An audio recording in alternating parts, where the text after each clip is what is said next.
Break ends in 5 seconds.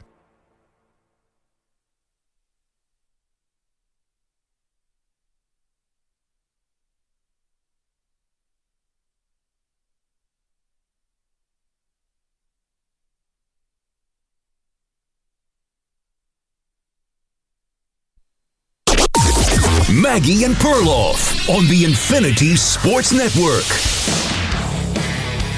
Can't wait. Ravens, Bills, and really the whole divisional round. Welcome to the show, Maggie Gray, Andrew Perloff. We talked a lot about Lamar Jackson and Josh Allen, Perloff, and what happens to the winner, right? We talked a lot about that yesterday. What happens to the winner? They march on, they face the Chiefs. We talked about legacies. We talked about potential Super Bowls and all of that. What about what happens to the loser? And not to go negative on this whole thing, but there's a reality where, one team is going to lose. One team is going to lose. They cannot tie at this stage. Yeah, that's in the a reality. Season. Thank you. It's actually a relevant point in this game because both teams feel like they should win. Like neither team, narrative-wise, should go out in the divisional round. These are teams that should go out later in the playoffs. Listen, like they shouldn't be facing themselves right now. I get it. And I even know that the Chiefs are sitting there on the other side of this thing, but it feels like de facto AFC Championship game, does it not? Just has that vibe, except, I hear it. Well, no, it doesn't feel like that to me. Does it feel like that to you? Kind of. It kind of does because I know I'm going to regret this, and I picked the Chiefs to win the Super Bowl. But now that I've watched the Chiefs season, and even with the gaudy record, I just wonder if this is the year where they get got. And because Josh and Lamar are playing so well, and I know what Mahomes does in the postseason. Obviously, he can do it on one leg. He's the boogeyman. But there's a reason nobody has ever won 3 in a row. Maybe there's just history. That's putting this doubt in my head. But anyway, let's keep it focused on Lamar Jackson. And the history on the Bills is so positive. It's stellar. But at least they can get to the big game. They just can't win it.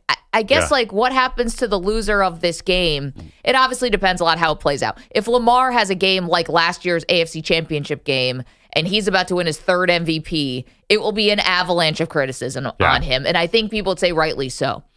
If Josh Allen has a bad game, I think you're probably doing the whole thing of Josh Allen really is a tier below, Patrick Mahomes and maybe Joe Burrow and Lamar. Maybe Josh falls out of the elite of the elite status where I think he enjoys that perch right now. I don't agree. Okay. I think if Lamar loses this game, even if he plays okay, he will be called the most overrated quarterback in the NFL. I really believe that people are going to go after him. If Josh Allen loses, people are going to say he doesn't have anyone around him and he's going to stay in that top tier. I think they're going to point to the lack of talent at the skill position, which is so funny because those guys have all stepped up, but he doesn't really have an embarrassment of riches around him. There's no way to argue against that. I think people are going to say that Allen did it himself. Like you hear this phrase, Josh Allen going to Superman mode. Where Lamar, not only do I think Lamar will be called overrated, I think it's going to draw into question,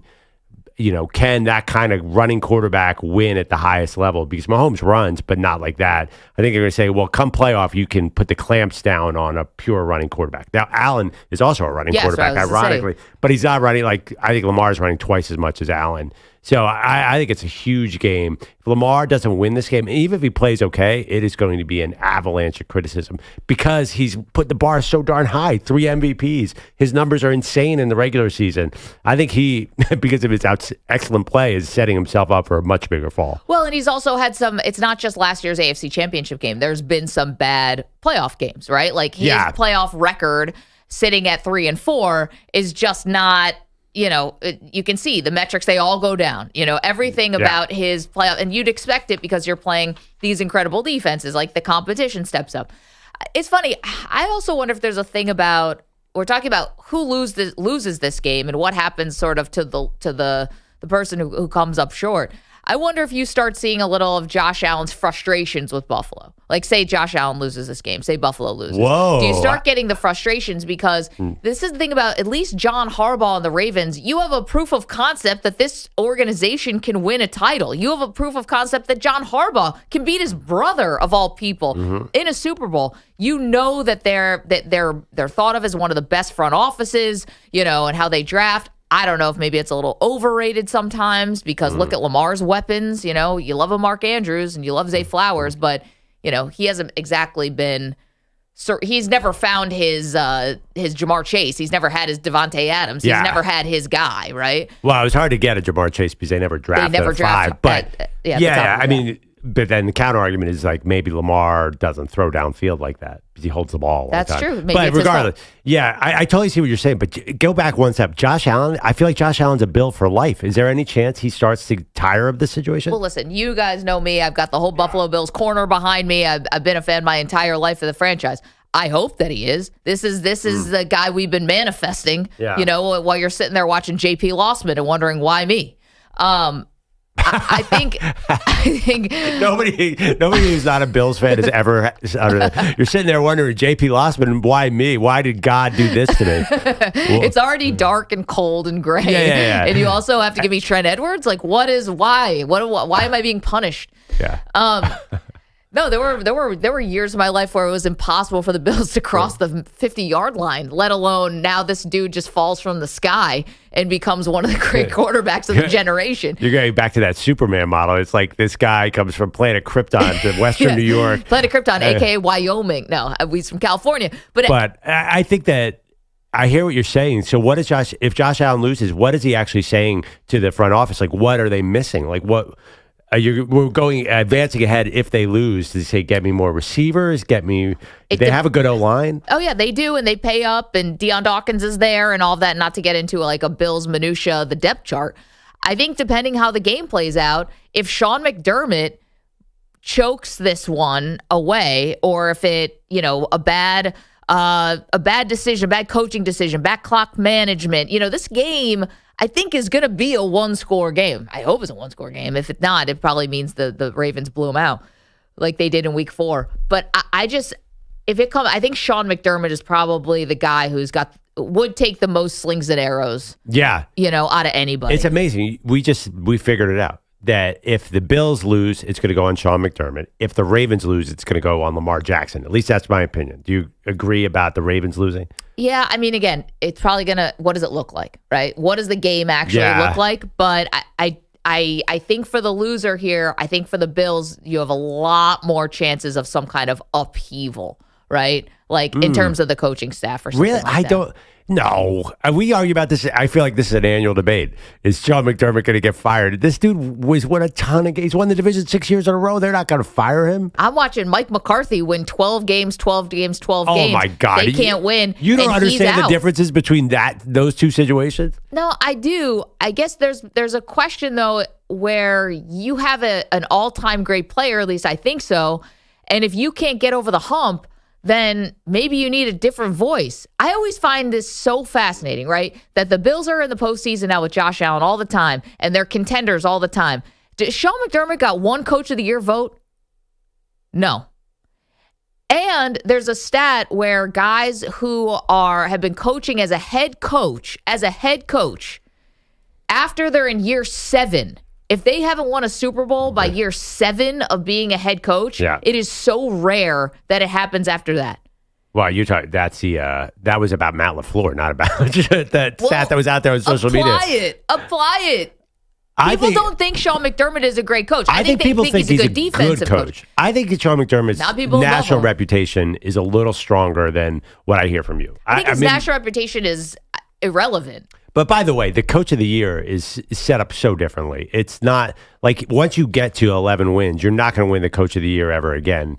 I mean, I'm looking at Stefanski won it last year, Dable the year before, Vrabel, Stefanski, Matt Nagy, Jason Garrett. Like, that's not like Coach. He's never going to win Coach of the Year because he's already established a level of excellence. You have to go from 4 wins to 12 wins to win that award. Right, like Andy Reid doesn't win it. Yeah, Andy Reid. Mike Tomlin doesn't win it. Like guys who are really consistent. Yeah, Belichick won it twice when he's Coach of the Year, 3 times. He's Coach of the Year every year. Okay, so take the award out, right? Yeah, because awards can be fugazi. But how about just who talks about Sean McDermott as being one of the best coaches in the NFL? What do you need to be one of the best coaches? He's got proof of concept. He's won a ton of games. There's 2 polls that I think of, 2 poll questions coming out of this. Okay. Is Sean McDermott a good coach? Well, of course he's a good coach. It's you have to be elite. Is Josh Allen a good quarterback? Good is not going to get you where you need to go. I'll bet. No, I honestly think it'll be 55% say no. I don't think. Yeah. I'm dying to. No, I don't think that's a slam dunk. Okay. A good coach. Okay. Yeah. I don't even. Is he good? And also, who has more at stake, Lamar Jackson or Josh Allen? It's clearly as far as reputation. As far as reputation, it's Jackson to me. Because you just set up the narrative, maybe as I listen to you too much, that it's going to go on McDermott, it's not going to go on Josh Allen. So therefore, Lamar has a lot of stake because nobody's questioning John Harbaugh. He's got a Super Bowl. He's a made man. He's a made man. So I think it's on the coach in Buffalo, it's on the quarterback in Baltimore. Again, depends what it looks like. If Josh Allen throws 2 picks, if he has a fumble loss on a quarterback sneak, stuff like that, then you probably will say, wow, Josh Allen really, really bleeped it here. But he's not going to do that. I didn't think Lamar was going to have the AFC Championship game that he had last year. I thought they were on cruise control. How many people were picking the Ravens in that game? Tons. So you never know. 855-212-4227. All right, so we are still talking about Josh Allen and Lamar Jackson and sort of what's at stake for both of these guys. And the funny thing is, too, there's one number that stands out above all. What's that? 8. It's 8 degrees. Like, there's 2 great all-time Hall of Fame quarterbacks, and neither of them is going to be able to throw at all in this cold. Did you happen to see the snow in Buffalo that came yesterday? Yeah, now explain this to me, because everyone says Buffalo snow forecasts are different than any other NFL city. Yeah, it's basically that someone just shrugging. It's the Michael Jordan shrug. Like, what did you think was going to happen? You leave me open, I'm going to hit all these threes. You live in Buffalo. What do you think's going to happen? It's snowing. If it's January, it's snowing. February, March, sometimes in April. May, you're usually in the clear, but not really till Memorial Day. Thank you, Manny. That's a sad existence. I know, and I feel bad for Manny because Manny went to college in Buffalo. So you really are only getting the worst months. Like, you show up in September for school. All right, you get September, a little into October, it's nice. November is already bad. December, January, like by the time, May comes when school's over, you're out. When I moved out of Buffalo, there was still snow on the ground, and that was in May. Yeah. I know this because my husband went to college in Ithaca, New York, and he's like, we never were there for the nice parts. I went to college in New Hampshire. The spring term was super snowy. Yeah, it was right. the worst. Stinks. Spring in cold weather areas is awful because it never dethaws. But yeah, no, every meteorologist in Buffalo is incorrect. Yeah, What? so meaning it like could we have could we have a real snow game? Like, Yes. and then what do we do with the whole Lamar Josh Allen argument that we've been talking about all week? If it's snowing, you can't judge those quarterbacks. You got to win those games in the snow. No, you don't. Come on. You think Joe Montana was winning a snow game? I saw Tom Brady win the Tucker Rule game in the Peyton snow. Manning got crushed for losing those snow games against New England. Crushed. Yeah, but were you surprised? Like, indoor quarterbacks going into snow games in the playoffs they're like 1 in 40 lifetime. I get it, but it doesn't mean that people won't get after these guys if one of them lose. That's going to happen. I think Josh Allen has a little Peyton Manning in one sense. Been feasting off a horrible, horrible division and having gaudy regular season records every year, which makes me wonder. I don't know how good this Bills team is. I really am. Yeah. I'm having trouble figuring it out. Okay. One thing about it. Let's pump the brakes. Yeah. They beat the Chiefs in the regular season. They beat the Chiefs. Yeah. I know the division. I get that. And yes, they do. They've been feasting on you. Once Tom Brady left, it was over. And then Miami, they crushed Miami. Obviously, the Jets are the Jets. But they still win big regular season games. They went to Detroit. They beat Detroit. They beat Kansas City. They beat San Francisco. They win other games besides that, other marquee games. When they beat the Chiefs, did the Chiefs decide, was that a U.S. Post Office mailed-in game? Did they use FedEx or? They were going for an undefeated season. They didn't mail that in. You said they were going for an undefeated season. They gave no indication of going for an undefeated season. They were barely paying attention for half the season. Yeah, by the way, I hope Kansas City Chiefs fans are listening. You call this the AFC Championship game. I'm not sure that people in KC feel the same way, Mag. Well, and also, too, this is definitely a better Kansas City team than last year by every metric possible. Because last year I have no idea how they pulled that off last year. Kelsey got real hot. I don't know if I see that this year. Well, I heard something. This is the best receiving core they may have ever had somehow, which is bizarre. All of a sudden they have, I'm like, oh my God, you're right. They have like 10 options in the pass game. The man who clowned Xavier Worthy, Perloff, now all of a sudden it's this dangerous passing game. Well, it's actually, he's the third on the list. It's Hopkins, and it's Kelsey, and it's that other tight end who looks like Kelsey. Noah Gray? Every time Noah Gray catches, I'm like, great catch, Kelsey. 84 and 87 look exactly the same. And they got, so I don't know, like last year this might have been the AFC title game. I don't know. You have to go to Arrowhead. This and again, know what frustrates me? Lamar's going to get killed if they lose. This was lost early in the season. The Ravens needed home field. If this game was in Baltimore, you would have no confidence. I mean, the Ravens are favored in Buffalo. That's nuts. They are. Why would the Buffalo Bills be a divisional round underdog? Because they lost 35-10 earlier in the year. I think that's what it is. Okay, but that was injuries all over the place for Buffalo, and those guys are all back. 855-212-4227. Who has more at stake in this game? I think you're more likely to see changes in Buffalo if they lose this game. Because they've been losing this game. You know what I'm saying? Like, they've lost last year to Kansas City. They've lost to the Cincinnati Bengals coming into Buffalo. They've lost 3 out of the 4 postseasons to Kansas City. There's just, you keep losing this game, something's got to change. And I know that the team has a lot of turnover, and they got younger, and they needed to get some older guys out. But I just don't. Well, there's only one change possible. You mean they would switch head coaches? I think so. 855-212-4227. Okay. And I wonder if they bring in someone like Mike McCarthy or something like that. I have no idea. I'm just saying, if Sean McDermott calls another timeout at a bad spot or 13 seconds and all of a sudden the defense isn't paying attention to Zay Flowers or whatever is going to happen, I think Sean's going to wear it. 855-212-4227. We have so much more NFL to talk about. We've got a college football national championship game on Monday. We've got insane things with the coaching carousel. Updates on Deion Sanders. Updates on Bill Belichick. We get it going with Josh Allen, Lamar Jackson. Who has more at stake? 855-212-4227. You're in a 5-minute break.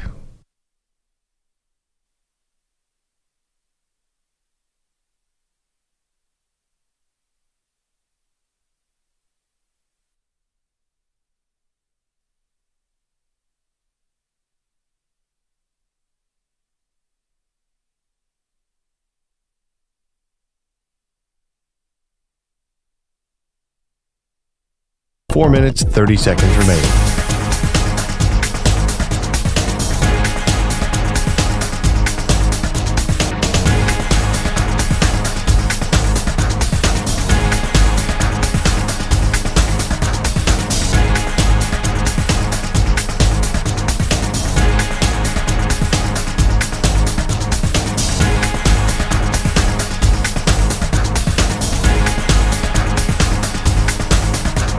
Four minutes remaining.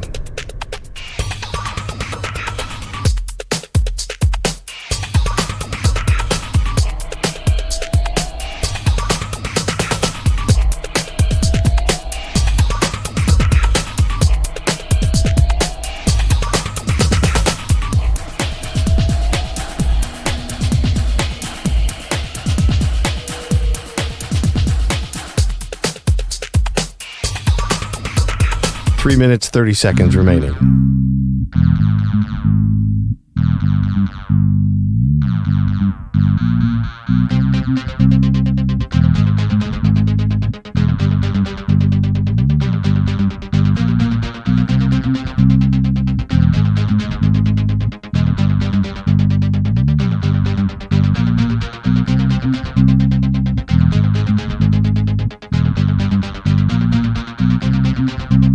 Three minutes remaining.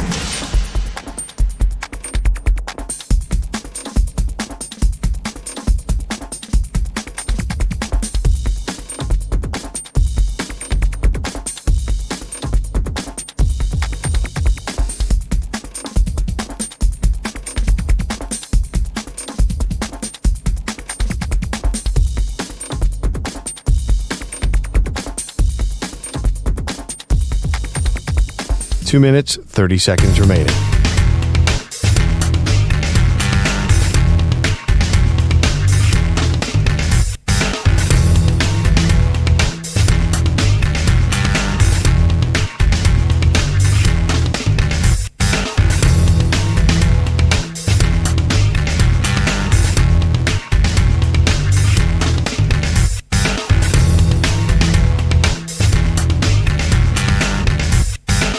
2 minutes remaining.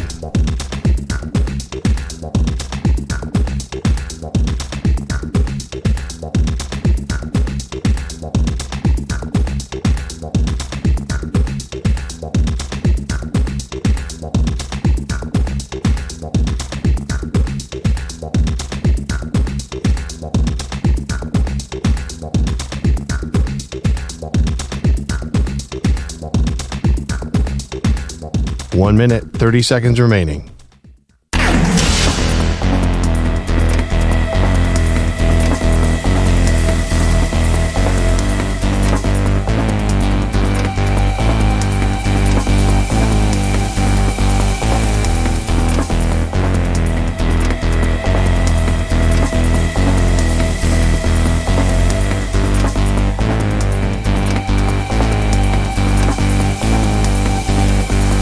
One minute remaining.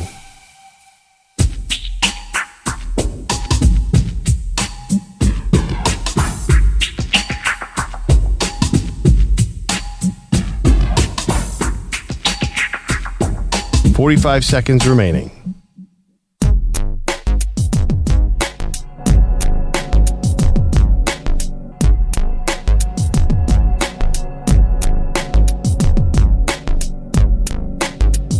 "30 seconds remaining.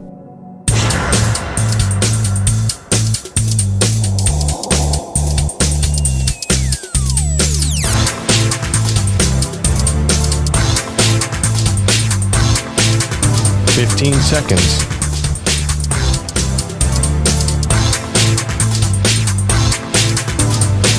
Break ends in 5 seconds.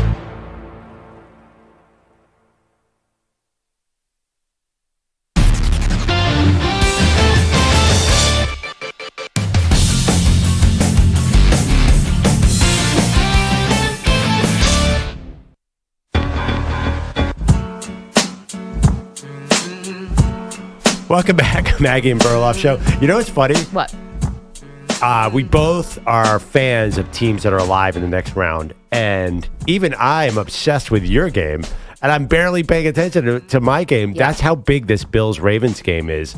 You probably can't see it as objectively because you're a lifelong Bills fan. Yeah. But it really does feel like this little mini Super Bowl in the middle of the divisional round.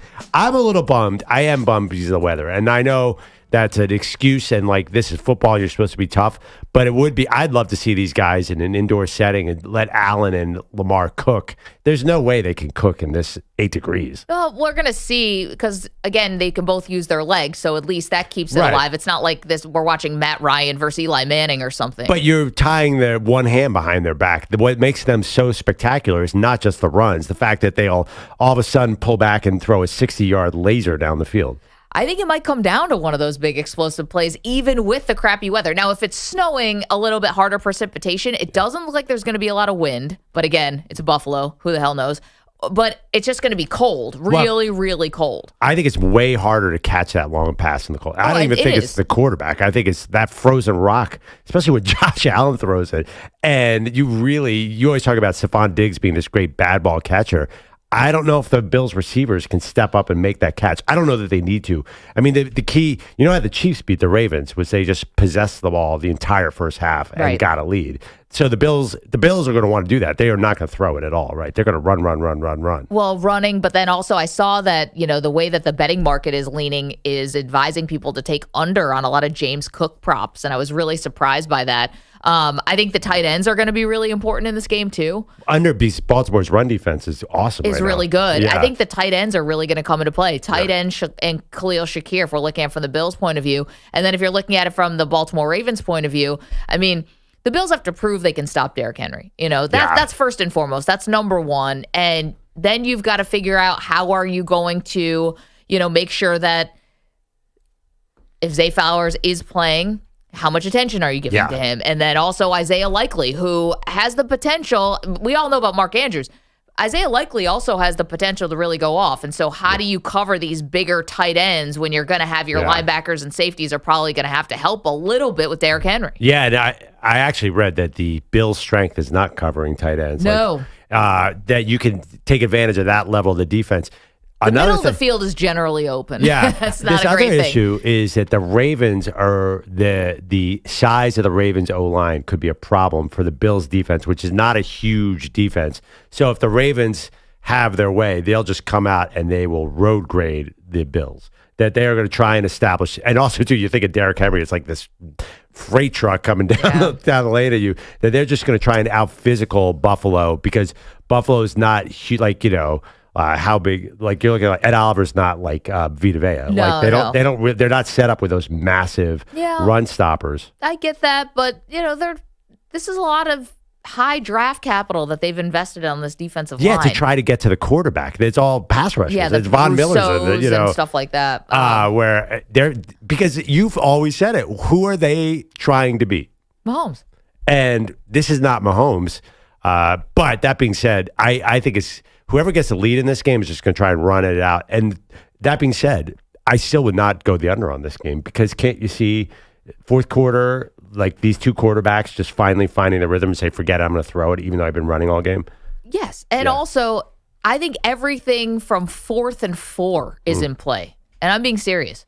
Oh, yeah. Yep. This is not just going to be, all right, if it's 4th and 2 or 4th and 1, obviously, because both teams have so many weapons there and the quarterback can pick up first downs. I think I'm serious. I think 4th and 4 is in play on almost every drive, depending on where you are. If you're at your own 25, no. But I think when you get to your own 40, I think 4th and 4 is in play, which is crazy to me. 855-212-4227. Okay, away from the Bills-Ravens game, but you're welcome to call in on it. Of course, we'll take your calls all morning. What do you think is going to be the best other game? So the next smallest spread is your game, Pearl, which is the Eagles and the Rams. It's surprisingly big, too.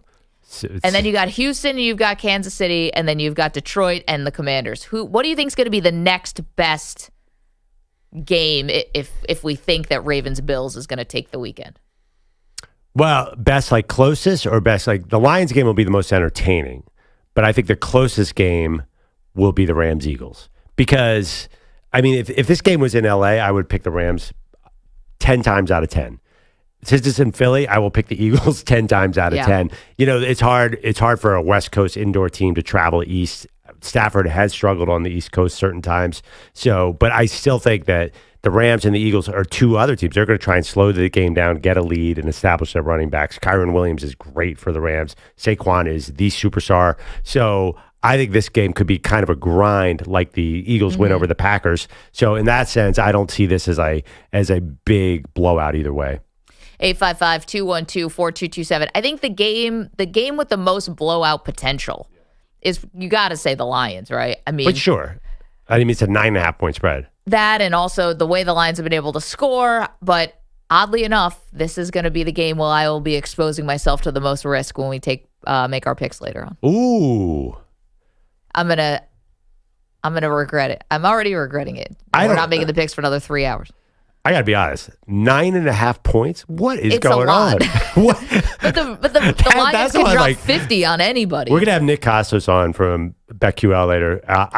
I'm shocked at that line. I'm like, Vegas is tempting you, it's begging you to bet the Commanders 9.5. Anyway. Rookie quarterback on the road, divisional round against the number one team in the NFC. Yeah, no, I get it. And the Lions, once they start, it feels like the Lions, if they want to come out and destroy somebody, they can do it.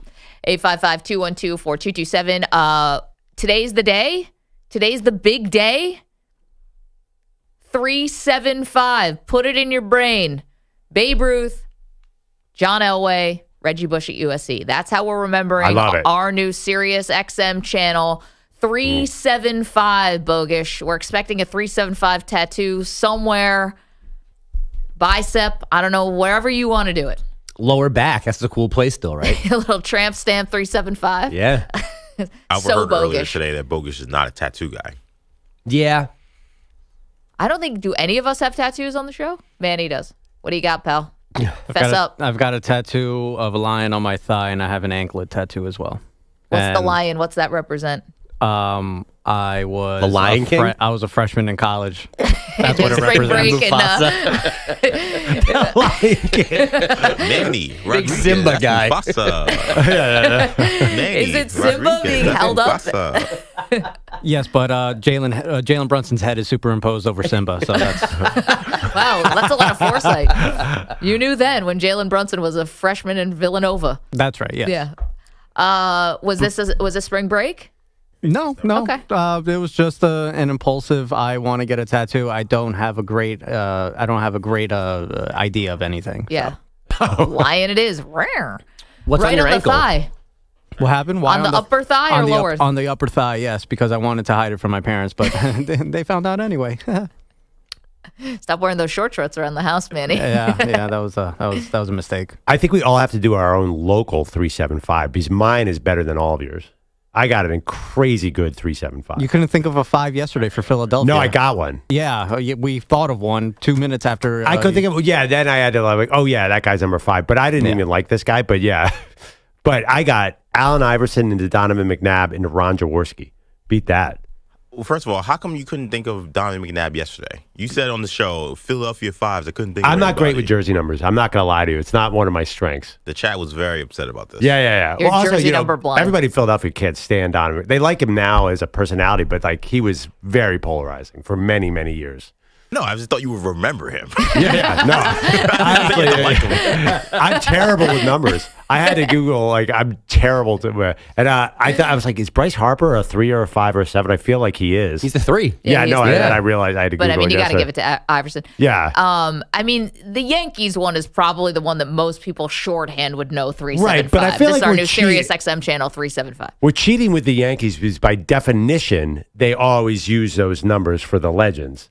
Like, Right. I feel like we Because almost we're have the to take the Yankees out of this. Like Babe Ruth, Mickey Mantle, Joe DiMaggio, 375. So, yeah, I think mine is the strongest local here, except for New York, I guess, with the Yankees. But you guys Yes. come up with a better city. Take New York. If you took the Yankees out of it, who would you have? We're not taking the Yankees. I can't wait to get Josh Hart, Carmelo Anthony, and Precious Achua tattooed on me. Whatever was Mellow. 7. But there you go.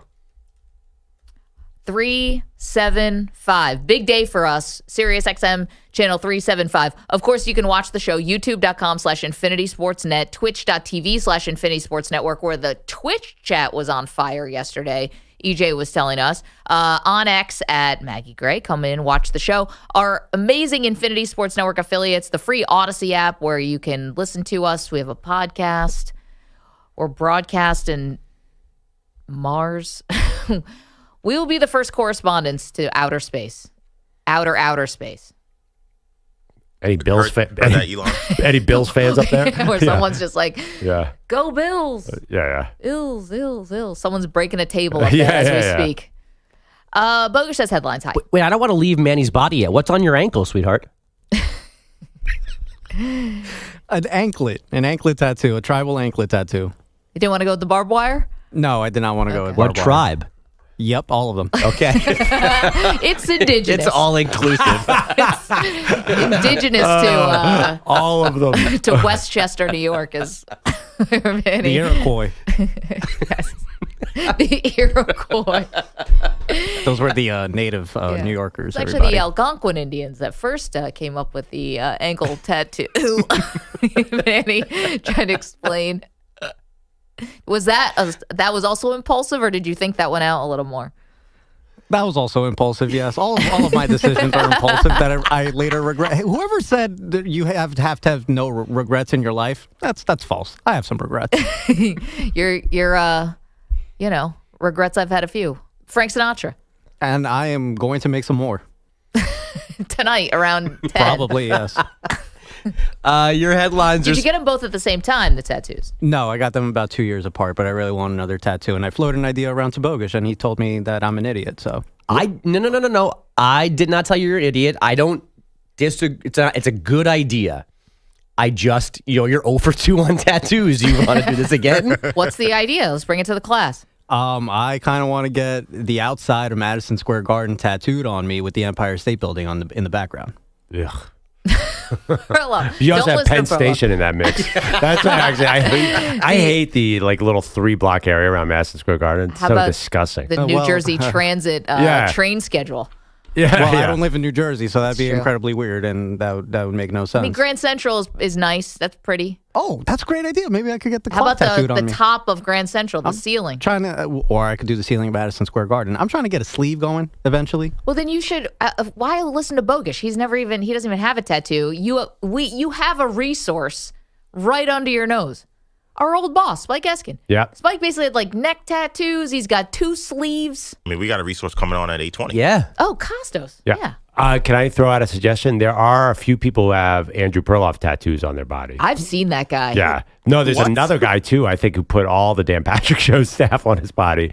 There is someone Yeah. who's Oh my walking God. around with McLovin on his thigh. His A thigh, or huge- was it his I'm looking at it now. torso? It's the back of his thigh, and it's massive. The back of his And also, thigh, there's a that's pretty million intimate. McLovin from Superbad. Like a million of those, which is also be super fun. You guys are really making my anti-tattoo case well for me. Well, I was thinking, we do a lot of show bets. We should have a show bet where Manny has to, if he loses, has to get a tattoo of the person he loses to. I would rather jump out of the building. Dude, you got a tribal anklet. You're the kid. That's already going to be the worst one out of the two. You have a tribal anklet. Which tribe? And a Sure. lion for no reason. There's not even a team that you're a fan of that has a lion. Well, that's why I want to get the garden tattooed on me. Man, you're really just jonesing for some ink here. Honestly, Yeah. a It's bogus addicting. tattoo is just as good as a lion tattoo. I say better. People are like, why do you have Quinn Ewers on your arm? We found out yesterday. Or Quinn they Ewers might- as a doppelganger. It's a bogish. Wow. Not according to that poll. Yeah, that's true. People said absolutely no way, no how. I don't get it. I can't unsee it. Where's Quinn Ewers from? Texas? Where was bogish? 1997. Oh, yeah. Were you ever in I'm sorry, Dallas? 2000 and 2000. I was in Dallas, not in that time frame. But that doesn't mean that's where he was. Wow, Maggie, I can't believe you're actually going there. You're like putting them. I mean, if Quinn Ewers' parents are listening, we apologize. Bogish was not coming through town. I'm just saying what everyone was thinking. On a business trip in Kansas City. Your headlines are sponsored by Progressive Insurance. Your small business keeps you on the go. Progressive Commercial Insurance keeps your policy within reach with our easy-to-use mobile app. Learn more at progressivecommercial.com. Even though Pearl told us the first meeting was boring and a bad commercial for basketball, the NBA let the Thunder and Cavaliers meet again last night, this time in OKC. Thunder can go up by 40 this time down the floor. Shea crosses over, block, pull up from 12. Got it! I mean, it's just so beautiful. I mean, it's some of the most attractive basketball you're going to see a guy play. The Thunder lead the Cavs by 40. What are they talking about on Thunder Radio? SGA with 48 assists as OKC cruised to a 134-114 win. Cavs head coach Kenny Atkinson. They imposed their will in every sense. Turned us over. And then we couldn't stop them. This game went as well for them as Maggie trying to find a Binghamton native and a group of college kids touring our studios yesterday. You guys, that was one of the most embarrassing off-air moments I've ever had. We'll talk about that later. Swing and a miss. Oh my gosh. Somebody say yes. And over and over again. And you guys were just watching the whole thing like you thirsty. It was bad. Central New York are just trying to find your people. It was like, Anybody from the southern tier here? Please? Anybody? yes. I I was need like- to find my people. I'm so embarrassed that all happened. The moment that I turned around and saw you all just watching, I was like, oh no. I just assumed those students were from Germany because it was like the fact that they all were just like, "What are you talking about?" Just kept walking away. Yeah. Like, is Maggie talking to international transfer students? They all Asking changed their about- majors after that. Like, I don't want Yeah, to do right. this anymore. She's weird. Guten Tag. Yeah. No, actually. Wait, it's- let's tell people what really happened. There's a group of students touring the studio. This happens a lot because there's a lot of communication schools that come through, and they were from upstate New York. And I was like, oh my gosh, it's great. Anyone here from my high school? Anyone? Bueller? Anyone? And not only did they say no, it was like, oh no. Yeah. No, we're better than you. Yeah, we're not from around there. Oh God, no. I've got 2 shoes. My favorite was when Maggie goes, "I'm from Binghamton," and the guy goes, "And?" Like, why are you telling me this? And it's not like you were saying like I'm from I'm from Austria or something. It's like Binghamton's 3 hours away. They're from Oswego. Binghamton's like Paris compared to Oswego. Wow. Not really. Not But really. you know what I'm saying? Not according to them. No. Definitely not according to Maybe them. Paris, Texas. Like, is there anything less than, I can't curse on terrestrial radio, but if you can give less of an F, that was what this was. You know what they say about Oswego? It's the Harvard of the SUNY schools. Do they say that? I thought it was Binghamton. Yeah, exactly. The other thing too, as long as we're picking on Maggie, I'm Yeah. gonna just jump in full throttle. Every time a college kid comes around, Maggie like thinks that she's going to, in 30 seconds, impart some kind of wisdom to them. I'm just like, this kid barely, like, they're just trying to get through this tour. And you're like, so tell me about your future plans. Like, and if you want any advice on the media world. And I'm like, oh God, I just walk out of the office. I can't believe you just said that because minutes before the Oswego thing happened, telling a different story, Maggie said, I love giving advice. And she turned around, and there was a group of people. Here we go. Anyone? Yeah. And, okay, so we do have love 2.5 giving advice. minutes together. I'm going to get your life on the right direction. Manny, you want to workshop tattoo ideas? I mean, I can change your life. I got a weekend. Let's set it, get on my Google Calendar because let's block off some time and I will happily give you advice on your next tattoo. I do like giving advice. It's a character flaw. I love telling people what they should do. I feel like I see it so clearly for other people. Not myself, of course. I see other people's careers. I'm like, then this, then do this, and do this. You're golden. Yeah. My own career, I have a little harder time laying out the 5-year plan. Well, But- I mean, the funny thing is I get a lot of emails from people who are in college and stuff say like, how do I break into the sports media industry? I'm like, you break in by immediately becoming something else because there are no damn jobs in this industry. I'm the exact opposite of Maggie. I'm like, yes, you get your real estate license and you start showing apartments. I'm like, all right, let's get the pros and cons list up. What do you think you're good at? Yeah. Might It want is- to work on the icebreaker though. Of are you from Binghamton? You guys, yeah, that's Please why. say you are. Not the greatest open. do you understand how close I was to dropping the Greater Binghamton Sports Hall of Fame and I didn't do it? Oh. You're like, Hall of Famer in your midst, guys. also too, it was like a reception line. They were walking out and you were standing there like greeting them. And nobody even asked you to say like, They had no idea who I was. They didn't care. They just didn't care at all.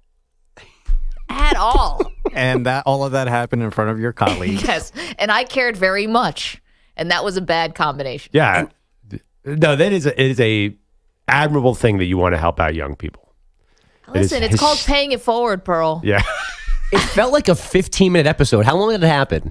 About 15 seconds. Oh, okay. It felt longer than that, to be honest. Yeah. Honestly, even the advisors who were there could have give less a crap. Yep. And I'm like, you don't understand. I'm here. I want to like interns, anything. I'm from Binghamton. I'm from Binghamton. Take advantage We of help this loose people. connection. From Binghamton, damn it. And even the advisor's like, nope, not Binghamton. That's not us. I'm like, fake it. Anyway. I All have. right. Do you guys ever have It's a this humbling too? experience. There, we share offices with WFAN, the New York station, and sometimes kids come in, like high school kids. Yeah. It's like, okay, here's Boomer Esiason and Gio you've been listening to your entire life, and it's Andrew Perloff. I had the look of boredom slash, like, I'm like, yeah, Boomer's over there. He's 2 studios down. Leave it. I like, let's not fake this. Like, you care. Like, you don't have to go through the motions. Oh, and pretending you know who I am. It's okay. Just go, move on. Yeah. Hey, do you want Case Keenum's number? Because Yeah. I know somebody who's got it. I'm like, he's right over there. Just don't even bother. It's fine. I don't know who you are. You don't know who I am. We're all good. Maggie, on the other hand, would be like, so tell me about your resume and let's go through this and sit down for 25 minutes and map out your future. I think it's good karma to help the next generation. Yeah, they just need to want your help. That was the problem yesterday. Whether they want it or not. I will force myself onto you. Just sounds like an HR violation. Yeah. I am helping you. Write one email. Write one email to Maggie. Hey, do you have any advice on my career? And you'll get like volumes and volumes of emails back. She'll be calling you at all hours of the night. How's it going? How'd the interview go? You will get my personal cell phone number, and I will be following up after you have your first interview. Yeah. Maggie will show up at your house. I'm like, don't wear coach you that. on the interview. She's like, I will drop everything to help you with this interview. You really are. No, I think I give good advice. Super admirable, but it's funny. Sometimes it doesn't land. And that day was yesterday. We didn't even get to the advice portion. Nobody cared. Anyway, all right, we got to go to break. Bogus, we trampled your update. We've got coaching update news for you. We'll do that next. You're in a 5-minute break.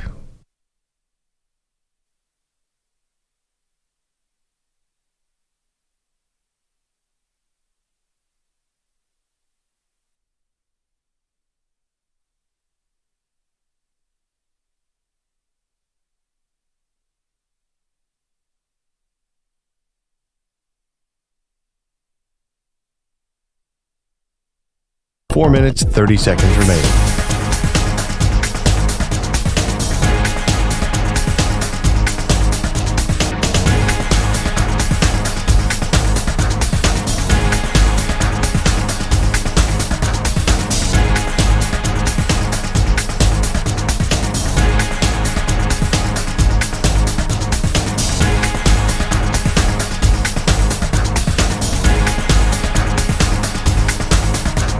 Four minutes remaining.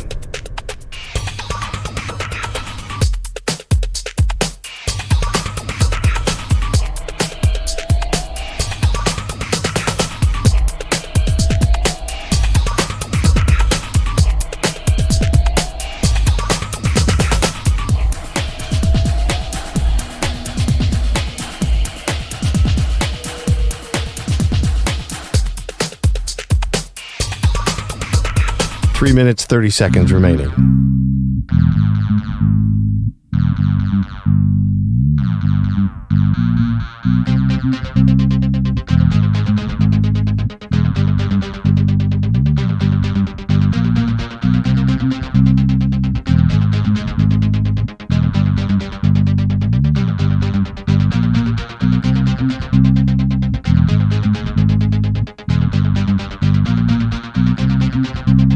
Three minutes remaining.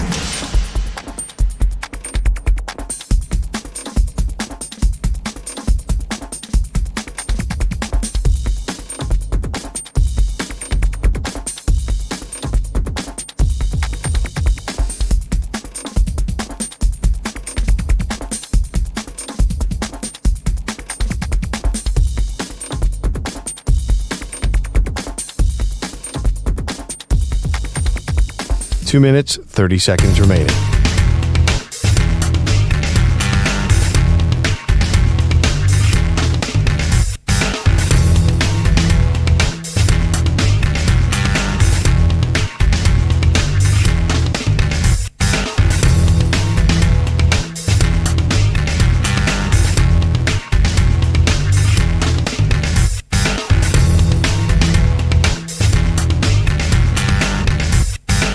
Two minutes remaining.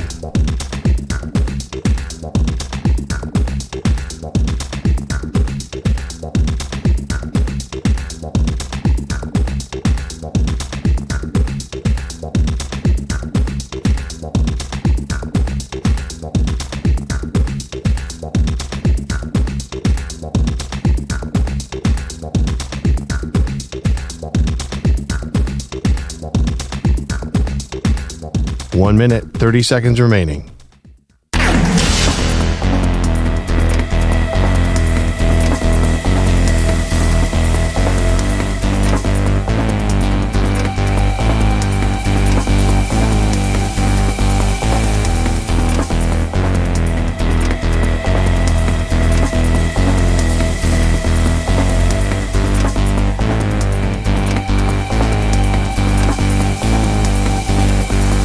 One minute remaining.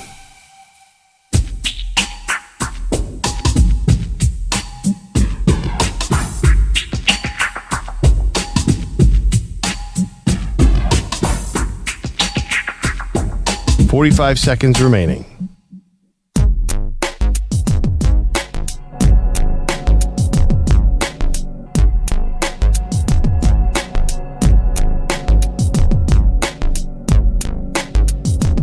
Seconds remaining.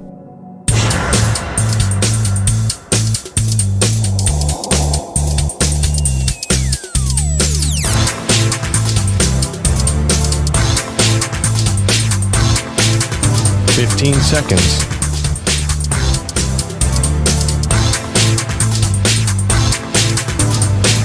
Break ends in 5 seconds.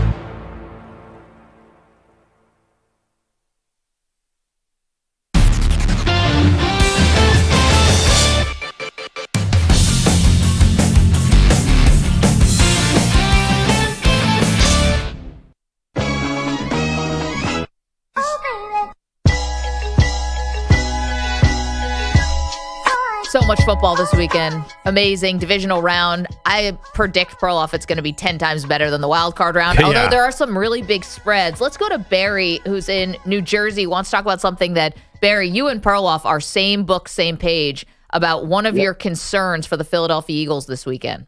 Well, it's a big concern. Before you guys came on at 6 a.m., I was listening to WIP, the Philadelphia Eagles, not their affiliate, the main broadcast, and they were lit up because Moore, the OC, was taking 3 interviews with the biggest game of his life 2 days later. Yep. Isn't there an NFL rule about tampering while you're still in the playoffs? They just redid the whole Yes. rule, right? And I actually don't know what it is, Maggie, but I know this. I'm right with you, by There's the way. like It's these, so annoying. It's so annoying, Barry. You're absolutely right about it. And it's not just the Eagles, although the Kellen Moore stuff, and thank you for the call, it's everybody, right? There's these dead periods like where you can't do interviews, but then they figure once the game plan is already in place and sort of everything's set, then you can do these interviews. And they're all on Zoom, by the way. Yeah. So it's not like Kellen Moore is flying to Dallas to do this interview. He's just going to do it on Zoom.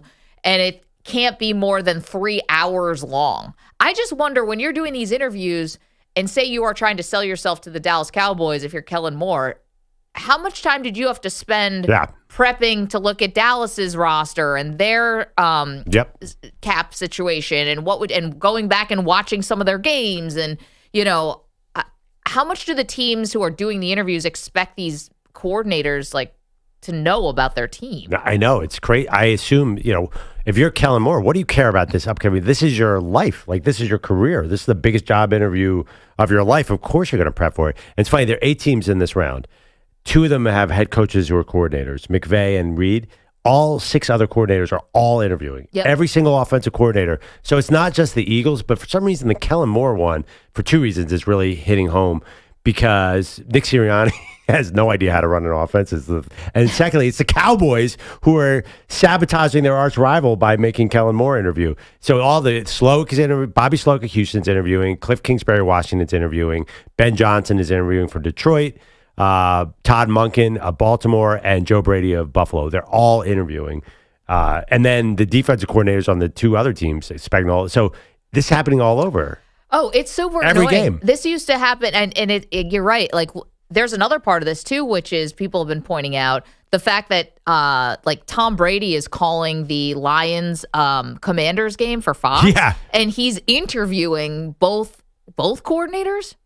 Definitely Ben Johnson. We know the links there between that and Vegas, and then also I think Aaron Glenn also. There's a lot. This I think everyone's waking up, and it's like the country is smelling. So it's like, what the heck is Tom Brady doing? So Tom Brady gets to call the game and run the show. This is people. I'm not the first. I was the first one to say this seems unfair. I know there's not an exact rule, but it just doesn't seem right that Tom Brady is allowed to do all this. I'm not even sure why I think that. I just this feels wrong. It just feels a little too much. Yeah, the coordinator part, it's infuriating for fans. Yeah. I mean, I'm sure, listen, there's enough hours in the day, I think, where you can come up with a game plan and you can also interview for these jobs. But it used to bother me the most when it was for my team with Brian Daboll. Yeah. Because he was one of those guys who was a candidate 2 years in a row in the cycle, just like Ben Johnson. You want him back? Nope. Maybe. And he's interviewing, and you know he's going to take the Giants job. And meanwhile, then you go out and you lose the conference championship game to the Kansas City Chiefs.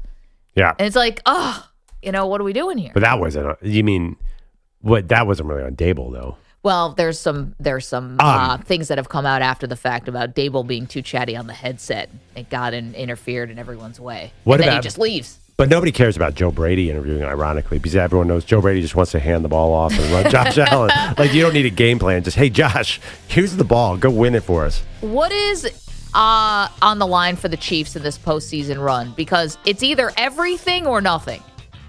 Going for the three-peat or house money. They're already a dynasty. We're going to dive into the Chiefs next.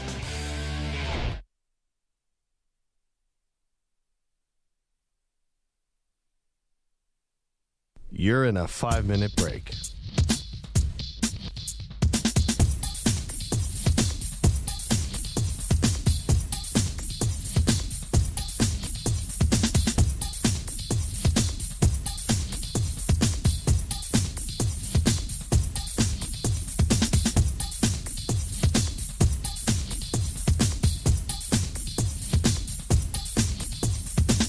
Four minutes, 30 seconds remaining.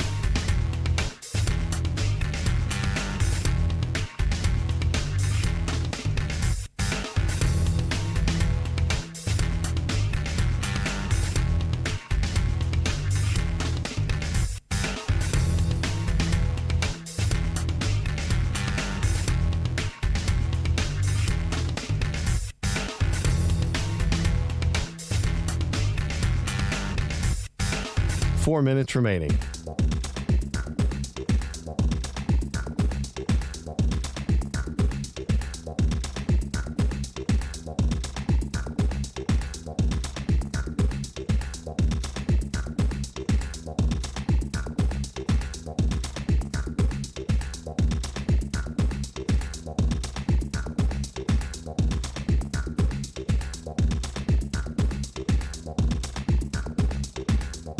Three minutes, 30 seconds remaining.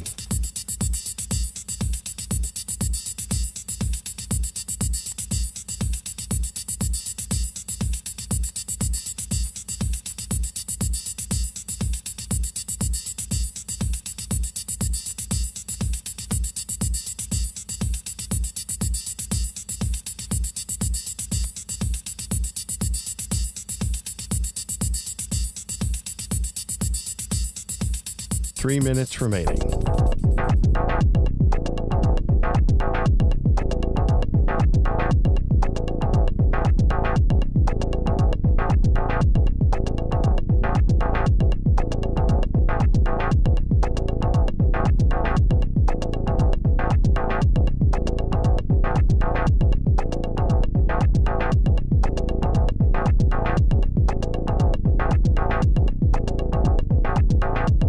Two minutes, 30 seconds remaining.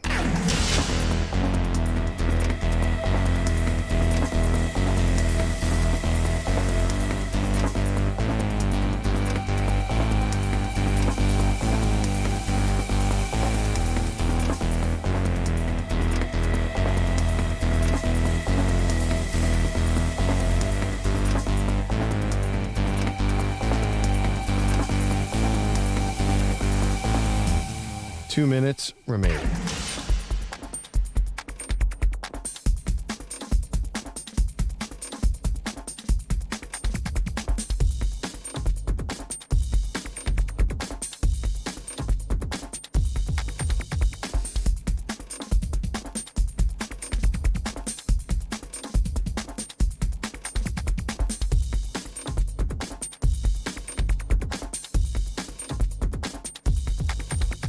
One minute, 30 seconds remaining.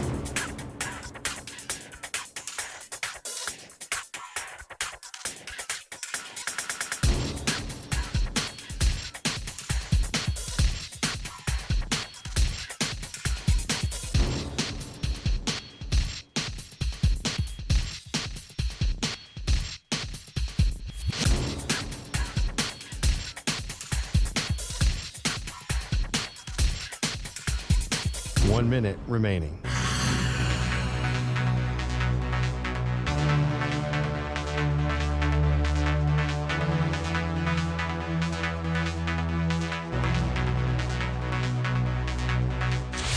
45 seconds remaining.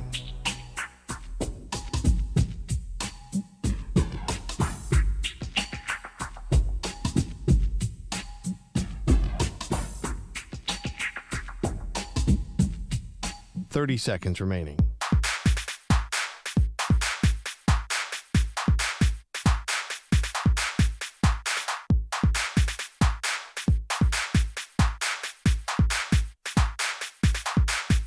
Fifteen seconds.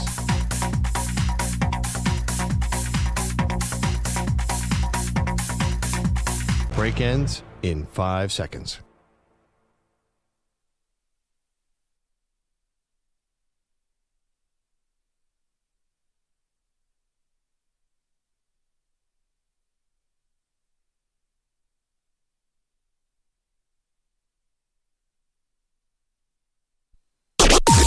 Maggie and Perloff on the Infinity Sports Network.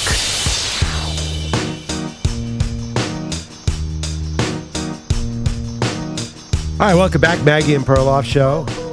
Maggie stepped away for a second to buy breakfast for everybody because it's a Friday. You never ever partake in the breakfast order. How do you not eat? I have a strict schedule. I eat oatmeal in the morning, and then I don't know. I just I wait till lunch. I don't like to eat around here. Why? I don't know, because you don't want to get photographed eating and this will be awkward. Wait a minute. You're more worried about what? Kaplan, who's running our stream, youtube.com/infinitysportsnet, that he's going to catch you awkwardly eating and put that on the internet? No, I was kind of kidding. Oh. But I have heard actors don't like to get photographed like mid-meal. No one looks good eating. Like, You it's don't look hard good to eating. pull off. Nah, I'm fine. So what did everybody get? Just to share with the nation. I mean, run-of-the-mill stuff. A lot of eggs. A lot of egg and cheeses. Yeah, did EJ go with fresh squeeze as usual? I told him it's your world. This is your universe. You want $8 orange juice? Yep. Sky's the limit. Team player over there. Order 2.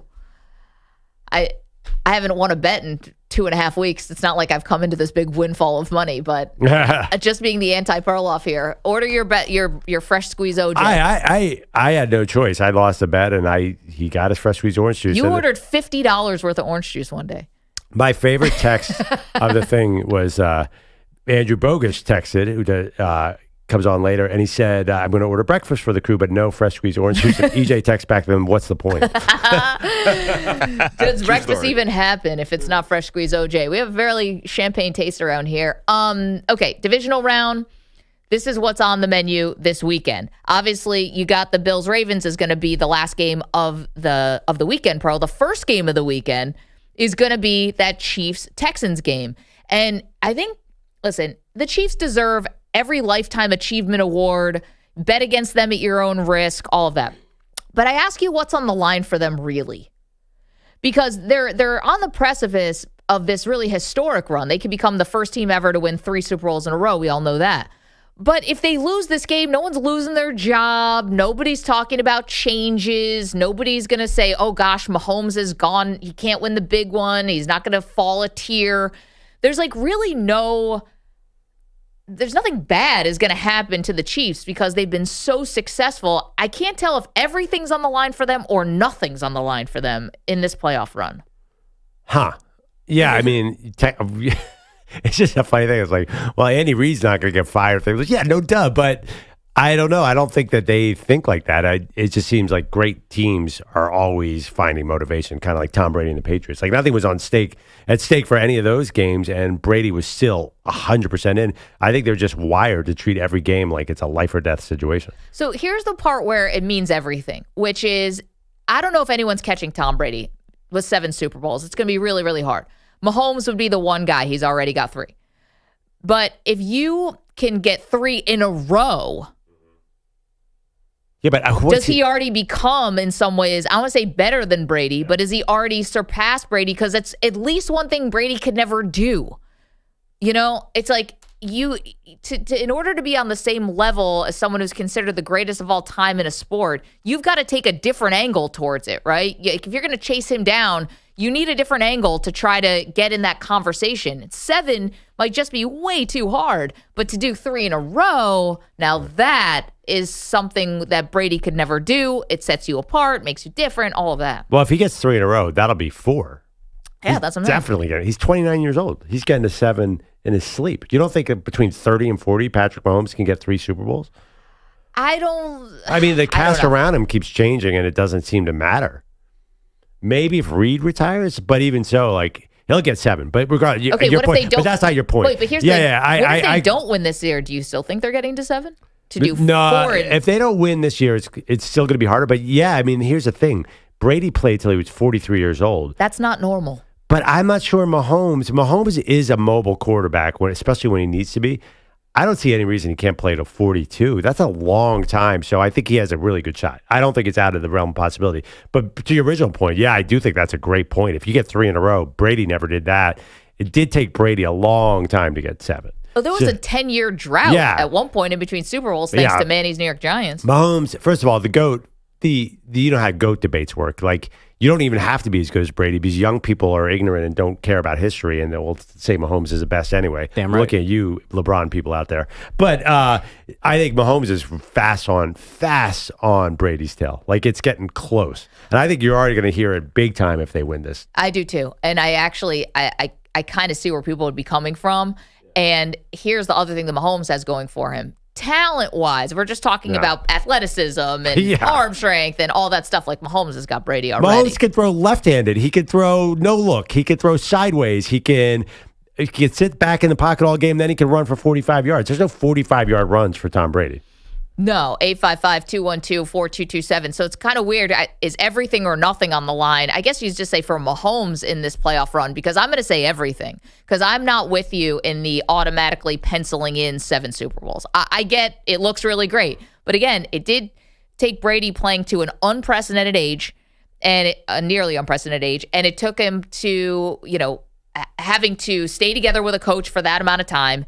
And also going through like 9 years, literally, where they did not win the Super Bowl and still having the gumption to keep coming back. One counter argument is that Mahomes does it. The fact that Tyreek Hill left and they keep winning Super Bowls says to me it doesn't matter who's around him. Like Kelsey might retire. Kelsey hasn't even been a big part of this offense for most of the year. I think that he can find pieces. Reed retiring would be a problem because he's really a good play caller.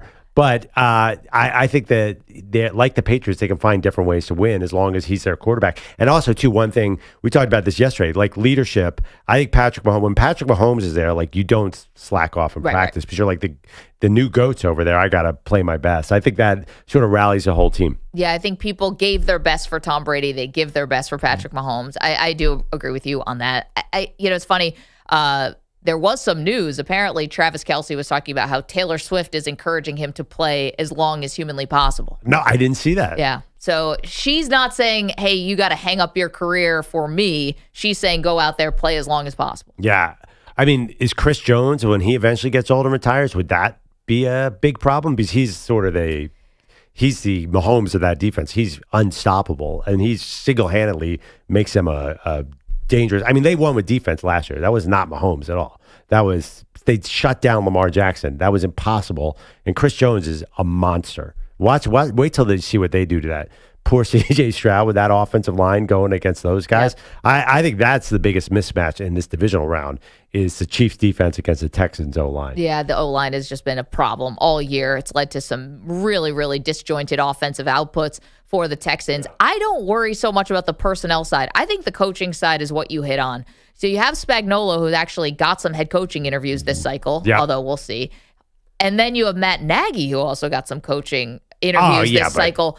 I always thought Nagy was the coach in waiting, but we saw Nagy in Chicago. Like, it's not Andy Reid. Well, Nagy comes and goes. Bieniemy comes and goes. It doesn't matter who the OC is. Right? No, I know, but when Reid retires, it's going to matter because you're going to be looking to replace him. Like, Brady and Belichick got to go through this whole thing for 21 years together in New England. Well, maybe it'd be Spagnuolo who replaces him. Why would it be? If Nagy might be gone by the time Reid's not saying anything about retirement. He's in his 60s. I don't think he's going to retire soon. I wouldn't worry about that. I think Spagnuolo would be a better choice than Nagy, personally. That might be true, but you still have to have somebody who has to take care of the offense. Well, okay. Andy Reid is what, 65? He'll be. He might be there as long. Okay, he's 66, maybe 8 more years, and Mahomes is 29. That's a lot of chances for Super Bowls.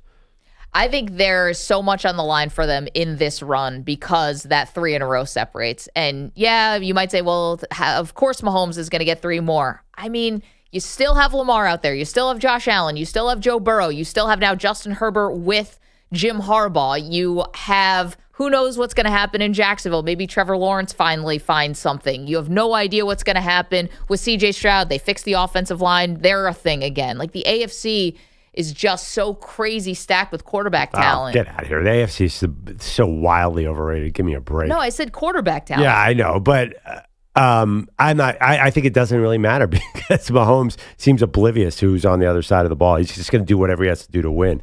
The funny thing about them too, you said pressure, and there's so much on the line. Like Mahomes doesn't feel pressure. He's built like Eli Manning or Brady. Like those guys, they want this. Like that's the key.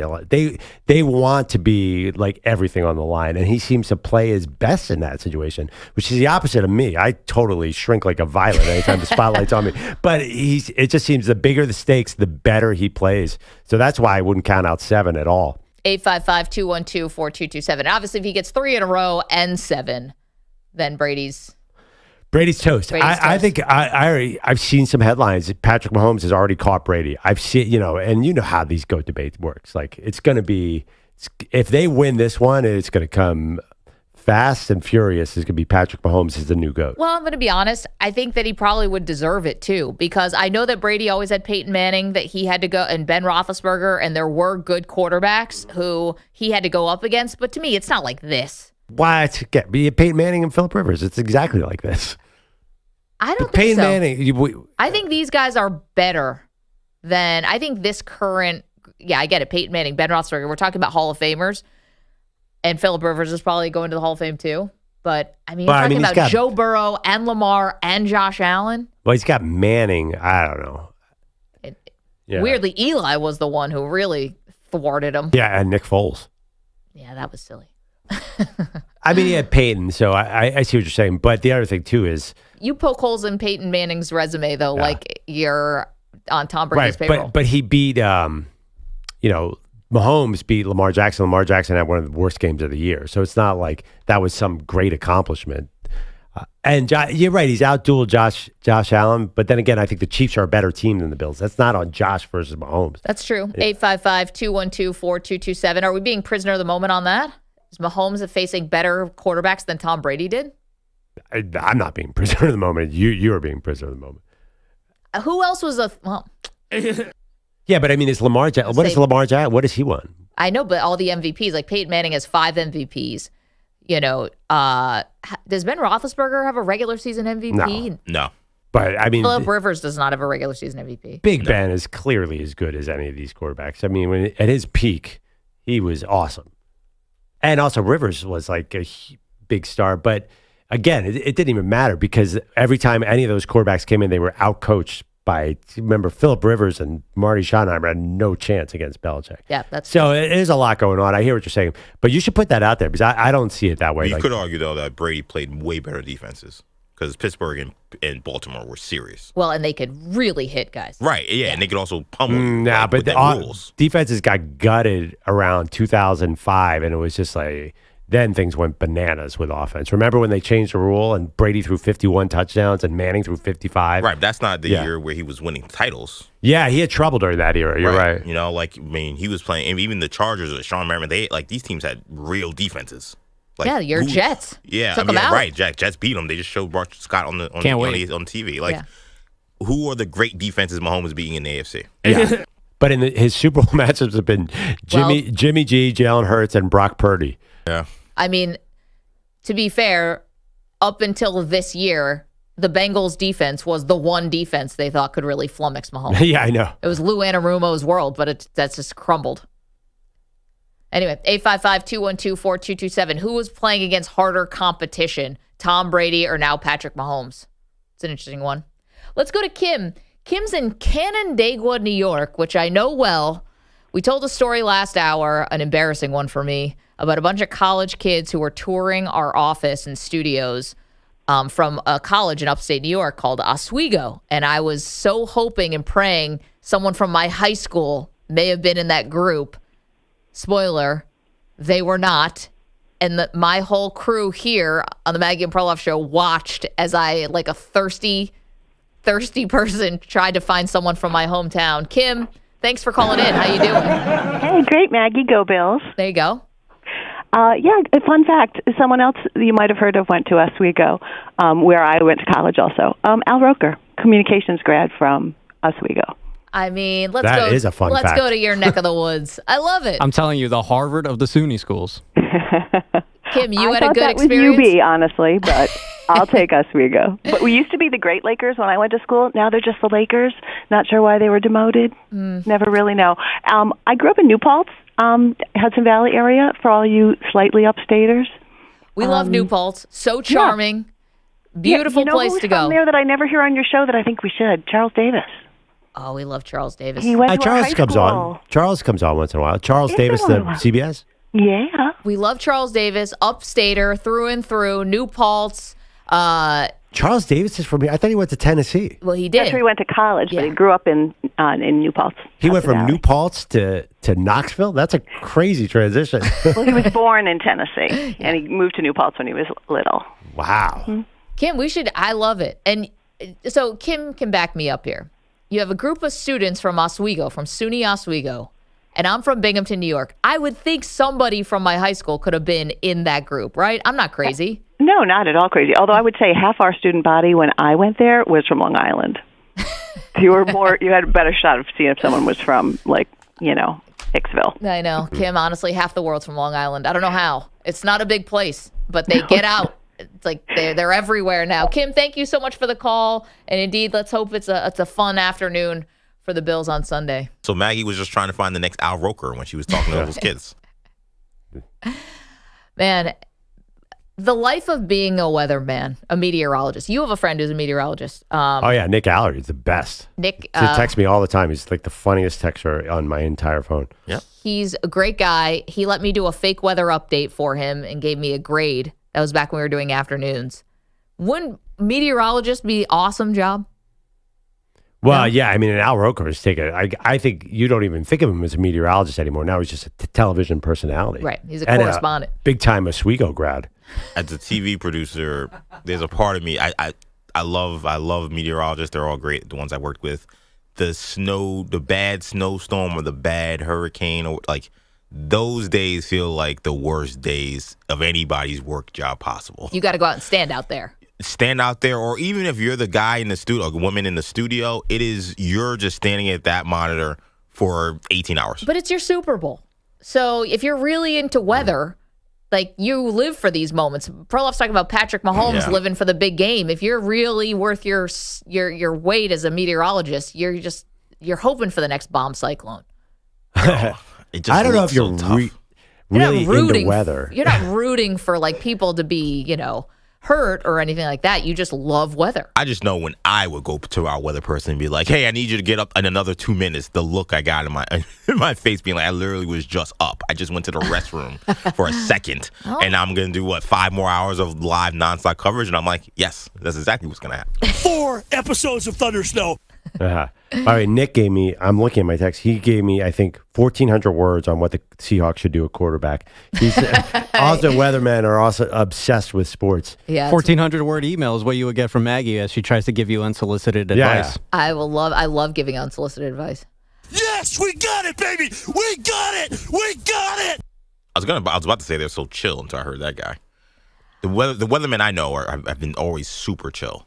Yeah, because it doesn't matter if they're right or wrong. That's why I know. Like what? There's nothing. No one's keeping track of their stats. We keep track of the stats of people doing mock drafts more than meteorologists. Todd. I remember I had a birthday, and I went to our meteorologist. I love John Davitt of Spectrum News New York 1. I went to him. I said, "John, I'm planning a birthday. I want to do a picnic. Like, what's the weather looking like?" This was, I think, Thursday. I'm asking him for Saturday weather. He was like, "Clear, looks great. You'll have a great time, but it actually be a little warm. This is April."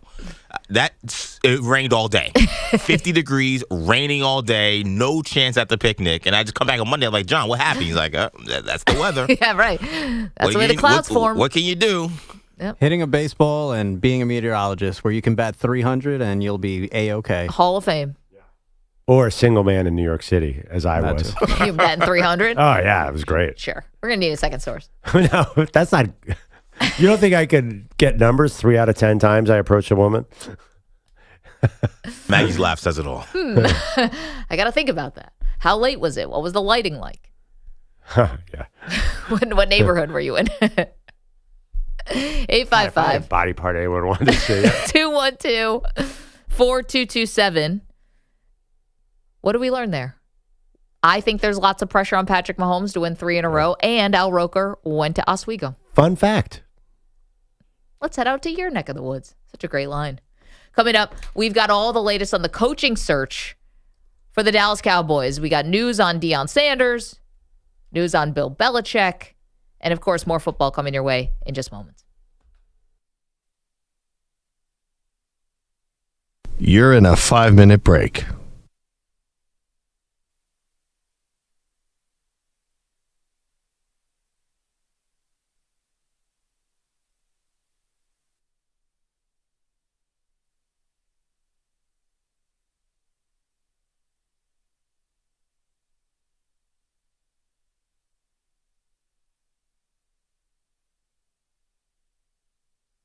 Four minutes, 30 seconds remaining.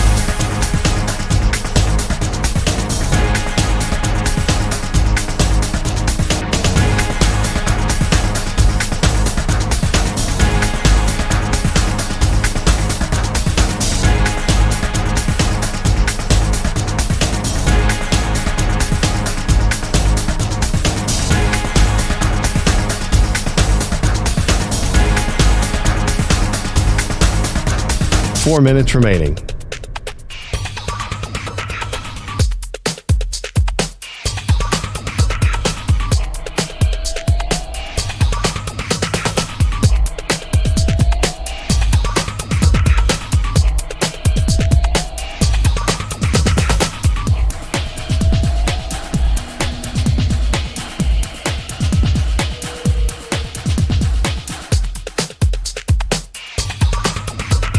Three minutes, 30 seconds remaining.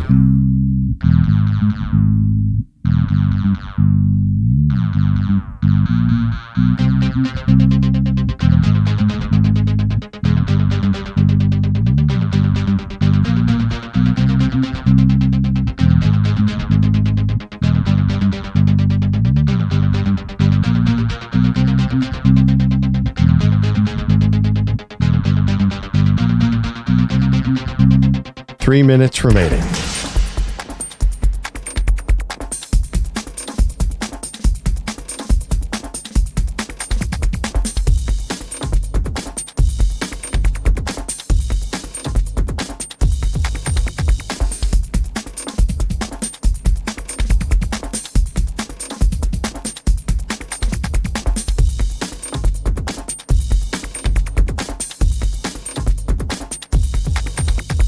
Two minutes, 30 seconds remaining.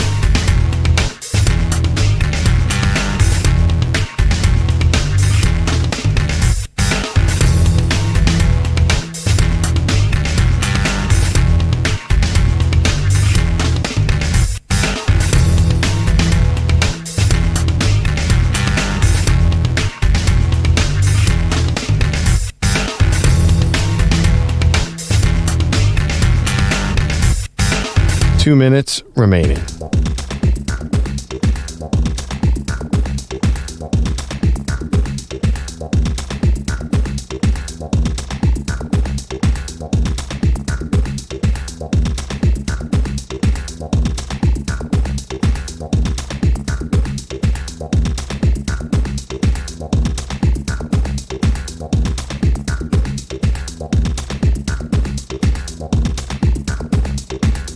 One minute, 30 seconds remaining.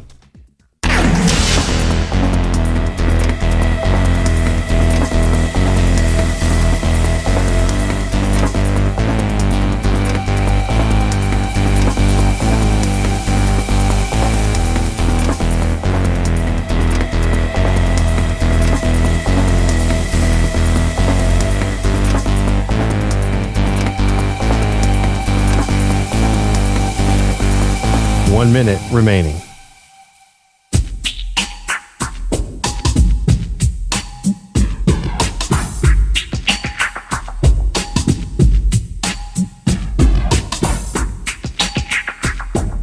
45 seconds remaining.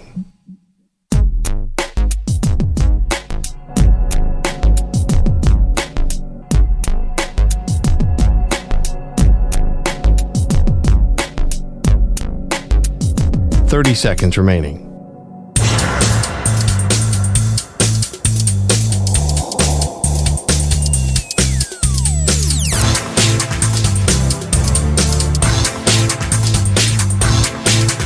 15 seconds.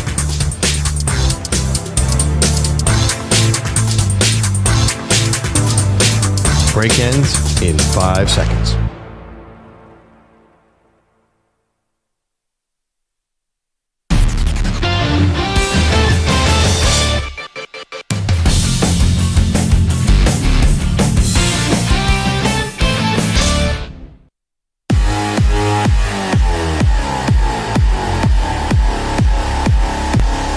Welcome back, Maggie and Perloff Show. Maggie just laid out her worst nightmare, and it is not that a bunch of college students are not from Binghamton, New York, which is her second worst nightmare, as we learned earlier in the show. She tried to befriend a tour group yesterday, thinking that they might be connected via Binghamton. They were not. It was sad. Not only were they not, they couldn't have cared less. Nope. Well, they're lost. Worst scenario, though, however, is that the Texans somehow beat the Chiefs and the Bills lose to the Ravens, meaning that the Patrick Mahomes boogeyman is out of the playoffs and you don't get to take advantage. Oh, definitely. I thought this about the fact that when Buffalo, the team I root for, lost to the Chiefs and then the Bengals beat the Chiefs.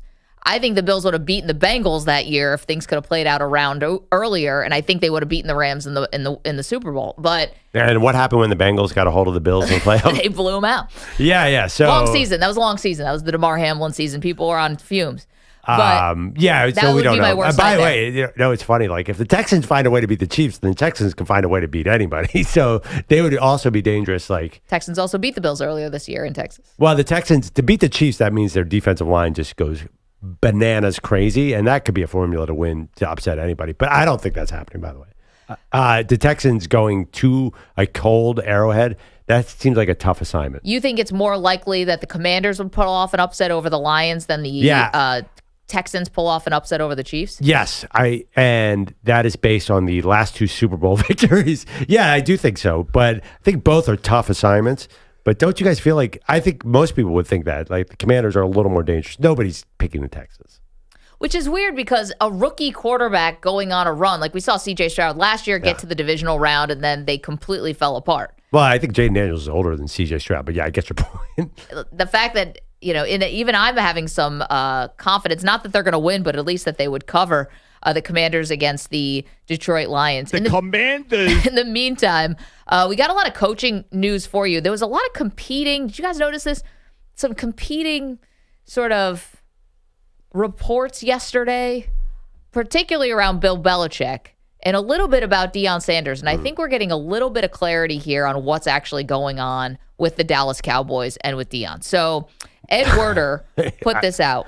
Yes? You really think there's that clarity on I can't wait to hear what you think is clarity because it does not feel clear to me at all. But go ahead. So this is where I think we're starting to get a little bit of clarity. So Ed Werder put out that regarding Deion Sanders, he's being told that Deion would almost certainly accept if Jerry Jones offers to make him the next Cowboys head coach, that those around him are encouraging him to pursue it, and that Jones is enamored with the idea. So loving this sort of marriage, right? That this could happen.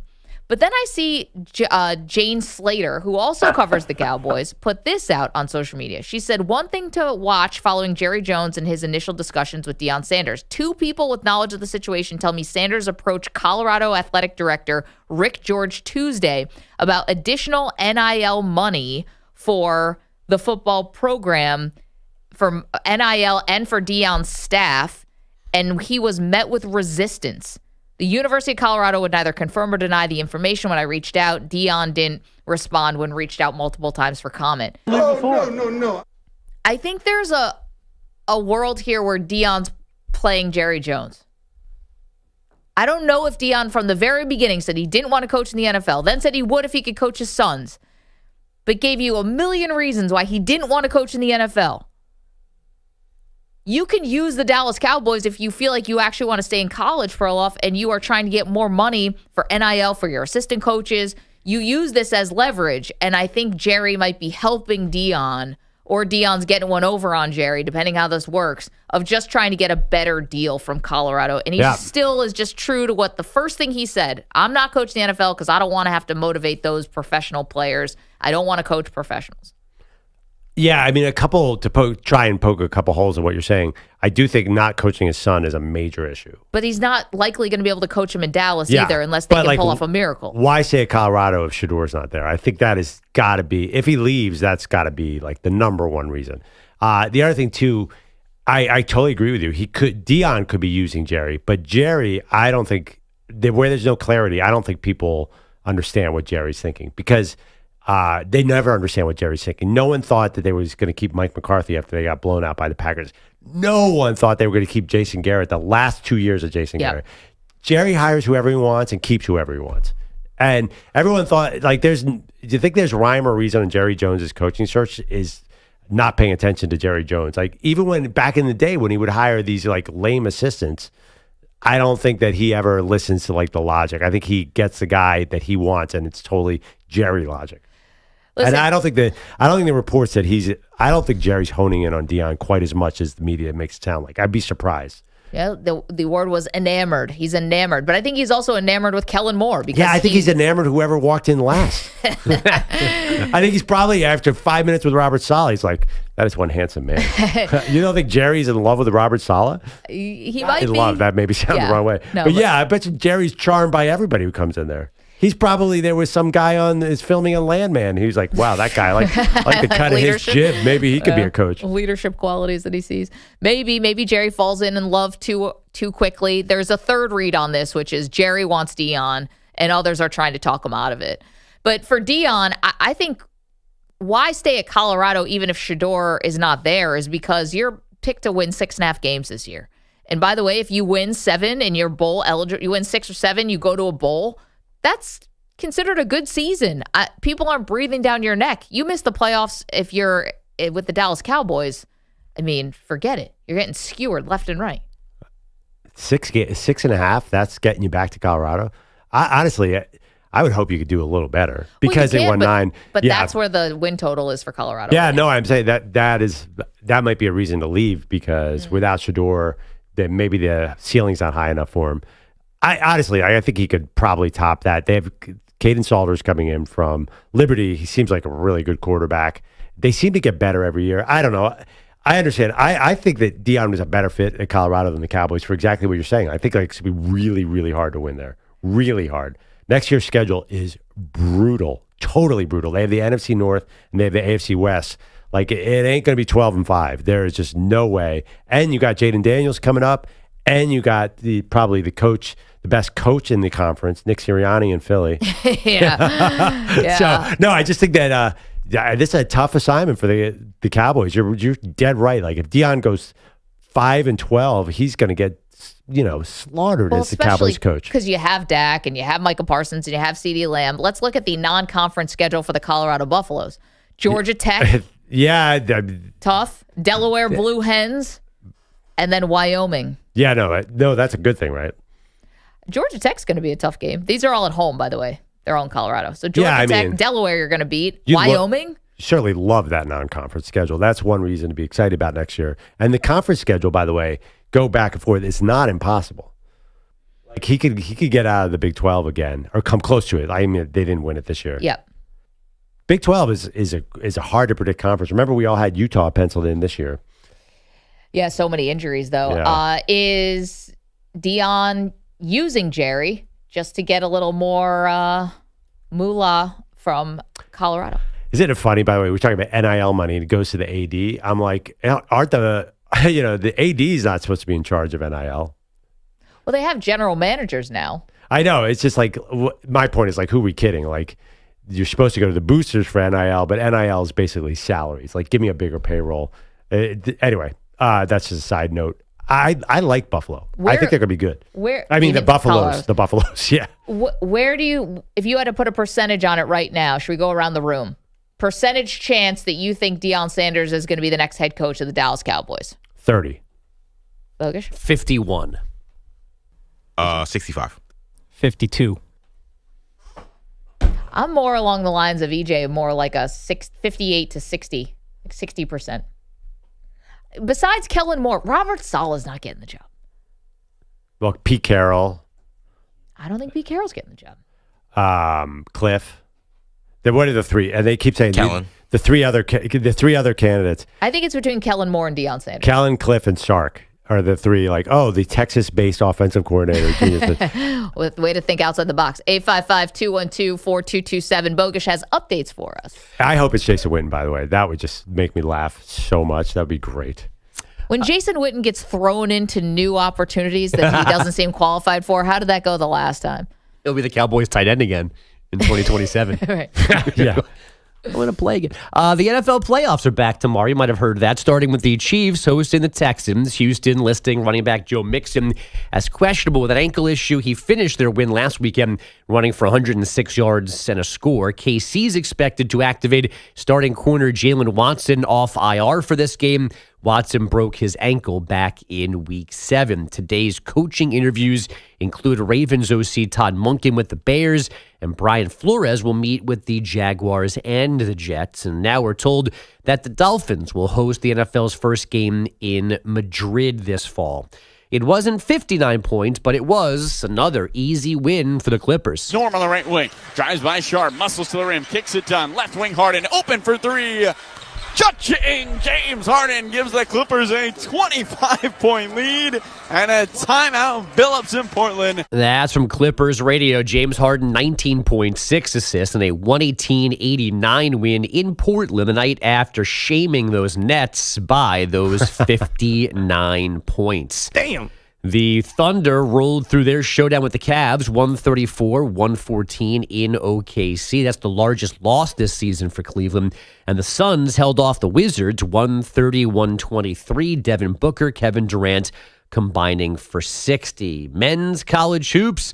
3 ranked teams played last night, and they all lost, including... 8 in the shot clock, 7. Steps into a high arch 3. Straight away is good!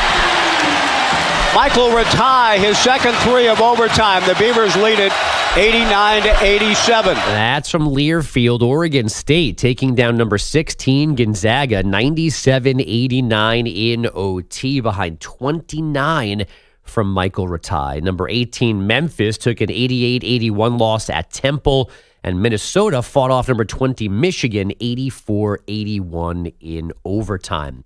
Naomi Osaka retiring from her third-round match at the Aussie Open with an abdominal muscle issue.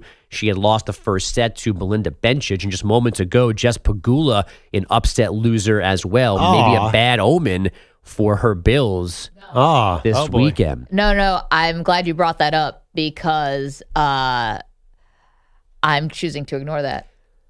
That's it. You have no history of their 3-0 when she loses in majors, nothing like that. No, but she doesn't win and they don't win. I don't think. Yeah, that's my concern. The pattern continues. Wait, did she break through at some point? Did she win something, or am I? No, she got to the final of the U.S. Open. Okay, and lost. But I was about to say the Americans not doing so well in this. Coco Gauff did win today. That's her. There is that. Novak. Hey, by the way, I'm sorry, you mentioned. Did anyone ask Penny Hardaway yesterday about that story that LeBron told about the pickup game at Michael Jordan's court where Penny Hardaway was there and LeBron said he was unguardable at 16 years old and you guys called BS on it? Well, Perloff called BS on it. Exactly. I'm sorry, Perloff called BS on it? Yeah. Sorry to loop you all in on that. No, but I don't know if anybody asked Penny that question. Okay, just checking. Like they said he was there. He could also corroborate this story. By the way, LeBron mentioned those players that were playing, and Perloff said there's no chance LeBron smoked them. I mean, Penny Hardaway posts all those knee surgeries and fat, not out of shape Antoine Walker. No, I say there's no way he smoked Jordan. Guys. Oh, wow. I was really talking about Jordan. Oh, okay. Who was the other? The last one you It's said? Antoine Walker, who was out of shape, and then who's the other guy? Michael Finley. I love Finley. He's Dude, a local Dallas Antoine fan. Walker, he might have been out of shape. That guy had so much game. Oh, my God. Not defensive game. Yeah, anyway. And then lost all his money? Yes. Yeah. He did. I love that. sad, That's though. what he's famous for. By the way, he's really, I mean, you want to talk about a guy in the media who will let it rip. Oh, I Antoine know. Walker we got to get him on the show. He will name names. Speaking of losing all your money, did you guys see an update? So apparently Hak Tua has like completely gone totally silent. So she had that Bitcoin, the Hak Tua coin. Yeah. Whoever bought that, like, shame on you. Yeah. But she apparently made a lot of money off of that, according to the internet, and then she disappeared. And I was thinking to myself, reading this, is there someone who is more certain to lose all the money that they've made than Hak Tua? I just can't imagine she's putting the right people around her. I'm more disappointed that she made money in the first place. Well, whatever. This is America. You know, you make money, you get your 15 minutes of fame. I'm not against that. Is there any shot that she has good people around her and she's actually going to keep her money? To me, she seems almost more like a lottery winner, and we hear all these horrible stories about people winning the lottery and just going broke. The story that I read about what's going on actually said that she complimented her and her team up until what might have been them, like swindling people out of all this money. Yes. Like, there's no way this ends with her like coming out on top, like having the last laugh. I think the one thing she said is that she's a victim as well, and then she went back to being quiet. But that's the thing you say when you. Yeah, right. Yeah. Does she still have the podcast? I can't imagine she's doing a podcast while people think she stole their money. Are you guys with me? I just think that this is going to be a cautionary tale. Yeah, I mean, if you're going to describe intimate acts in front of a camera person, I'm saying cautionary tale. That's your rocket cautionary ship. tale, what? Yeah. Like this is a model that other people are following? But listen, once you get the money and all of a sudden your life changes, then the next step is you got to hang on to it. She was working like the overnight shift in some factory somewhere, and I have a feeling she's going to end up back there. I feel bad saying it. I don't think she's got the right people around her. I mean, could they end up in jail? Oh, I don't know about that. That seems to be what people are asking. You think, is that what it is? Okay. If people don't know what we're talking about, I have no idea. So it's it's happened a couple of times where you can like create your own like money. Yeah, well, or yeah, currency. Or I think it was like almost like an NFT kind of thing, and they allegedly inflated the price of this, and then took all of the money out of it for themselves, and it crashed. So you on the outside made nothing, and they took everything out with them. That sounds illegal. Very American. But it's like completely fabricated. Like you just do it, and like we push it up to $100, and then we take 97 out, and we get 97, and the other 100 people have to split $3. That's what basically what happened. Is it illegal? It feels like it's illegal. But it also feels like Hak Tua's whole existence is a troll. So like the idea that you would give money to this thinking that somehow you were going to make bank. That's the problem with all this, is everyone thought they could get a quick buck out of this. Yes. Hak Tua, these people who invested in this Hak Tua coin, like there's no quick buck in America, people. I'm sorry. That just doesn't exist. What? It's like there's this idea, people like, how did I get scammed? What did that happen? It's like, well, you're not going to get rich overnight. That's not how this works. Oh, I have no sympathy if you gave her money for this. It's Hak Tua. Right. Like, what are we talking about? Her name is Haley Welch, guys. She's a lady. It's Manny's future wife. She loves lion tattoos. She seems very talented. Manny just wants to get to know her personality. I mean, one thing, it could go really badly. She will always get dates. That's true. Till the end of time. Yeah. She'll be like with a walker, just like, She'll have a line of men outside the door of the old folks' home.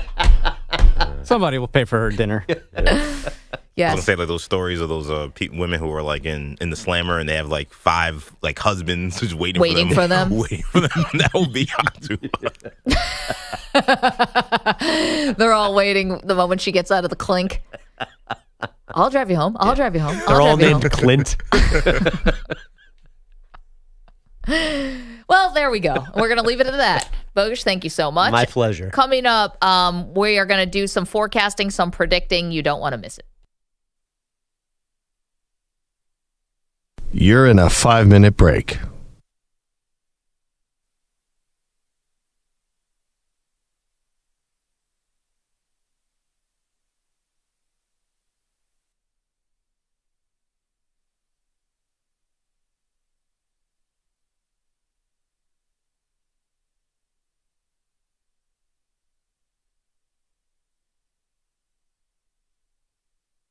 Four minutes, 30 seconds remaining.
30 seconds remaining.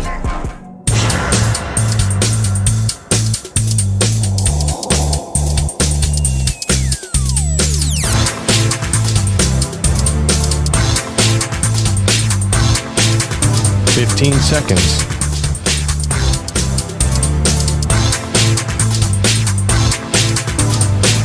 Break ends in 5 seconds.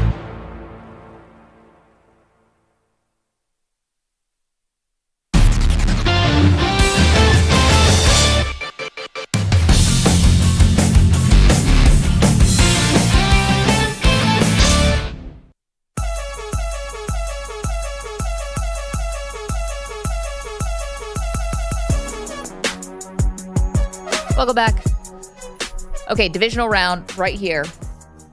Gets going tomorrow afternoon, Pearl, with the Kansas City Chiefs. Now, not to, fast forward this thing too much, but you can't help but start thinking a little bit about Super Bowl matchups. What do you think would be the dream Super Bowl matchup out of the 8 teams remaining? Okay, I've gone back and forth a lot about this. I think the most historic matchup we could have would be not Bills. What? I think it'd be Chiefs going for a three-peat against the juggernaut that is the Detroit Lions. I think Chiefs-Lions. I understand a lot of people here are going to say Bills. I think if we really pull back and look at history, to see Patrick Mahomes going against this Lions team to try and win a three-peat would be unbelievably special. So I'm going against the grain Chiefs-Lions. Don't you think there's something weird about that, though, about this whole thing? Because I'm with you. I think Chiefs-Lions. I think Bills-Lions would be great because who's the underdog? Who's the scrappy underdog? Who gets to lay claim to being the forgotten team that's having this resurgence? But here's my question to you. Shouldn't the 2-time, soon-to-be 3-time MVP be the guy you want to see in the Super Bowl the most out of anyone? The guy who's got it looks like it's going to be 3 MVPs, who has not been to a Super Bowl, hasn't won a Super Bowl. Wouldn't that the Ravens far and away have the most intrigue? Shouldn't it be Ravens-Lions? Nah. Ravens-Eagles? I don't know. Well, I think because the Ravens had that 2012 Super Bowl, which ironically was in New Orleans, where this will be. It doesn't feel as new, where I'd put the Bills over the Ravens because of history and the trying to break through. It's just because John Harbaugh already has one. I know Lamar doesn't, but I think that's why. I know it wouldn't be like as juicy, maybe storyline wise, but your Eagles against the Chiefs gave us a great Super Bowl. I mean, like game wise, we had a really fun Super Bowl. It came down to I thought a questionable call, the defensive holding call on James Bradbury, but still, that was a great game. I don't think anyone would pick the Eagles against the Chiefs. Though. No, I'm kind of done with the Eagles. It kind of feels like they had their shot and they didn't hit it. You want to know why I'm done with the Eagles? I personally would want to see the Eagles, but I don't think that would be that likable. You don't even like your team. No, I like my team. Everybody likes Saquon. He's universally beloved. Nope. Manny is the Giants fan. You're telling me you dislike Saquon Barkley? A little bit, yes. How do you dislike him? You think it was Saquon's fault that he's not a Giant? Yeah, I mean, exactly. No, but I think it's Saquon's fault that he's an Eagle. They gave him the most money. Whoop-de-doo. Have fun, buddy. No, I don't think I think that Sirianni's unlikable. Nick Sirianni's unlikable. I'd punch him in the face. People do not like Jalen Hurts because Jalen Hurts is so reserved. That's a good-looking dude. Yeah, Jalen Hurts. Oh, yeah. Yeah, square jaw. But I don't think he... High in the good-looking draft. But nobody likes Jalen Hurts, right? Because he's an oddball. I think people in Alabama like him. Really? I think people like Jalen Hurts. Like he's a good teammate. But I don't think he's a very reserved person. Like Jalen Hurts, you don't know what Jalen Hurts is doing when he's away from the field. Yeah, that's fine though. I don't mind guys being private. Well, no, I don't know what Lamar Jackson does away from the field either. All I know about Josh Allen is he's dating a famous person. Well, you said the Eagles weren't likable. I think a big part is there's just like Jalen Hurts has not put himself out there to be likable. Like I think Mahomes is out there on Netflix every day. I think Lamar is on camera all the time. I think Hurts is not. Yeah, Hurts is a different cat. He definitely is. Don't you think that's why, or what do you think? No, I just think I don't think people really are into Eagle fans right now and into the Eagles. But again, that did give us a great game. So if you wanted something good, but I think Bills Lions is the matchup. Also, I mean, if you get Josh Allen or Lamar Jackson, like that kind of star quarterback would be huge to go in the Super Bowl. You need star power. But Lamar's just a big star. That's what I'm saying. But is he? I mean, they're the same. I mean, Josh Allen and Lamar are equal. Mahomes is a tier ahead. And the funny thing is, the Lions have the least. Jared Goff's not a star, but we all want to see. I think Jahmyr Gibbs is the star of that team. That'd be super fun. Yeah, Dan Campbell's really the star. I think they're one of those teams that's led by the coach. All right, Kevin's in Oregon. Kevin, Hey there, how are you doing today? I left you like a minute. I heard a story about the scam artist, and it brought up a painful memory. About 10 years ago, I had retired, and I decided I was going to go back to school just for something to do. There's this college that had a program I wanted to go to in a small town in Southern Oregon. I found a place to rent and put down $1,000, which was the first month's rent and deposit, and it turned out the address didn't even exist. Oh. So these people took my money. My wife said, "You blew your money. If you want to go to school there, you're going to have to live in the dorm." So at age 56, I spent 9 months living in the dorm. Oh my gosh, that's a movie. Wait a minute. So you didn't, the property, they just put photos up and it was all fake? Yeah, what I did was it was a good deal. I didn't want somebody else to rent the place.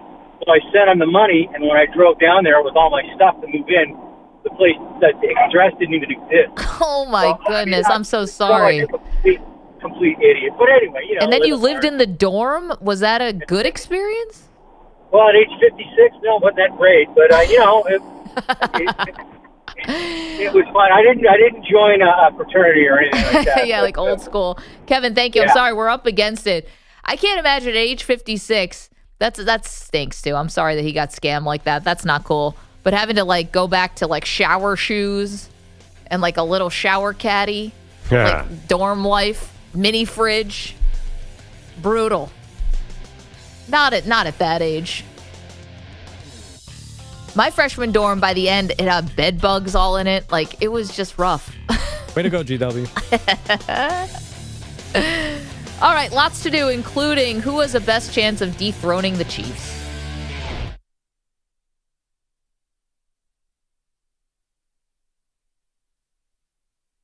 You're in a 5-minute break.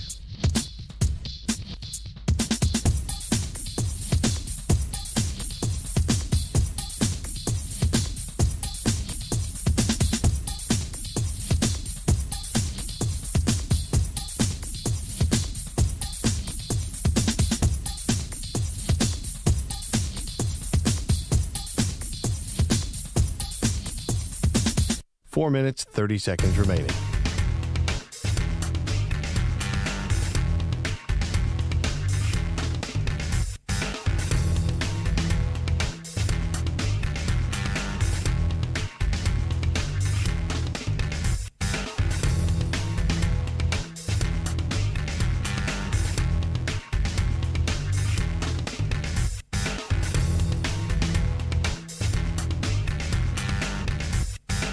Four minutes remaining.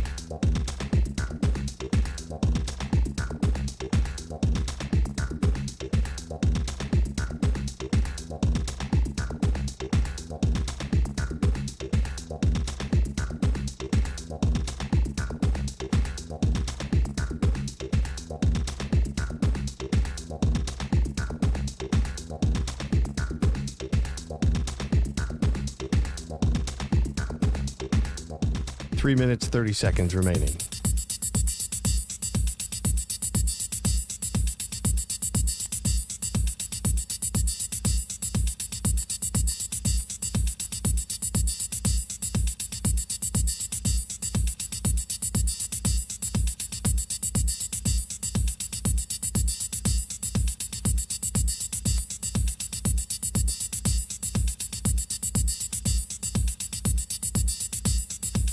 Three minutes remaining.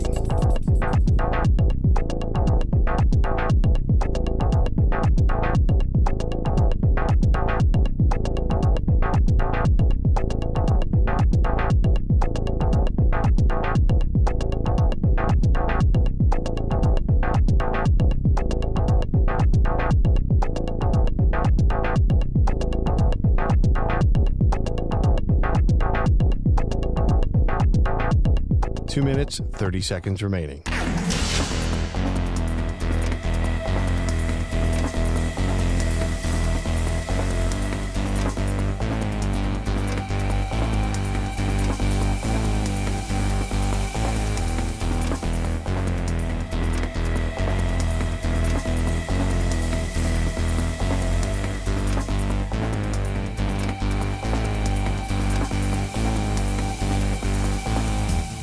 2 minutes remaining.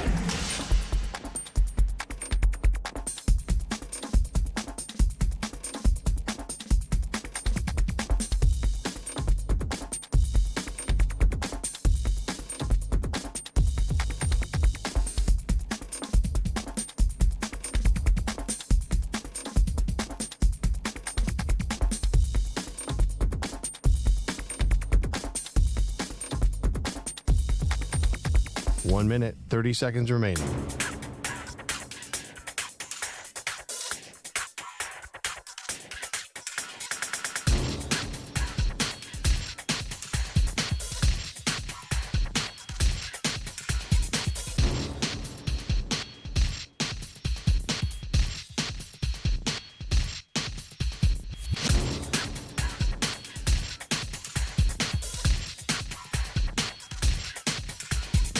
One minute remaining.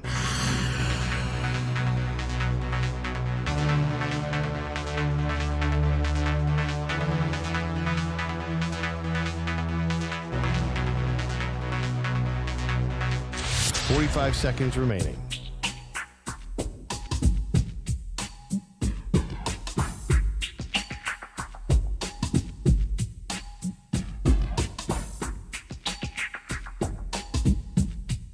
Thirty seconds remaining.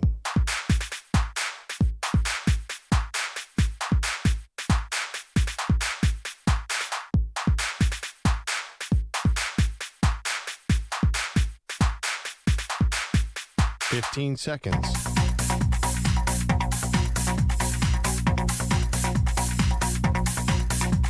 Break ends in 5 seconds.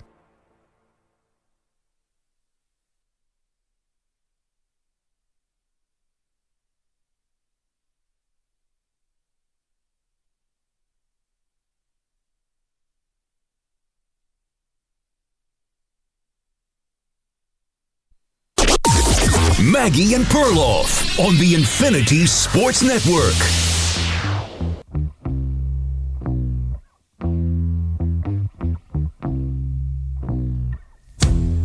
Let's say we live in a world where the Kansas City Chiefs are back in the AFC Championship game. Welcome to the show, Maggie Gray, Andrew Perloff. Yes, I'm not trying to fast forward too much, but let's live in a world, Pearl, where the Chiefs win this weekend. It's going to be their playoff debut. They've been had the bye. They've been rested. We know Andy Reid off a bye, very gaudy record. Mahomes hasn't thrown a pass since Christmas. They're just going into this game in really good shape because I don't think anyone will accuse the Chiefs of having rust. They played more games over the last 5 years than any other team. So let's just assume they get past the Texans. Who would have a better chance of dethroning the Chiefs in this hypothetical AFC Championship game? Not to look ahead too much. Would it be the Bills or would it be the Ravens? Oh, God. I'm going to say logically it's the Ravens. In my heart, I know it's the Bills because the Bills have been knocking at that door for so long and they've been so close that they have to get through eventually. It's just luck. Like, I mean, the two losses were so close, the 13-second game and last year, that I feel like the Chiefs can't keep beating them that narrowly. Eventually, luck will turn. Now, the only reason I was tempted to say the Ravens was Derrick Henry, but I do think the Bills, style-wise, can control the ball. And the Chiefs, both teams, it's so funny. Both teams are just going to want to control the ball. Yeah. And they have these great quarterbacks, and they're going to want to run. So I think the Bills, if you have 3 close games, there's just no way the luck is going to turn against you 3 times in a row. I know that's not a football analysis, but I think that's like what most people feel. Like eventually, like the Chiefs can't beat them narrowly every single time. Eventually, they're going to lose one of those close games. Okay, can I introduce another non-X's and O's thing into that equation, though? The Chiefs have ended the Bills season 3 out of the last 4 years.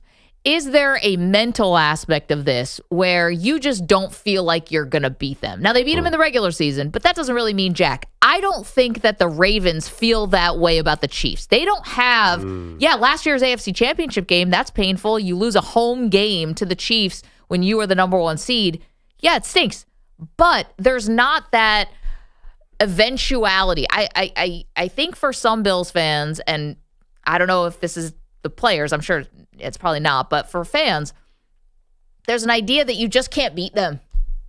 that something's always going to happen. The Bengals fans don't have that. They've watched their team beat the Chiefs in a big moment. And I don't think the Ravens haven't had enough matchups in the postseason with the Chiefs.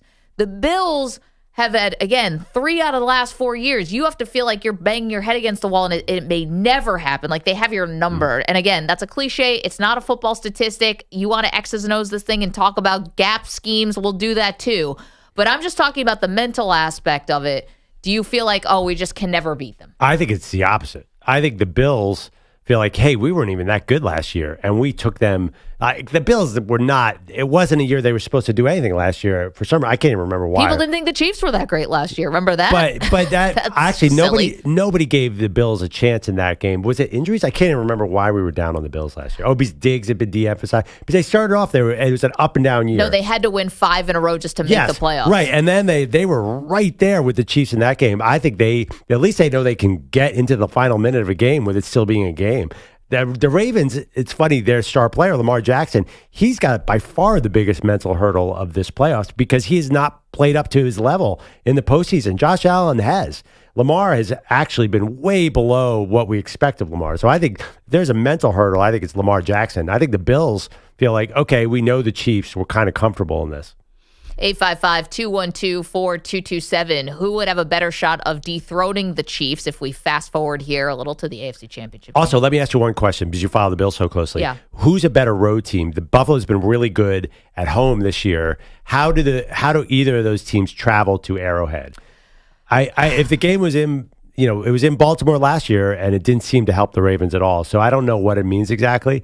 If the game was in Buffalo, I would like Buffalo. I feel going to Arrowhead, that is a hard assignment. And I'm not sure which team travels better. Well, listen, Baltimore went to Arrowhead earlier this season and they were a toenail away. Isaiah Likely in the back of the end zone. I thought that was weird. Opening game of the year, though. Teams are totally different now. I think that one way I would give the Ravens the nod there, I think the Bills' offensive line is really good. The defensive line is good, but we'll see what they can do against Derrick Henry. The Ravens' lines, I think, are good. The Ravens have changed their defense. I think maybe you can throw on the Ravens a little bit, but I don't know about running on the Ravens. I really don't. So I think the line, that's the old cliche is lines travel. I think their offensive line is very good, and I think their defensive line's good. So I guess maybe I'd give the nod there a little bit. The only thing I think you can do is maybe throw on the Ravens a little bit. And again, they made all these changes with Kyle Hamilton and moving him around and kind of lock down that defense a little bit more. I also think people are killing me for this on social media for over a month now. Which quarterback of Lamar Jackson and Josh Allen is better prepared for weather in Kansas City? Because I'll tell you right now, the way the weather is trending this month, it's going to be freezing for that AFC title game. I don't know if it's I don't know this year if it's a later or earlier. I think Josh Allen's a little bit more ready for a super cold game. Again, I'm basing this on the fact that Lamar's from Florida, and I don't care how well he's played. And he's never played anywhere near this cold. Never anywhere, not within 20 degrees of 8 degrees. So, honestly, you keep poo-pooing this idea. I am. I just don't think he's going to be comfortable passing the ball in 8-degree weather. I think for guys who are elite of the elite of the elite, of which Lamar Jackson is, I just don't think you're getting the cold being the differentiating factor. Well, you don't think you think Matthew Stafford's elite, and you're telling me that's not going to affect Matthew Stafford's game? Yeah, but Matthew Stafford is not being talked. He might go to the Hall of Fame, but no one's saying this year Matthew Stafford is right there with Mahomes, Allen, Lamar Jackson, and Burrow. He's definitely a tier below. I think in what sense? And he's 30, what is he, 37? Matthew Stafford's a tier below, but Matthew Stafford's just as good a quarterback as anybody. Nobody's going into a game and saying, well, we got the better quarterback when Matthew Stafford's on the other side. I don't see Lamar Jackson being like Tua, where it's well, you got him and the weather, and he's going to, because he's from Florida, I think he's too good for that, and he's been in Baltimore since he got drafted, and Baltimore is not warm this time of year. Yeah, it feels like Josh Allen's bigger, and if the game goes away, if you take out the passing from either the Bills or the Ravens, it feels like for me that if it's too cold to really pass the ball downfield, that favors the Bills because the Ravens have Derrick Henry, but they also have this weapon where you gear up for the run and they catch you on the long pass. I think that gets taken away in the cold weather. So, and I think the Chiefs are perfect for the cold weather because they want to just short pass, run, short pass, run. They have no explosives, so they're really good in the cold weather. I don't understand why guys. I just assume they do. Didn't Brady give the blueprint of quarterbacks in cold weather that you have to wear that scuba suit that he used to wear under his uniform? Yeah, it's a good one. Lamar said yesterday, I tried a glove and it didn't work. So he'll have bare hands too. So will Josh. He's not. Josh doesn't use gloves? Okay. I think it's hard. I mean, a lot of quarterbacks use it, don't they, in the freezing weather? 855-212-4227. Weather being a factor. Jeff in Tucson wants to react to a question we asked you last hour, which is, of the 8 teams that remain in this divisional round, what would make the best Super Bowl matchup out of these 8 teams? Jeff, go ahead. Good morning, Maggie. It's Perloff. How you guys doing? Good. Great. Perloff, I'm surprised you're riding the Bills, but you're just trying to make Maggie feel good this morning. No, he's trolling me. He's a mush. Jeff, it's a home game. I mean, come on. If this game was in Baltimore, I would bet my life saving on Baltimore. But they're going to go into Buffalo in the freezing weather and win this game? Explain why. Well, 2 reasons why. Because Baltimore is not that warm a place to play anyway. And you got to remember that this is a team that can run the ball down somebody's throat now. And they can control the ball and keep the ball away from the big juggernaut that Josh Allen can be, and run the ball. So if you can run the ball, play defense, right? No, they've got the formula, Jeff. Listen, there's a reason why they're a slight favorite. You have to hope that Josh Allen he needs the game of his life, although we've seen him have the game of his life before and come up short. The defense has to be if they can limit Derrick Henry, you're not stopping him. If you can limit him, you have a prayer. Maggie, don't we want to see 2 teams that have never won a Super Bowl be in the Super Bowl? I think so. I do. Here's a question, though, Jeff. Who gets to claim to be the scrappy underdog if it's Lions-Bills? I think it gets to be the Lions. Yeah, I agree. Of, the 4th down boy. He loved that. I'm a Browns fan, but that guy, I love that guy. Everyone loves Campbell. Everyone loves Campbell until they hate him. Jeff, thanks so much. And when I say that, I don't mean personally. I mean he got more criticism after the NFC Championship game last year than I've seen a singular head coach outside of Kyle Shanahan, I guess, get in a long time. I mean, We'll never see it coming. I disagree, but Shanahan not taking the ball first in overtime. That was all time. Well, and Shanahan as a coordinator with the Falcons. Yeah, no, Shanahan's gotten his fair share, but people were all over Dan Campbell after last year's loss to the 49ers. I didn't see it that way. I thought it was like there were 2 plays. There was the fumble and Josh Reynolds dropping that ball. That's the only reason they lost that game. But regardless, by the way, I do disagree with one thing about it. I don't think you're seeing the Jahmyr Gibbs wagon coming. I think he's the face of the NFL if the Lions win. I think he's shoots up to the number 1 star in the entire NFL. He is electric. Like, I think he's way more exciting than Saquon even. And Saquon jumped over a guy backwards. I think I saw the stat. He is the most effective. Only Marshall Faulk has had more yards per touch ever than Jahmyr Gibbs. I think he will be the star of the whole project if they win the whole thing. And because obviously David Montgomery's coming back, but for the Lions to win it all, it's going to have to be a huge Gibbs game. I think he is about to be a rocket ship in the NFL. Interesting. Yeah. When I think of the Lions and who the face of the Detroit Lions is, it's Dan Campbell. I think it's weird, like a college team where it's actually the coach that's the face of the team as opposed to the players, because Jared Goff is not the biggest star on the team. Aiden Hutchinson is hurt for this run, so we're not getting nearly as much Aiden Hutchinson as we normally would. Amon-Ra St. Brown is out there. He's got the podcast, very popular guy. I think Dan Campbell's the guy. Yeah, I not only do I think Gibbs is the star of the team, I think Gibbs is like one of the stars of the NFL, because it kind of reminds me like when Lamar Jackson first hit. Like, we just haven't seen this in forever. Like, when's the last time a running back has been able to do this? Well, I think people look at Saquon. They look at Derrick Henry. They see running backs have a great – Josh Jacobs had a great year. But he was the focal point of their offense. It's like Gibbs is old school. He's like when Barry came out. Like, it's just – I think Saquon is amazing and great, but – he's like a video game. It's just incredible to me. When you see an athlete who moves differently than everybody else, kind of like Deion did in the 90s or Randy Moss in the 2000s, that's to me what Gibbs is. I think if the Lions win the whole thing, just watch. He will just skyrocket as far as superstardom. Is he the Sonic or the Knuckles in their little Sonic and Knuckles thing? I don't know the Sonic and Knuckles thing. Well, I remember playing the video game as a kid, but I don't know who's who. Manny, EJ's out getting the breakfast order. Who's Sonic and who's Knuckles of these two guys?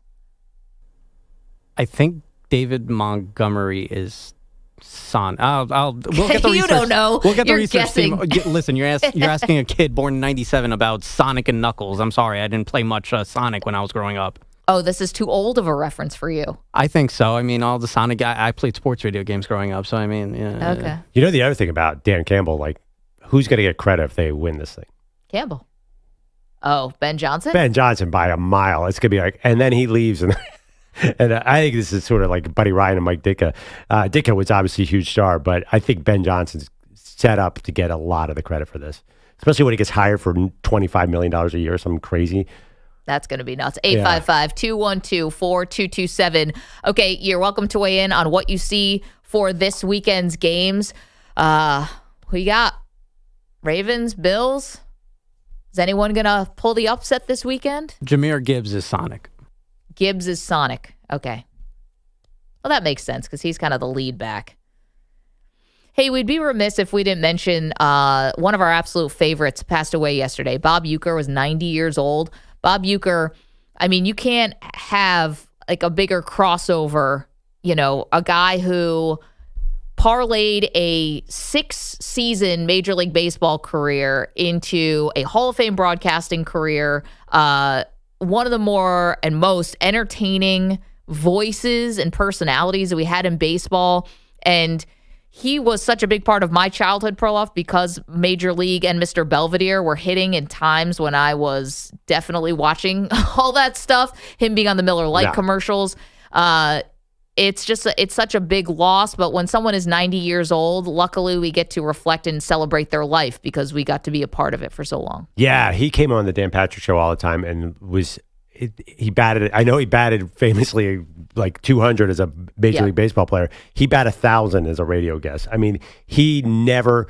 You know how some people are just funny every time they talk? Yep. Every single time. So sharp, so funny. Even into his 80s, he was on point. Yeah, I don't know. Say what you want about him, anything you want about him being a nice guy or whatever. That guy was legit funny. A very, very, very funny human being. So as we continue on with the show this morning, we'll leave you with some of our favorite memories of the late Bob Uecker. Rookie sensation Ricky Vaughn on the pitch now. You can close the book on Kellner. Thank God. Vaughn into the windup in his first offering. Just a bit outside. He tried the corner and missed. Post-game show is brought to you by Christ, I can't find it. The hell with it.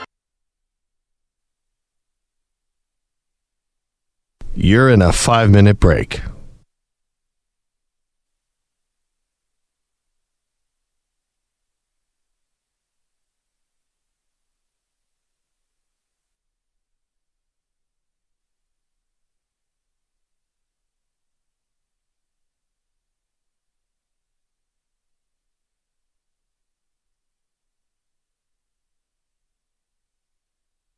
Four minutes, 30 seconds remaining.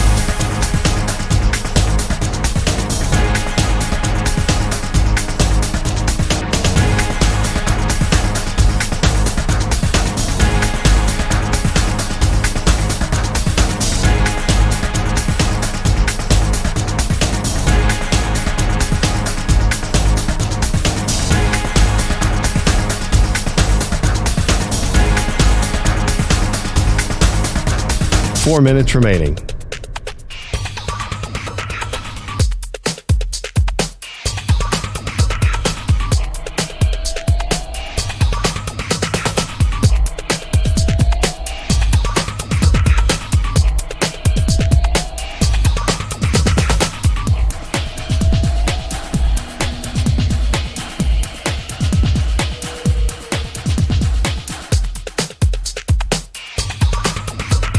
Three minutes, 30 seconds remaining.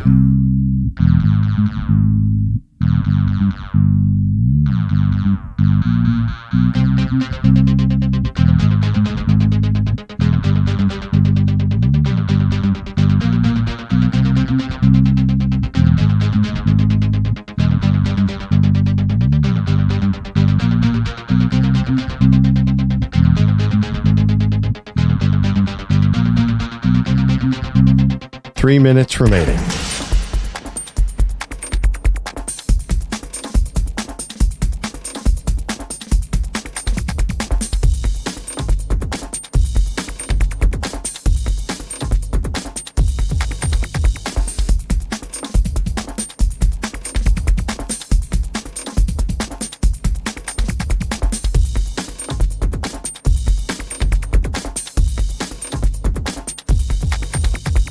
Two minutes, 30 seconds remaining.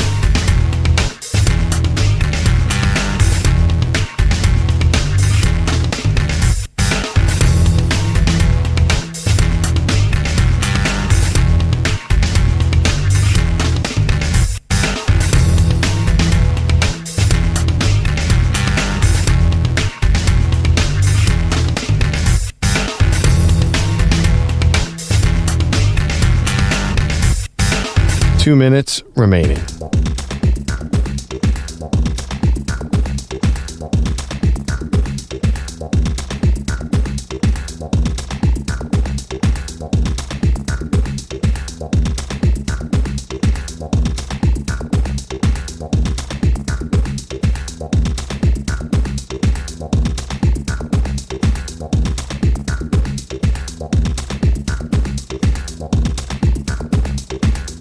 One minute, 30 seconds remaining.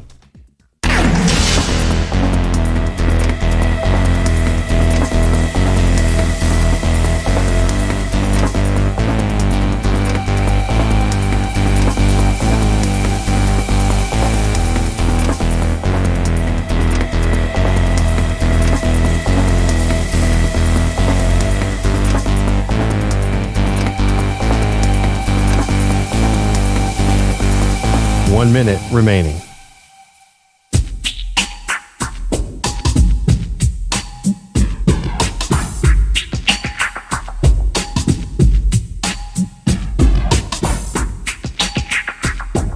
Forty-five seconds remaining.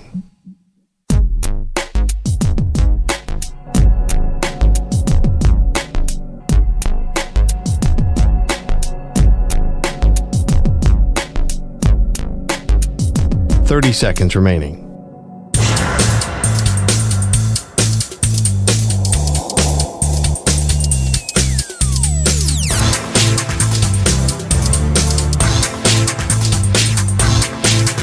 Fifteen seconds.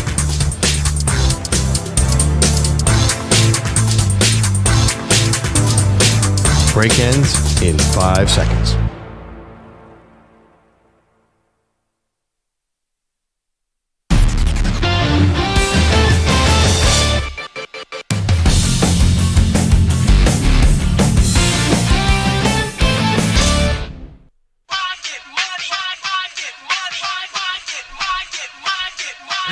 Oh, welcome back to Maggie and Perloff. I have a 11-year-old nephew who said continually sending me the same image. It's a picture of an incoming call from the Washington Commanders with the word fraud on it. Oh, gosh. And I just saw the NFL Network was doing that, or ESPN was doing that too.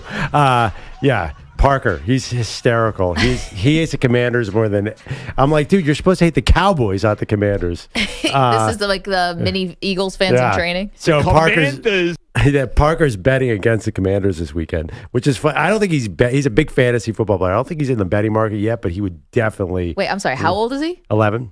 Does he have like a DraftKings mini account? No, but talk fantasy football with an 11-year-old, they will run circles around you. Oh my God. I totally think that's true. I bet 11-year-old would beat me in fantasy and probably not even try that hard. They have nothing else in their brain going on except stats. Yeah, right. Get a mortgage, then come back and talk to us. Okay, let's get to our pal Nick Costos from You Better You Bet. He joins us every Friday at this time, and he's one of our absolute favorites. Nick, how you doing? I'm good. I'm 41, and that's how my brain works also. Stats in fantasy football. So I'm like an 11-year-old kid. So great to be maturity-wise, I could see that. Yeah, you know what? You've made a nice living off of it. It's working for Not you. bad. You know, at Not some bad. point we will get. You are an expert in a lot of things, sports, gambling, and otherwise, but also tattoos. We'll get your thoughts. Manny is looking for a little inspiration. He wants to get some new ink. The rest of us don't have tattoos on the show. So We thought maybe you could help them out. But first, we got Sure. football to get to. Let's start with the national. Are we doing the tattoo stuff today? I'm excited. Or like another time. Well, first we got to get to every single game that's being played sounds this good. weekend for our audience. Let's try to help them win some money. Maybe we'll start. Let's go in chronological order, actually. Why don't we just start with that Chiefs Texans game? How do you play this? Do you like the spread? Do you like the total? What's the betting angle?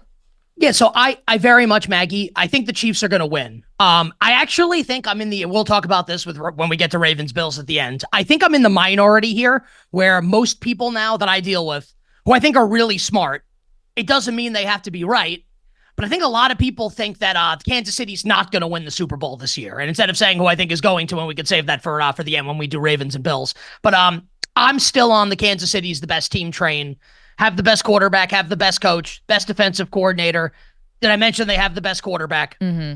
Did I mention they have the best quarterback? and he's like the best one of all time. Like him and Brady probably. So I do think the Chiefs will win the game. If I'm betting the game against the spread, I would bet Houston plus the points. It's a huge jump up from where this point spread was when they played about a month ago or 3 weeks ago. Kansas City closed a 3.5 point home favorite in that game right around Christmas time. Now we're sitting above 7 at 8.5. So if I had to bet it, I'd bet Houston. But the way I'd rather bet this game would be to tease Kansas City down from 8.5 to 2.5. And maybe we get another leg to pair it with as the week goes along here. Earlier in the week, Baltimore was available as a teaser leg. Buffalo was available. Detroit was available. In terms of teasing down or up through 7 and 3, 3 and 7, they don't exist now. I do like Kansas City as a teaser leg. If I had to bet the game, I'd bet Houston. I feel pretty strongly that the Chiefs will win by 7 points or less. What about the total, 41.5? I'm not sure where Houston finds offense in this game, Nick. Well, I will say the Texans, they were in a bunch of 3rd and 10s last week, and they did get a little lucky. The serendipitous bounce to Stroud on the 3rd and 16 fumble at the end of the first half when it bounces right back to him. He had Xavier Hutchinson down the field. They go on to score a touchdown on the stroke of halftime to Nico Collins. But, Collins looked awesome last week, and whether or not Joe Mixon plays in the game, and he's questionable right now with an ankle injury, I think this could be just a huge Nico Collins game, and he's so good that I don't know if anybody could stop him here. If I had to bet the total, I bet the under, but I don't have to do anything, so I'm going to be on the sidelines of the total. I need Kansas City to win the game. I have Chiefs to win the Super Bowl, so I'll just be rooting on the Chiefs to win. Chiefs and teaser legs. If you're doing a money line parlay, I would put Kansas City in the money line parlay and feel pretty good about it. Nick Costos joining us from You Better You Bet, BetQL Network. And so twin 8.5 point spreads is what I'm seeing now. That was Houston and Kansas City. I'm seeing that now for Washington and Detroit. This got as high as 10 earlier in the week, Nick, but now it's sitting at 8.5. Do you like the points for the similar reasons that you would take the Texans or no? Yeah. So I bet MGM I'm seeing a 9.5, which doesn't mean there aren't 8.5s elsewhere. So my advice to people would be, if you'd like what I think will be a winning 2-team teaser leg on Saturday, would be to tease Kansas City down to -2.5 and pair it with Detroit, down to 2.5. So you just need the Lions and the Chiefs to win by 3. And you win your teaser. I think that's it. I placed that teaser on Sunday night when all the lines came out. I do think that's a teaser leg that's going to win is Chiefs and and I think those are the teams that are going to play in the Super Bowl, the Chiefs and the Lions. As far as the point spread of the game goes, Maggie, you mentioned that this did touch 10 at points this week. My co-host on You Better You Bet, Femi Abebefe, he grabbed the 10 with the Washington Commanders, and I would do the same. I do think that Jaden Daniels is the best quarterback left standing in the NFC. And I think he's the best quarterback already, period, in the conference. Now, it's not like a one-on-one basketball game. It's a team football game, right? So I'm not saying the Commanders are going to win. But if you bet the Lions in this game, Detroit can win by 30. Their team total is the highest of the season in any game, 33.5. So betting market saying they're going to score at least 33 points in the game, which is kind of nuts, right? Kind of nuts. So Detroit's going to score a ton. Are you going to be comfortable if you bet Detroit and let's say they're up 35-21 with 2 minutes left, and Jaden Daniels is driving the ball down the field to backdoor the game. So teasing Detroit, I think, is the best option here. I'd never bet the under in the game. No, I would never bet the under at 55.5. Maggie, can you not listen for a second? Can I give you my big prop bet this week, Nick? What do you think of Sam Laporta going over on 49.5 yards? Like, how do you see the Lions attacking this game? Yeah, so I think I think Perloff, you've correctly identified kind of the second level of the Washington defense as being kind of shoddy, right? Linebackers and safeties and a big time area of attack, and this is what Jared Goff wants to do and what the Lions want to do. They want to attack the middle of the field. Like that's kind of how they operate on offense and take a couple shots down the field on the boundary or the perimeter to Jamison Williams. So look, like my only issue with Laporta is what if Amon-Ra just goes for 170? But then what if Laporta goes for 120 and Amon-Ra has 60? They could both have 100 yards. So both of those guys, Amon-Ra and Laporta, I think you can make a really good case for because they'll operate over the middle of the field where I think you can really hurt this Commanders defense. Okay, Perloff's Eagles against the Rams. I joke with Perloff that he doesn't even like his own team. I think you do. I think the book is out on Jalen Hurts. Nobody's really behind him. I think they're waiting just to pile on him. The outside world's waiting to pile on Nick Sirianni. What do you think about this game from a betting perspective, Nick? So this was 6.5 at open. Eagles minus 6.5. Went down to 5.5, and now we're sitting at 6 again. So a little bit of a push-pull going on here. Yeah. My sense is that the Eagles will draw some action in between now and kickoff. That I think the Eagles will be the quote-unquote sharp side in the game, which doesn't mean they're going to win or lose, just what I think is going to happen. If and when that happens, I'll try and bet the Rams at the biggest point I can. Like, I'd love to get +7. I don't know if I'm going to. I would take 6.5 with the Rams, though. And I do think, and a lot of people criticize Sean McVay leading into Week 18 for sitting Matthew Stafford and Puka Nacua and Cooper Kupp and Kyron Williams and punting the 3 seed. Looks pretty smart on Monday when Sam Darnold couldn't hit the broadside of a barn. And it looked like that week off, in all seriousness, did Matthew Stafford really great. The Rams were winning games down the stretch, but Stafford didn't look good in those games. They had that huge point explosion against Buffalo, and from there, it was kind of like there's not a ton going on. And I think that week off rejuvenated him, and you saw that on Monday night, the opening drive, he's throwing darts. I have 2 bets that I like in this game. Number 1 will be the Rams to cover. I would like a bigger number than exists right now. And the second would be I'm going to bet the over in the game. Now, we could have snow in the forecast for both games on Sunday in Philadelphia and in Baltimore.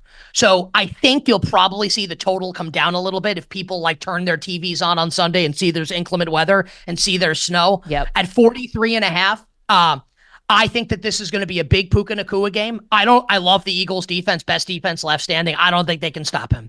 And for the Eagles, I might be the last Jalen Hurts defender. And I think it's in a big game. I think you get good Jalen Hurts performances. I'll bet the over in the game. I'll bet the Rams to cover. Make me pick the winner of the game. I do think the Eagles win a very close game at the end.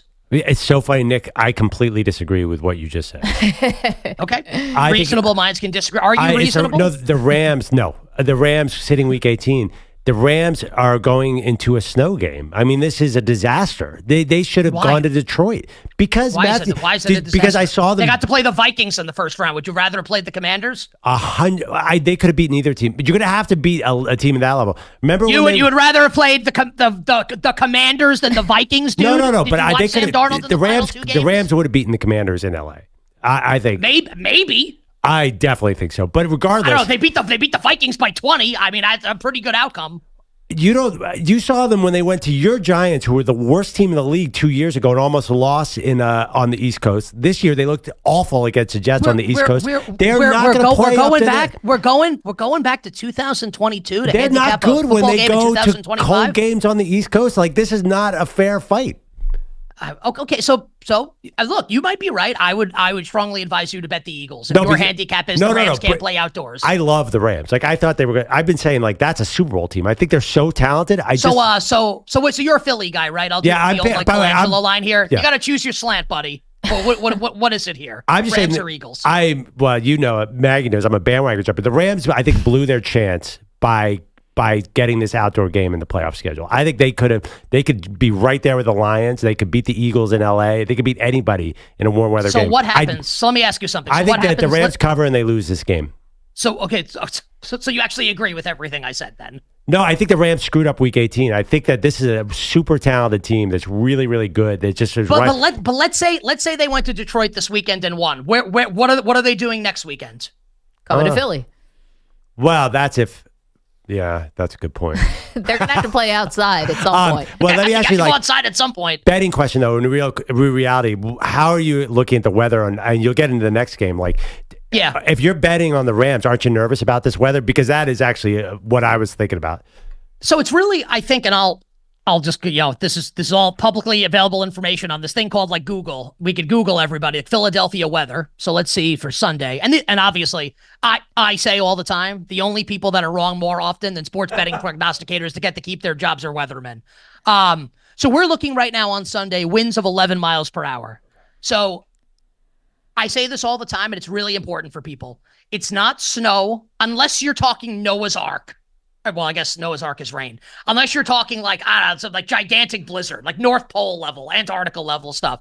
It's not rain and it's not snow that destroys offenses. It's wind. Yeah. Wind is what messes up a passing offense. Like, think about it. If it's raining and the field's a little slippery, offensive players know where they're going when the ball is being snapped. Defensive players don't. This is an intrinsic advantage for offenses. And the wind right now says 11 miles per hour. What we're looking for, where offenses really start to get screwed up, is like 25 mile per hour winds. So we're not even close to that right now. So if there's snow on the ground, like whatever, 30 degrees, it's cold, whatever. If there's snow on the ground, there's a term that was popularized. I think it was by a guy named Stuckey who works for the Action Network, who's come on You Better You Bet before. Snover. A snow over, where people look and they say, oh my, this is a real thing. It doesn't mean it has to win, but people will look and say, oh my God, there's snow on the ground. How are they going to score? Actually, they have a better chance of scoring now than they did if the conditions were pristine. Like, wind is what you want to avoid. I don't think we're going to get wind in either game on Sunday. Nick Costos joining us from You Better You Bet, and may just say for the record of the show, we have finally found someone who botched a Bible story even worse than me. Yeah. Nick thought that Noah's Ark was snow, and I thought that Abel beat Cain. No, that's much worse than Abel beat Cain. Nick knows more about Noah Gray than Noah from the Bible. I went to Catholic school all my life. I go to church every Sunday. That's not true. Not during football season. I'm a bad Catholic. You pick it up right after the Super Bowl. Okay, That's true. 2 more games for you. One NFL and then the college football national championship. But okay, the big finale here: Ravens Bills. How you betting this game? What do you think's going to happen, Bills fan? Who do you think's going to win? I'm being confident here. I think that they have to sell out to stop Henry, and if they can contain him, if he rushes for like 70 yards or something, I think the Bills win. It's a pretty awful thing to have to say. If Derrick Henry goes for 70 yards, I think he's probably going to go for more for that. I love the Ravens. My favorite bet of the week. If I could only make one bet this week, it would be this game. So I alluded to earlier, I disagree with what I'm about to say, what people think. Basically, and Femi and I talked about this yesterday on You Better You Bet. We have had a wide variety of guests on the show this week. I talked to a lot of people off air, which is not to make myself sound cool. We're just all sports fans, and we all talk to people that like sports. Some of the people I talk to bet tons of money on games and are really smart with this stuff. Everybody likes Baltimore. I haven't encountered one person that likes the Bills, and I'll take it a step further. Almost everybody thinks the Ravens are going to win the Super Bowl. I don't. I'll pick. So we come on here next week and it's Chiefs Ravens in the AFC title game. I'm taking Kansas City, but I'm just telling you, the Ravens are probably going to be favored in that game, or it's going to be a pick at worst in Kansas City. Can I ask you just a question? I don't want to interrupt your rant here, but did these same smart people think this last year about the Ravens? Well, a lot of them did. We didn't on You Better You Bet. We bet Kansas City plus the 5.5 in the A. It was really great. It was really great. No, it's awesome. So look, but all those other people who said it was going to be a slam dunk and the Ravens had this great year, they were wrong. And now they're going to have to go on the road. Yeah, I preface this by saying none of this is predictive. Yeah, that it has to be right. The Bills can win by 20. I'm offering this context that I haven't heard one person. You're right, Maggie. This is not like a verbal cue for people to go bet your net worth on Baltimore. Buffalo can definitely win the game. Yeah, but everyone that I deal with likes the Ravens. I also like the Ravens, so I bet the Ravens on open immediately. I teased the Ravens when this was plus 1.5. I think they're both going to be Hall of Fame players. They're both great. I think Lamar's a little better right now, and Josh is great too. It's not an insult. They're both awesome. I think the Ravens are a better team, and I don't think even with players back that missed week 4 when the Ravens blitzed them on Sunday Night Football, albeit in Baltimore, Players are back. This is still an undersized defense. I think the Ravens are going to run all over them. I dispute the notion that this is a last quarterback with the ball wins the game. I think the Ravens might win by 10. It's my favorite bet of the weekend. If I could only bet one game, it would be this one with a bullet. The Ravens to beat the Bills. I'm sorry. Wait, sorry. When you see everybody, all the sharp people you talk to going on one side, how does that usually work out? I'm actually not being snarky here. When all the experts go one way, like part of my brain was like, oh, well, that means that sometimes that means when everyone's headed in one way that the Bills are going to win. Yeah, I think I try not to get, because it's like, it's like the gambler's fallacy. It's like when you see, we'll go to a roulette table and it's like black 8 times in a row and you think, well, it has to be red now, does it? Like it's 50-50, yeah. It's not, well, it's less than 50-50 because you have like the zeros. It's not a finite number of spins. There's billions of spins. And in those billions of spins, it can land red or black 500 times in a row. It doesn't have to go the other way. So I try not to get, it's an interesting talking point. I'm a human being. And like, I think that like, I need the Ravens to win on Sunday. I would like for that to happen. And I'm even like, damn, man, can I get one person that likes the other side here? Please. I have encountered one on my show yet this week. Not one. Yeah. I mean, I think Derrick Henry has made a career of running over a lot of teams, including Buffalo, even going back to the Titans days. Ohio State, Notre Dame, before we leave, can you call your friend Chip Kelly and tell him not to run the ball into the line first and second down and give Ohio 8.5 points? Sorry, that feels like just a lot because you don't know which Ohio State offense is going to come out there. Yeah. So I think I said this with you guys last week prior to the Texas game. Like I have Ohio State to win the title. I have them in an exacta to beat Notre Dame. I've been coming on the show for like the duration of the playoffs saying Ohio State's the best team. I just need Ohio State to win. So I'm not betting the game. I have Ohio State already in the game. If I had to bet the game, I would lay Ohio State here. I do not think that this is going to be like Georgia TCU. I'm not saying that. 65-7. That's not what it's going to be. Notre Dame's too good, much better than TCU. And this Ohio State team is probably not as good as that Georgia team. But I do think this is going to be like I don't think the game's going to be close. Credit to Notre Dame for getting here. Shout out to them for beating Penn State, which was an awesome result for me to get to this exacta. I was rooting for them. I had money on them. It was great. I think Marcus Freeman's great. I would never let my wife around him. Great coach. Yeah. Too handsome. Almost. Way too handsome. Yeah. Like it's like Fight Club. Like I want to destroy something beautiful. He'd kick my ass. I'm going with a young, attractive guy. Yeah.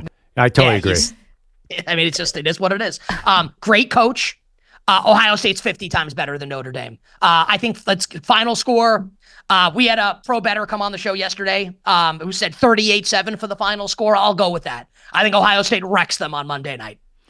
Okay, so that would mean the under would hit at 46.5. All right, Nick, we only have a minute left. Instead of asking you for an upset pick, I think we're going to ask you for a little advice for Manny. Manny's looking to get some new ink. He revealed to us What does he today, have? Okay, what does he have already? Yeah. We've got a lion tattoo on the thigh, and what's the style of the tattoo? Is it like American style? Like what is it? Just a regular Manny, pants off. Just kidding. Just a regular, like a realistic. Okay. And he's also has a tribal anklet. And we said, what tribe? And he said, yes. Yeah, what tribe? Yeah, it's a silly question. He just wanted a tribal tattoo. I'll speak for him there. Yes, 100%, of course. So here's where we're at, Manny. So I don't think so, but that beauty's in the eye of the beholder. I have Japanese tattoos. You might think that's really lame. So Manny, you're already which is totally fine. There are no rules with this stuff, but you have different styles already. Correct. You have like an American realism, and then you have a tribal tattoo. Correct. So I would ask you, you're not I'm kind of married to Japanese at this point. What would you what style do you want your next tattoo to be in? And then we can kind of get specific from there. So themes. I want to start a sleeve that's basically just NYC themed. Just a bunch of New York City stuff. So that's why.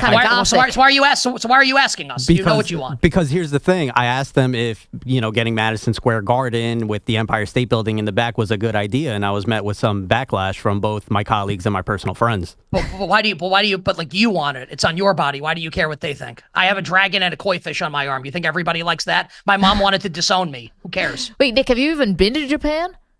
Yeah. Oh, okay. So, but that was Perloff. I like how is that a prerequisite? Yes, I have. By the way, I have been to Japan. I have been to Madison Square Garden. You have been to the garden. Also, can you see this here? You're on video here. I have this book in my backdrop.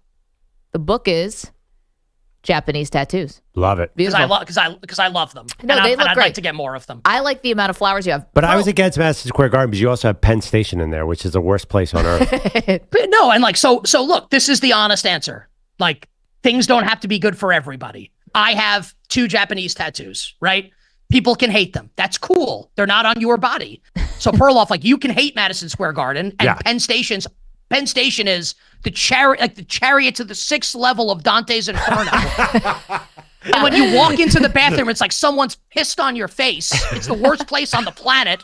But if Manny likes it, he should get it. Like, Manny, you know what you want to do. Go do it, buddy. Nick, I had to talk about it. He wanted to do Port Authority, too. And I was like, don't do it. But like, if that's what he wants, like, let him. It's his body. Listen, he knows what he wants. Everybody else can go scratch. Perloff wants to get the Wawa on 78 tattooed on his body. So yes, great. So like, but why can't he do that? Why can't he do that? I think everybody should do whatever they want. But Nick, that means that you don't think there are any stupid tattoos out there. It's not that okay, so like my opinion can be something stupid, but like I can watch a TV show and think it's stupid, and you can watch a TV show and think it's great, and for you it's great, and for me it's stupid, and that's okay.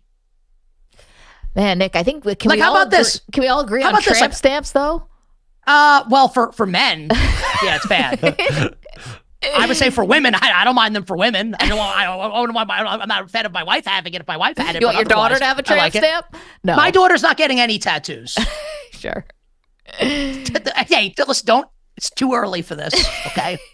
Too early but in it's her like, life or too early in the day? Too early in the morning. I watched, so we are way behind. I'm sorry if I'm taking this off track. Yeah, we have 30 seconds. So my daughter was born in May. We love the TV show The Bear.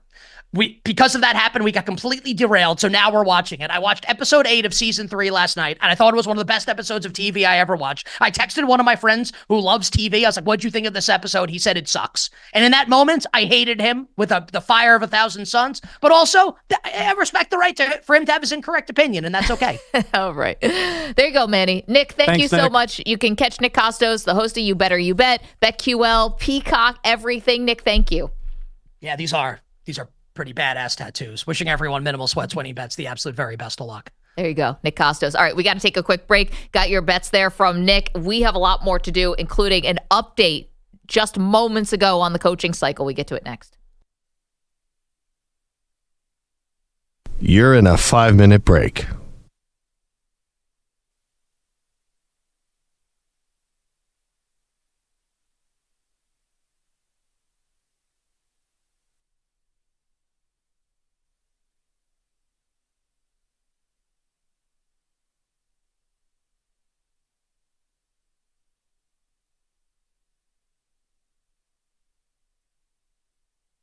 Four minutes, 30 seconds remaining.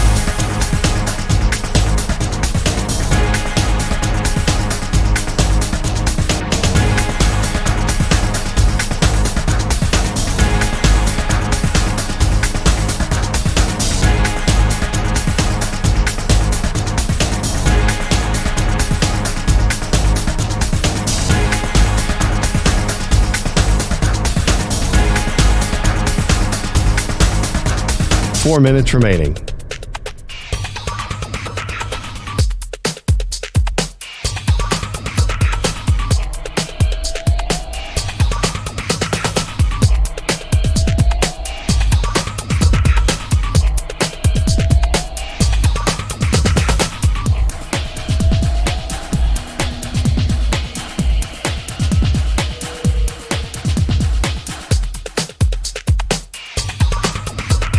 Three minutes, 30 seconds remaining.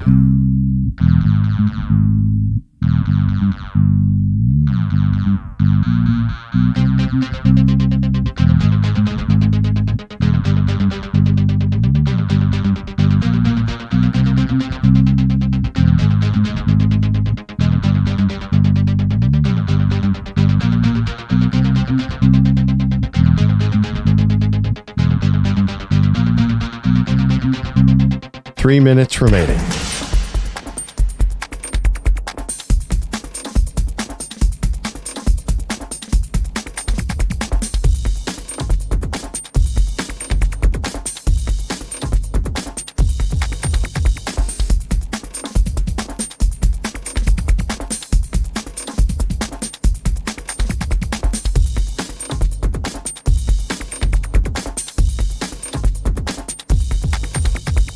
2 minutes, 30 seconds remaining.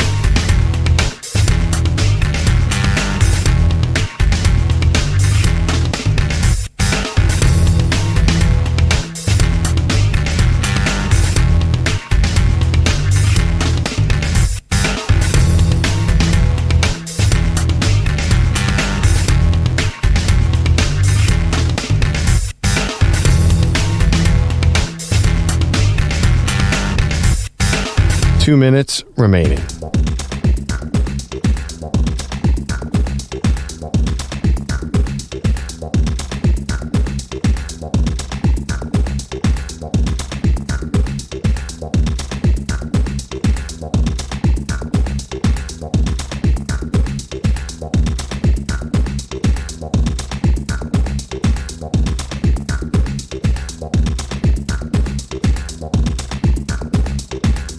One minute, 30 seconds remaining.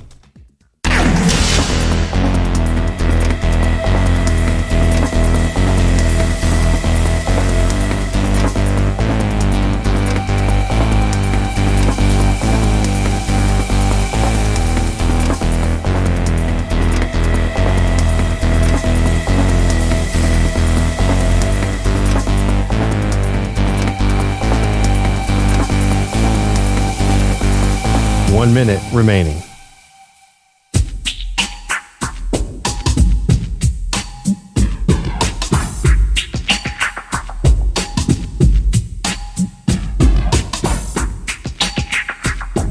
Forty-five seconds remaining.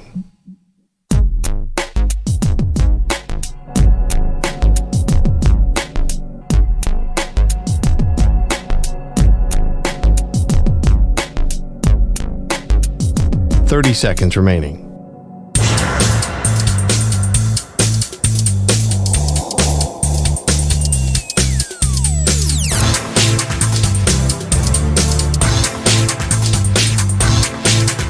Fifteen seconds.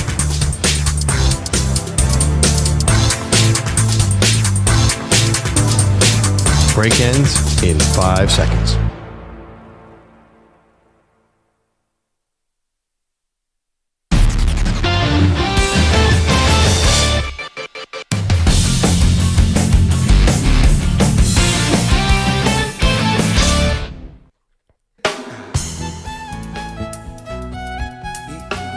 Welcome back, Maggie and Perloff Show. Andrew Bogus is here with headlines.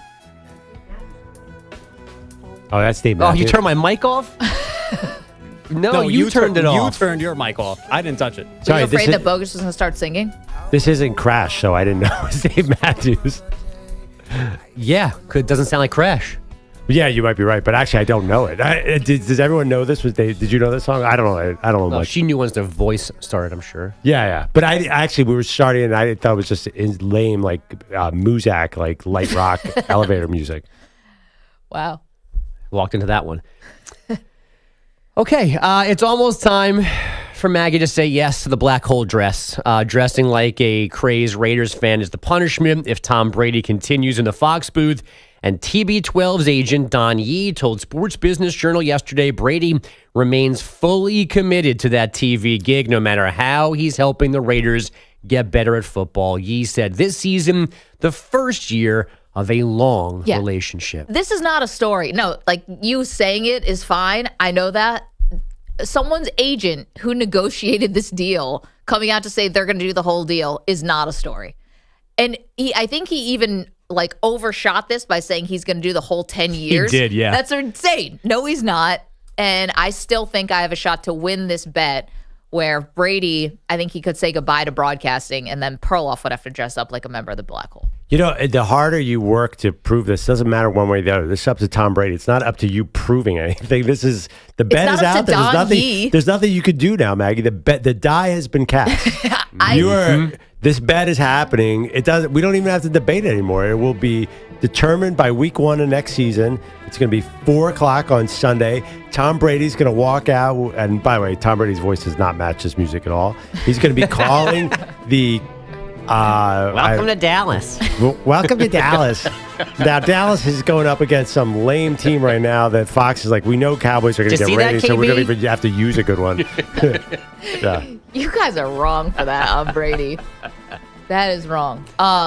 Yeah, I mean, He's running the Raiders right now. Will you also admit that? Yeah. Is Shadow running the Raiders? No, not even No Shadow Shadow. anymore. He's out there. You think Ben Johnson all of a sudden was like, you know what? I like Mark Davis's haircut. No, the only reason why they have a shot at the hottest coordinator is because Brady is there telling them, I'm going to make everything okay. Yeah, by the way, some of the reports on this coaching carousel, I'd like to hear from Ben Johnson's mouth that he is so interested in the Raiders. Because I know the reporters are all over this, but I got to be honest, does he really want this Raiders job? I think Brady's saying, I know winning. Come to the winner. We'll be winners together. I don't know.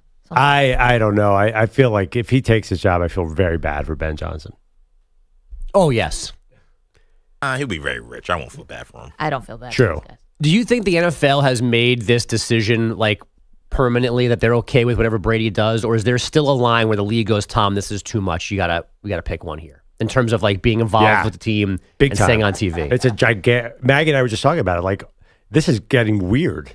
He can't run a team and he can't be the GM of the Raiders and be a Fox broadcaster. Well, he's doing it. And no, Bogusch, I do not think there's a line here. I think Tom Brady could show up dressed as a member of the Black Hole to call a Cowboys-Browns game, and they will allow him to do it. Could he play for the Raiders at 1, be flown to a 4:30 game and work next to Burkhardt, a different game? No, I think he sold like Tom Brady does. He lied to them in the owners' meeting in October and said, I think he misrepresented his role in the Raiders, and I think they're going to be upset. They're competitive. They don't want to get their butts beat by Tom Brady again. You don't think the owners are going to come after him? I think you're dead wrong. Dynamite update. Thanks. Very informative. Exhaustive. We figured out that was Dave Matthews indeed on the rejoin music, and then we found out that Tom Brady's agent says he's going to still be with Fox for 10 years. He also doesn't know how to work the on-off button on his microphone. You sabotaged me. Maggie and Perloff. Okay. Football, real divisional round, games that matter. We've got the number one question next.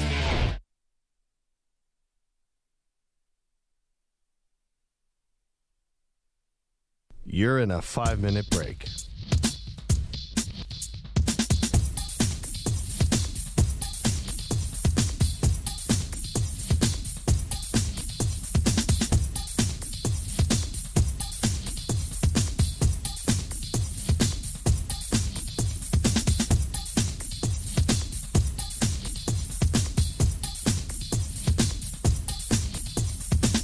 Four minutes, 30 seconds remaining.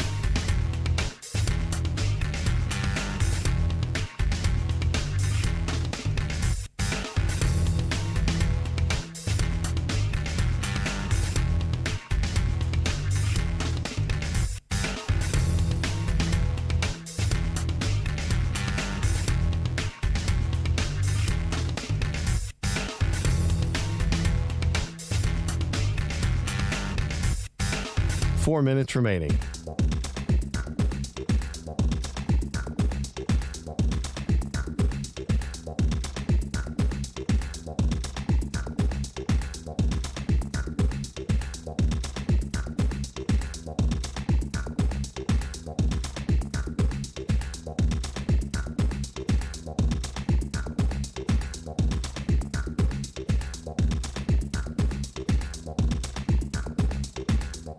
Three minutes, 30 seconds remaining.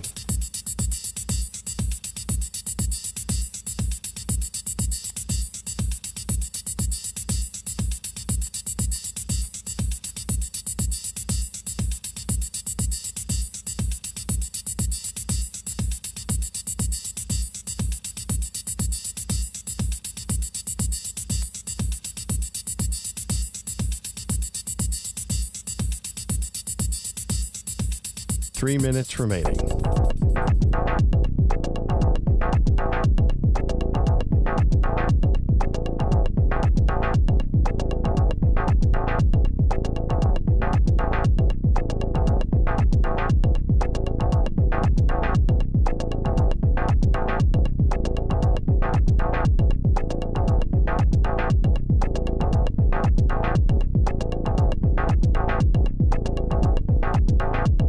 Two minutes, 30 seconds remaining.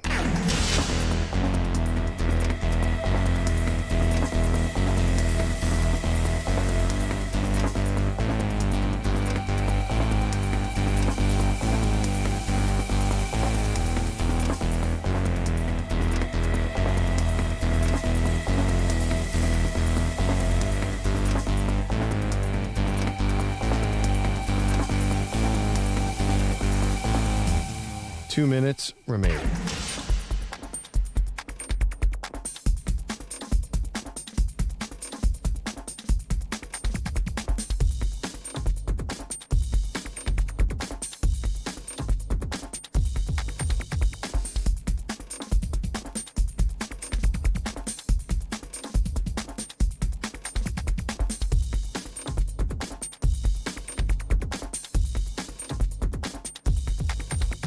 One minute, 30 seconds remaining.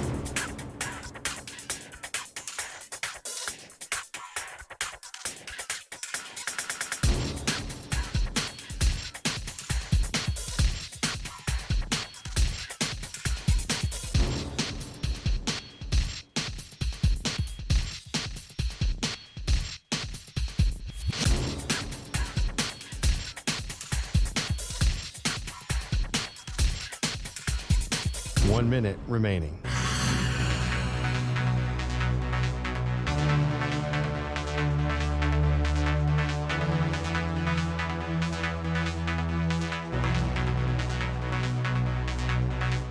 Forty-five seconds remaining.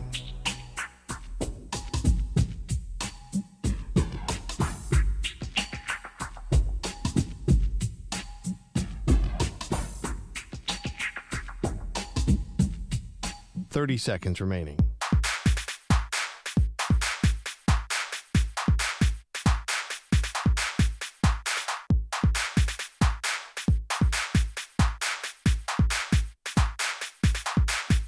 Fifteen seconds.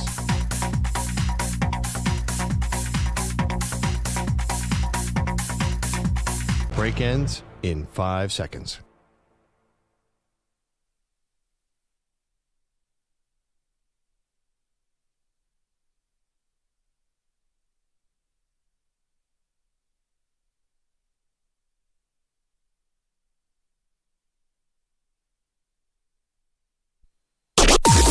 Maggie and Perloff on the Infinity Sports.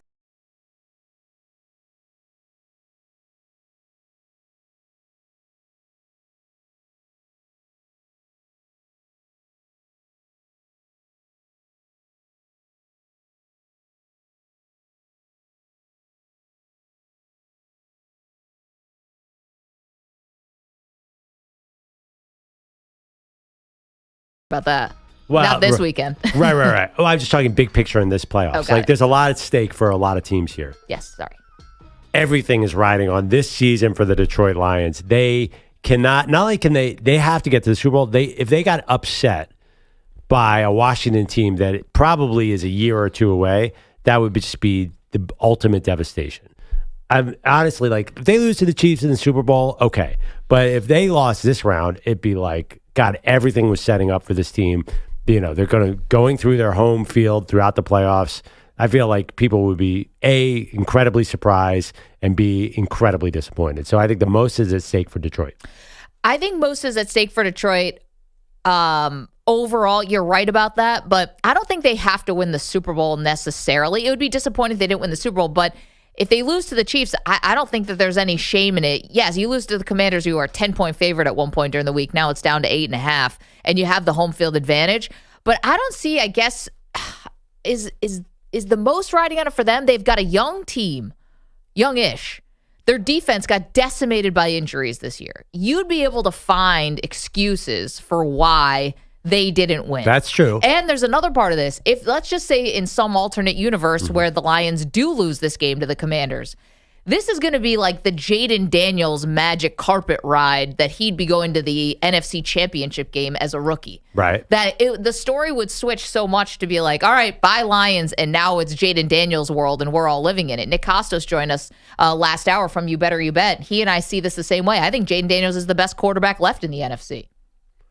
Now, we'll see if the Lions make him look silly. I don't know. But this would be about his ascension. And even though the Lions are probably going to lose their coordinators, do you really think they're going to fall off a cliff? Yes. Isn't their window still open? You do. No, I mean, I think this year is really laid out well for them.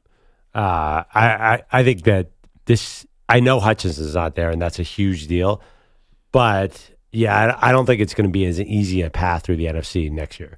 Obviously, like they're facing a Washington team who snuck by a Tampa Bay team that basically lost their mind at the end of that game. I don't know how. Yep. And then they're going to get, if they beat the Commanders, who they're heavily favored over, they get the winner of the Eagles and Rams. Neither team scares them. I think they're a pretty big favorite over either of those teams. So you don't have San Francisco at their peak. Sure. You don't have Green Bay, who's a good playoff team, at their peak. And then you're going into, the hope is that the AFC just murders each other and one of those teams is beat up. Like, I don't think this is not going to lay out for the Lions like this next year. This is a magic carpet ride of a season. Interesting. Yeah.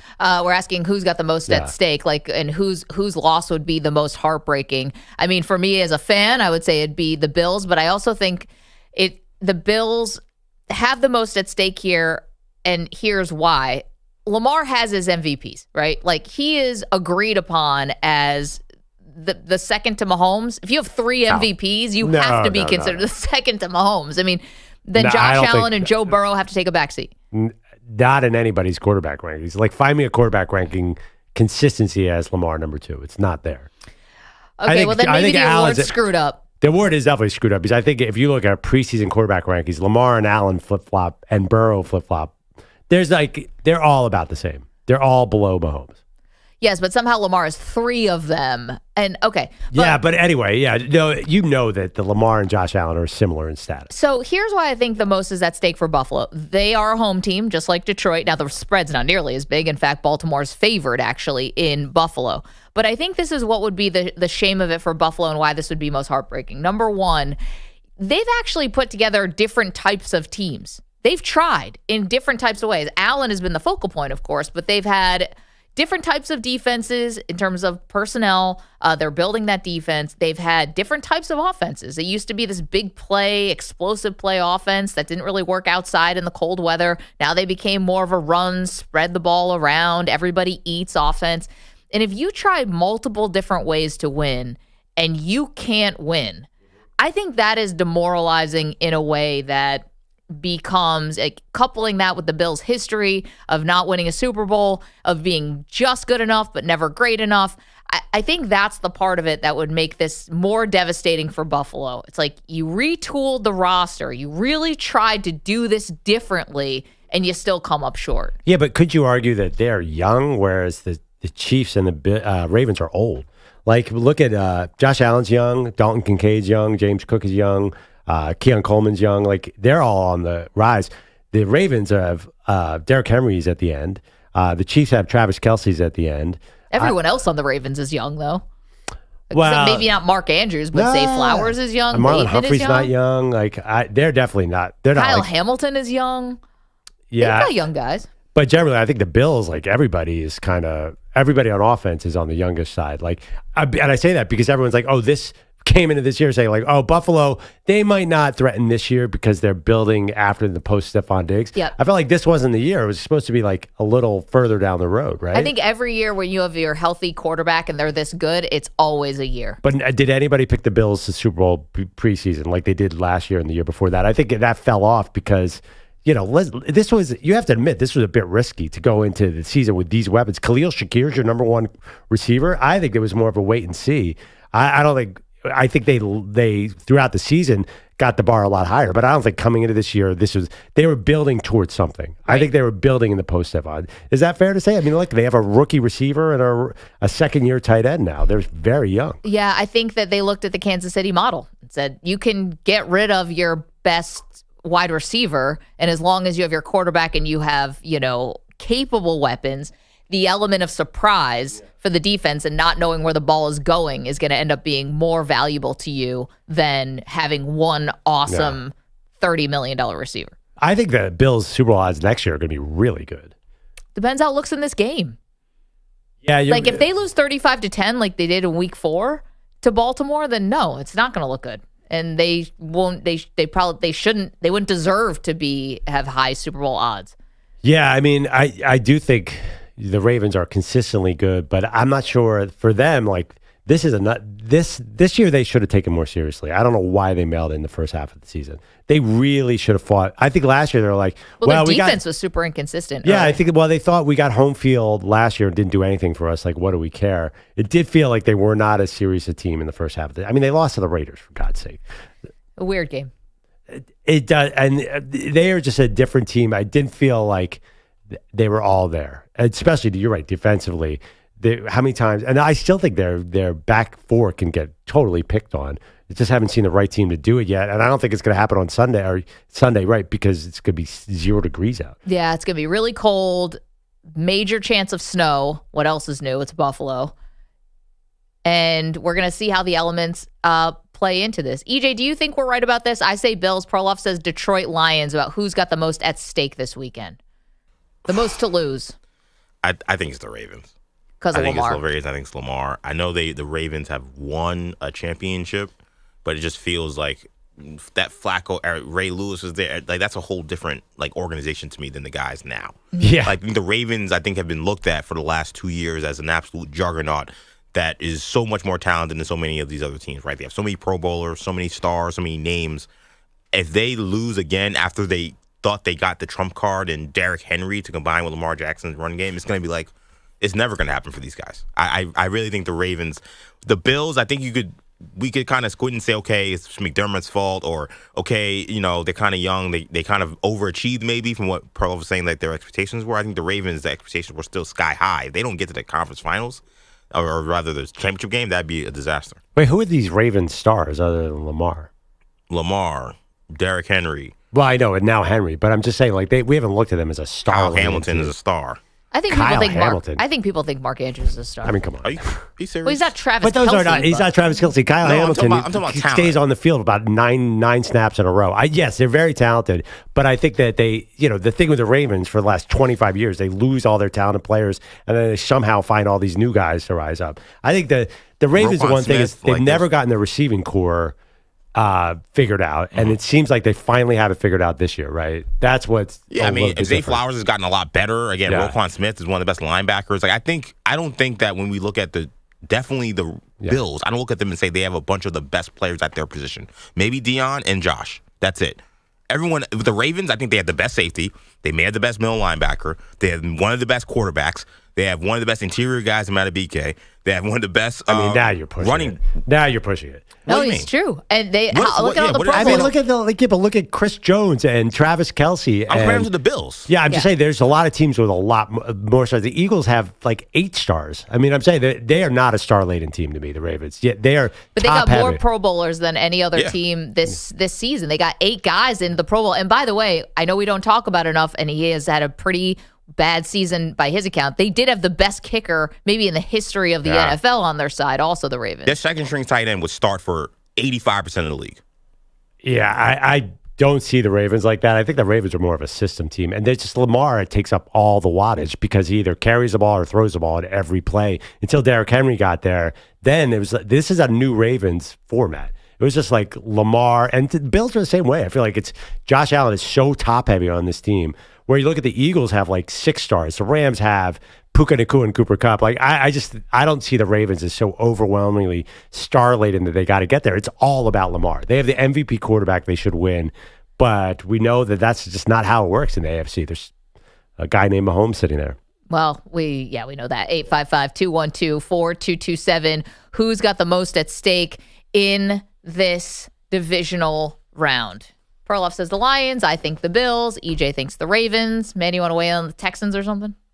The Giants have the most at stake. Hey, Manny. We found out today Manny's got 2 tattoos. They don't match. Found that out. You got a lion on your thigh for some reason, and then a tribal anklet. That's right, yes. I was going to ask something, but I'm not going to ask. Yeah. The reason why I brought it up is because you're looking to get some new ink. Yes, that's right. Okay. Obviously, how high up is the lion on the thigh? Pretty high. Pretty high up. Okay. Do you have a photo of it that's safe for work or no?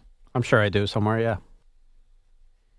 If Cap wants, I can send the non-suitable for work as one. No, don't send anything not suitable to work to anybody at work. Okay, just double checking. There you go. Thank you for double checking.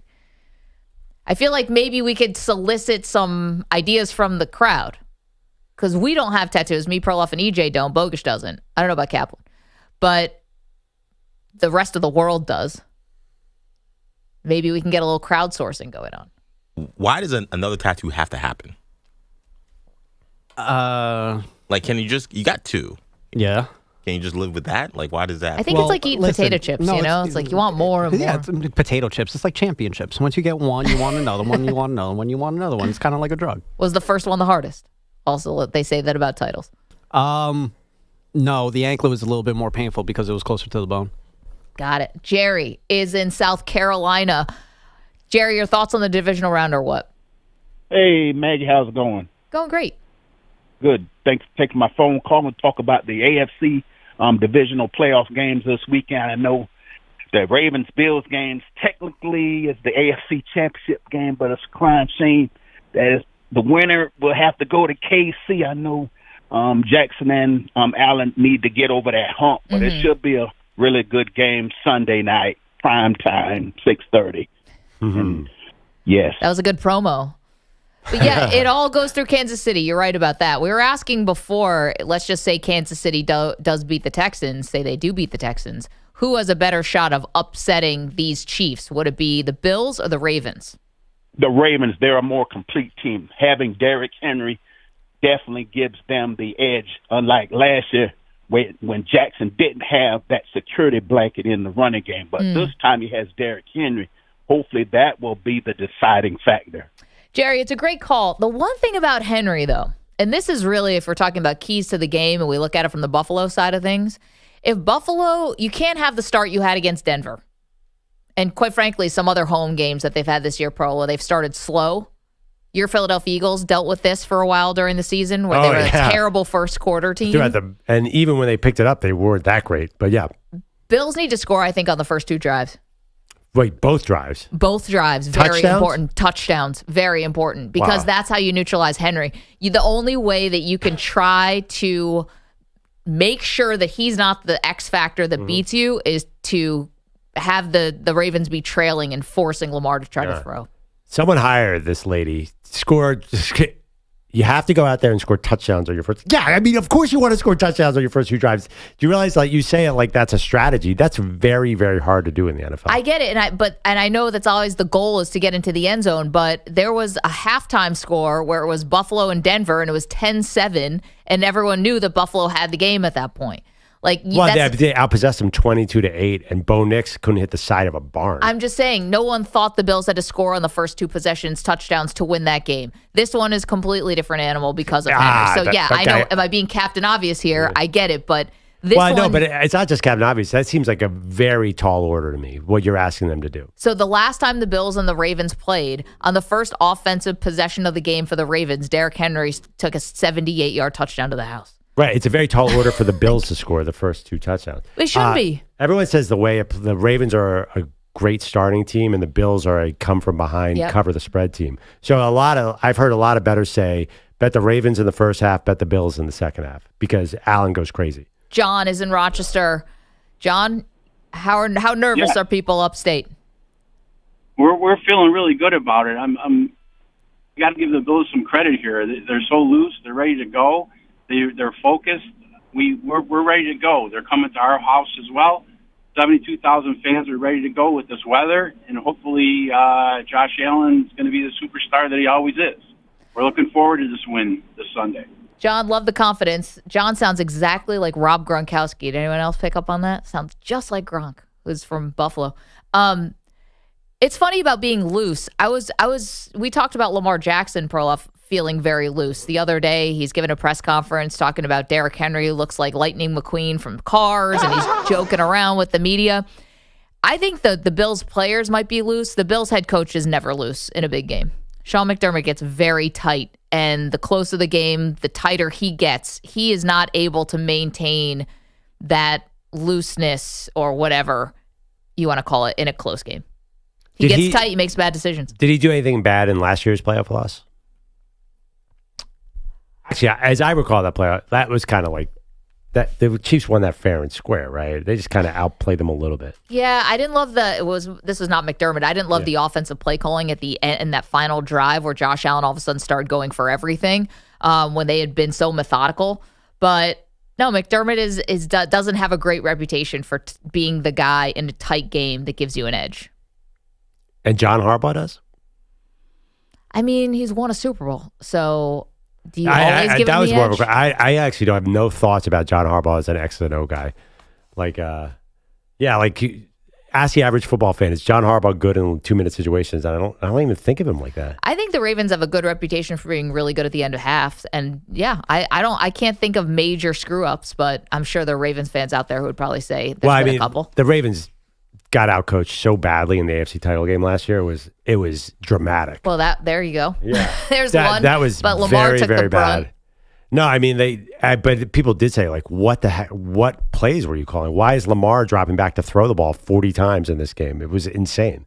Who's got the most at stake this weekend? Who's got the most to lose? Obviously, no team wants to lose. We get that. It's like asking if it's a must-win game. We know it's a must-win game. But in terms of legacies, in terms of moving forward, who's under the most pressure? Who's got the most at stake? 855-212-4227.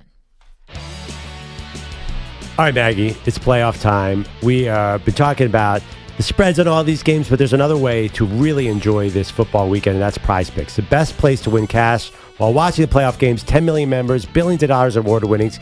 Prize Picks has made daily fantasy sports accessible to all. It's so easy to use. You just pick 2 or more players across any sport. You could do football and pair it up with another sport like you love to do. You pick more or less on their projection, and you could win up to 1,000 times your money. Can I interest you in a little Damian Lillard more than 23.5 points tonight, and then pair it up with Sidney Crosby more than 20.3 minutes time on the ice?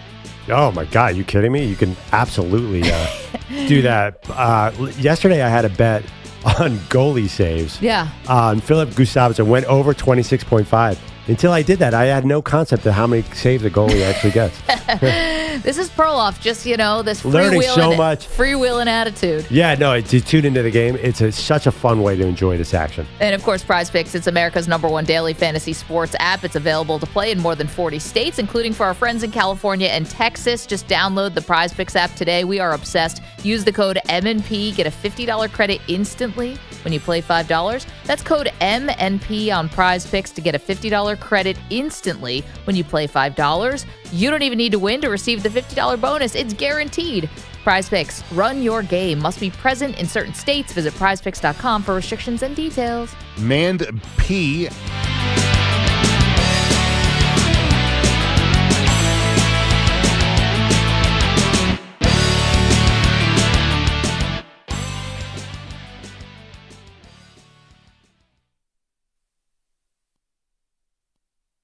You're in a 4-minute break.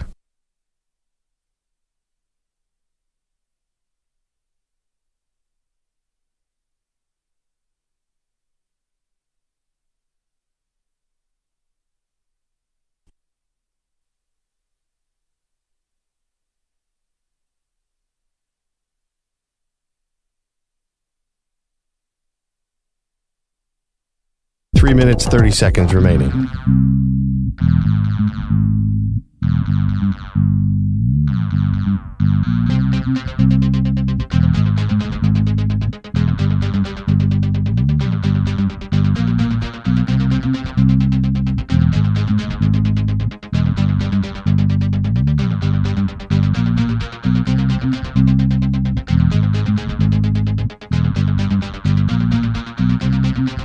Three minutes remaining.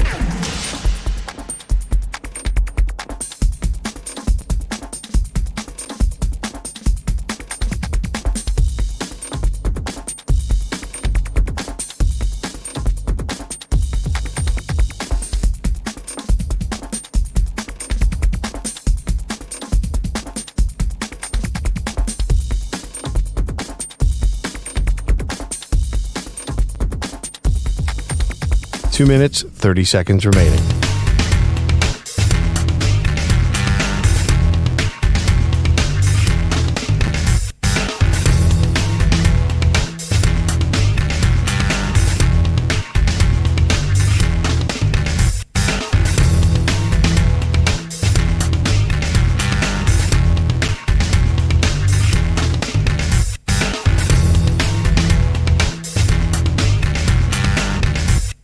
Two minutes remaining.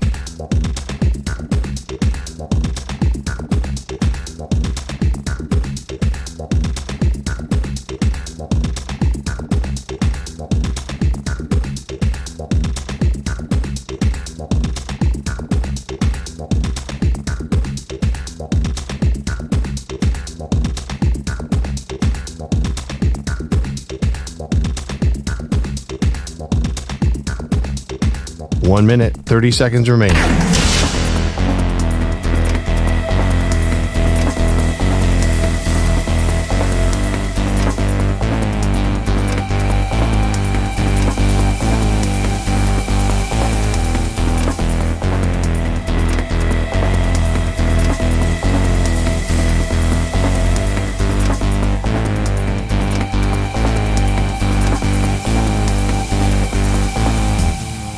One minute remaining.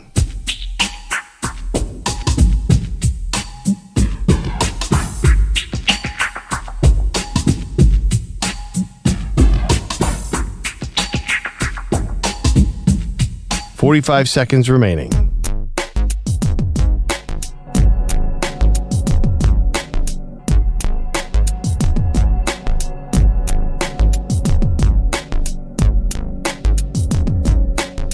"30 seconds remaining.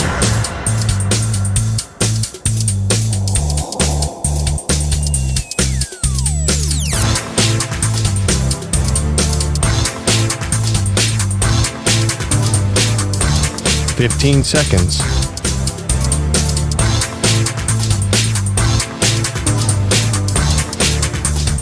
Break ends in 5 seconds.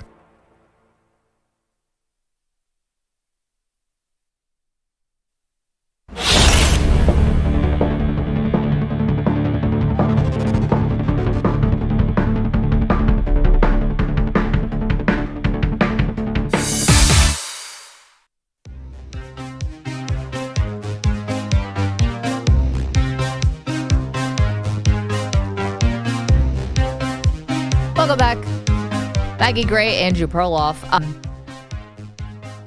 At least on the outside, right now, it looks like the Dallas Cowboys head coaching job looks like there's two candidates. At least now, and I know they're early in the process.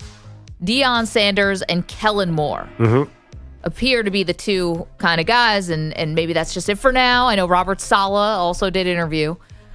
Perloff, between Deion Sanders and Kellen Moore, who do you think gets the job? I don't think it's just two people. I think Jerry has mysterious ways.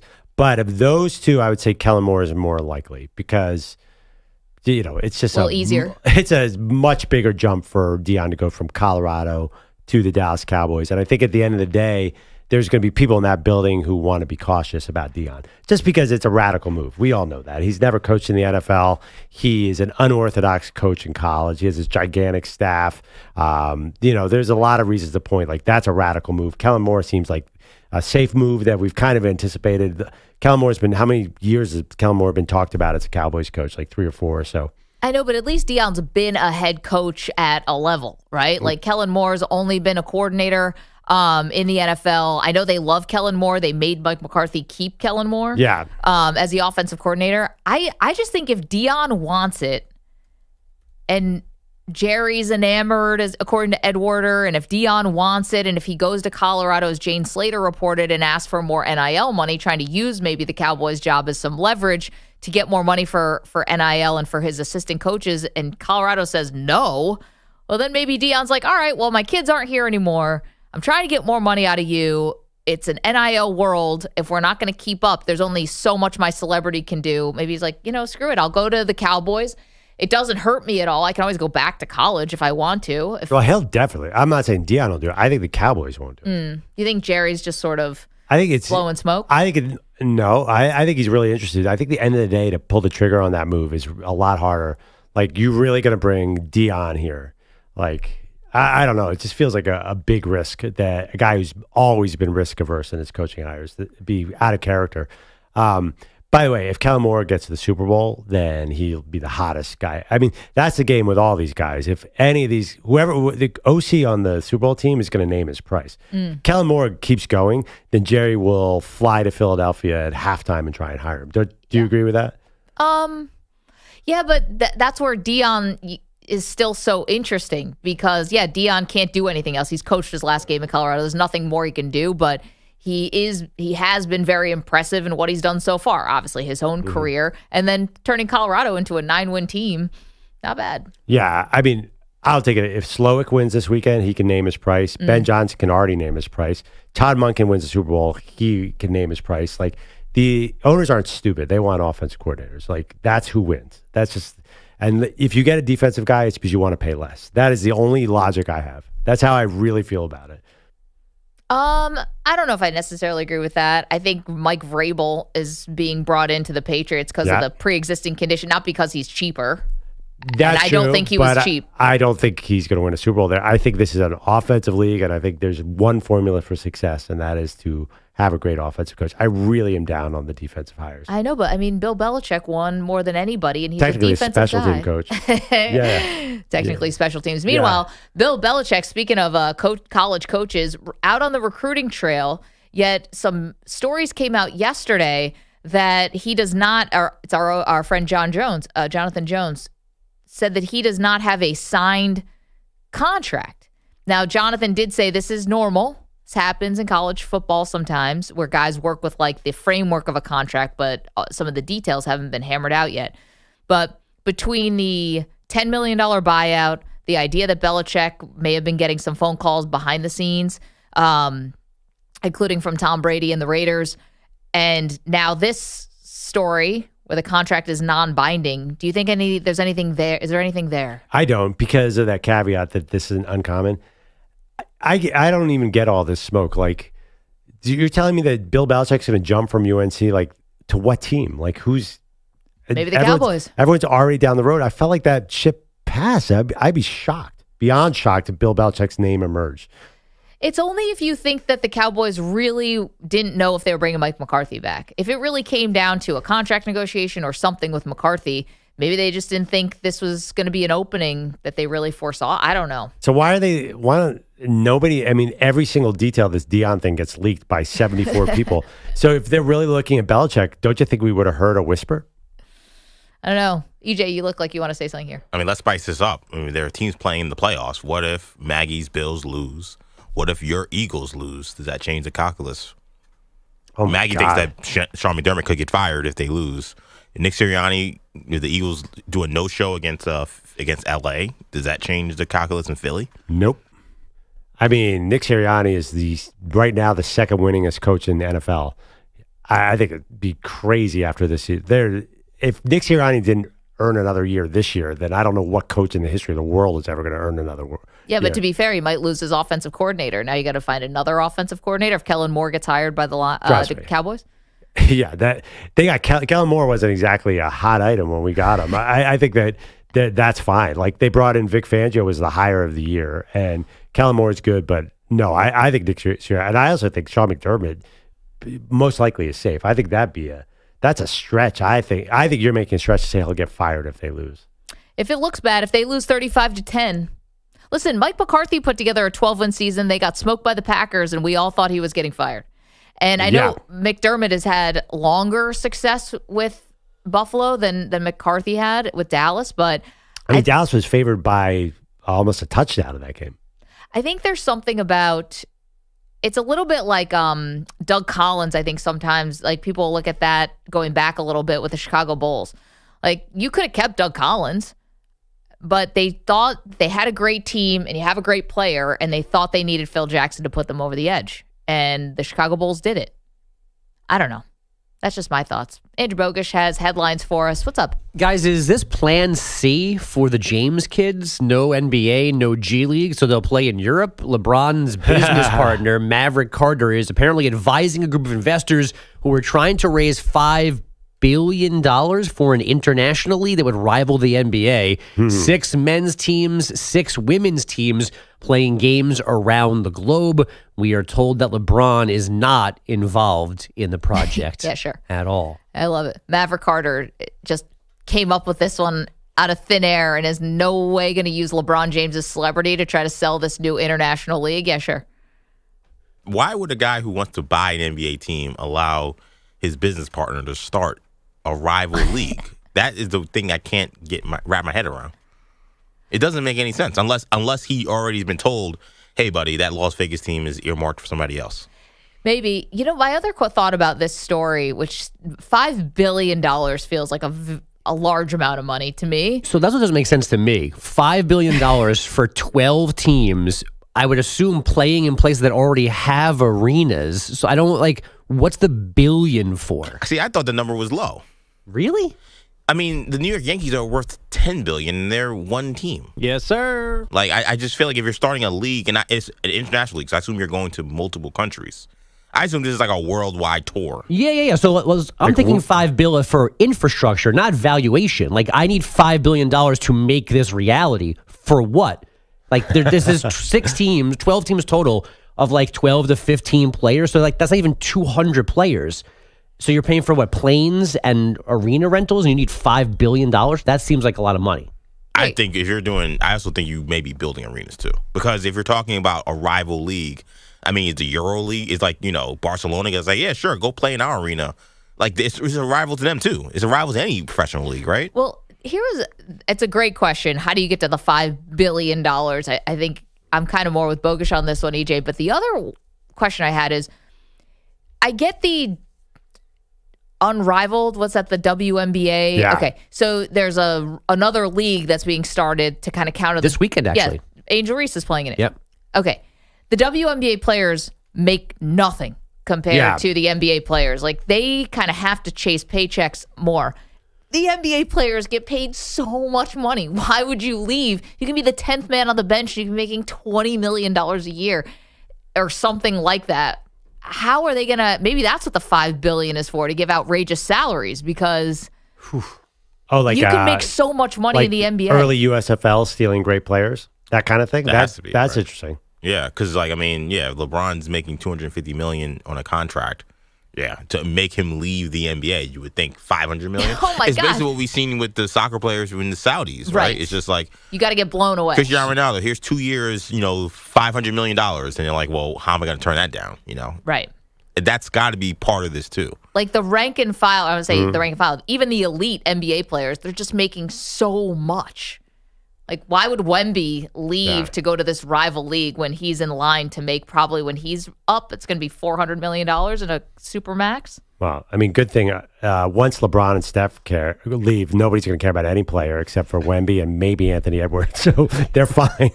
I mean, I was just about to say, NBA, is professional basketball so hot that you need another league? I don't know. It's the soccer model, right? That's like, you bring up the soccer players. They want to make it more of like an international thing. Yeah, but then you have 6 teams. Like, that's not even a league. That's a summer tournament. They're barnstorming. That's an AAU weekend. I mean, football, as popular as football is, they've just crashed and burned with every side league they've done. That's why I'm very skeptical of this. On the court last night, the Thunder returned the favor, taking their visit from the Cavaliers after losing in Cleveland earlier this month. The 134-114 final included 40 points from Shai Gilgeous-Alexander, but on only 5 free throws. I don't need free throws. When they come, it's a plus, but I don't need them. I get it however I take it. SGA said that post-game on TNT. Both these teams now 34-6.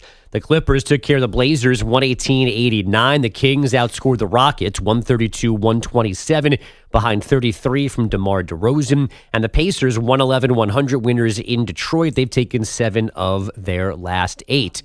You were just discussing Kellen Moore. He interviews for the Cowboys job today. Former Jets head coach Robert Saleh takes his turn tomorrow. Seahawks assistant head coach Leslie Frazier on Monday. Lions running back David Montgomery is all the way back from his late season knee injury. He doesn't even appear on Detroit's injury report for tomorrow's game with the Commanders. Washington linebacker Bobby Wagner is good to go as well after nursing an ankle injury. Lastly, from the NFL, the league playing in Madrid for the first time this fall. The Dolphins, the home team for that game. What's the stadium name? In Madrid? Yeah. I don't know where they're physically playing in Madrid. That would be the Estadio Santiago Bernabeu. It sounds better when Manny says it. They say Bernabeu on soccer matches. Well, it's Bernabeu. I'm going to trust the guys from England on Peacock. Okay, Manny sent us a picture of his tattoos. Yeah. To the group chat. You failed to describe this lion tattoo correctly. Yeah, in any way. You guys didn't ask. He used to be the quarterback of the Washington football team, it appears. Yes. Why does he have a headdress on? That's what I said, Manny. You didn't mention that it's a lion's head and the lion is a Native American. Well, yeah. I mean, I don't know. It felt like They usually don't go together, Manny. That's why we're confused. Well, I am a confusing individual, aren't I? Yeah, it's a lion in a full headdress. How did you come up with that? Probably just one inebriated night as a freshman in college. And can I give you $75 more to finish coloring in the headdress? Why is it not done? Well, because I took that picture when it wasn't finished. There was a little 2-session session. Oh, it's done now. Yeah. Oh, yeah. I took that picture 10 years ago now. This is a live picture. It is a live picture? Wow. It is a live picture? No.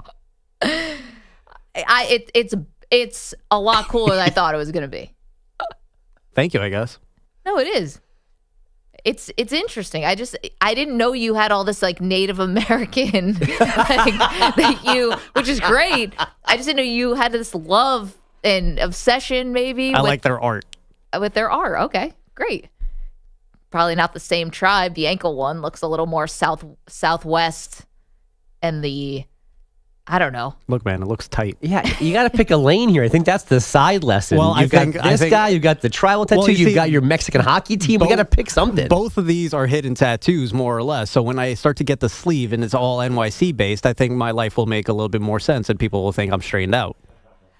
I mean, I'm thinking now if you have this big Native American theme going, go back to this land was all Native American land, all of it in our country, but, Manhattan, the Mannahatta Indians, you can maybe not Madison Square Garden, maybe just keep going with the Native American theme. Indigenous. Maybe I'll get an Aztec tattoo next, guys. Well, that's going to throw us off also. You get Penn Station on your arm. It's not going to make any sense. A single tear rolls down a Native American's face. Just do transportation hubs all up and down your body. 30th Street Station, Penn Here's Station. O'Hare Airport.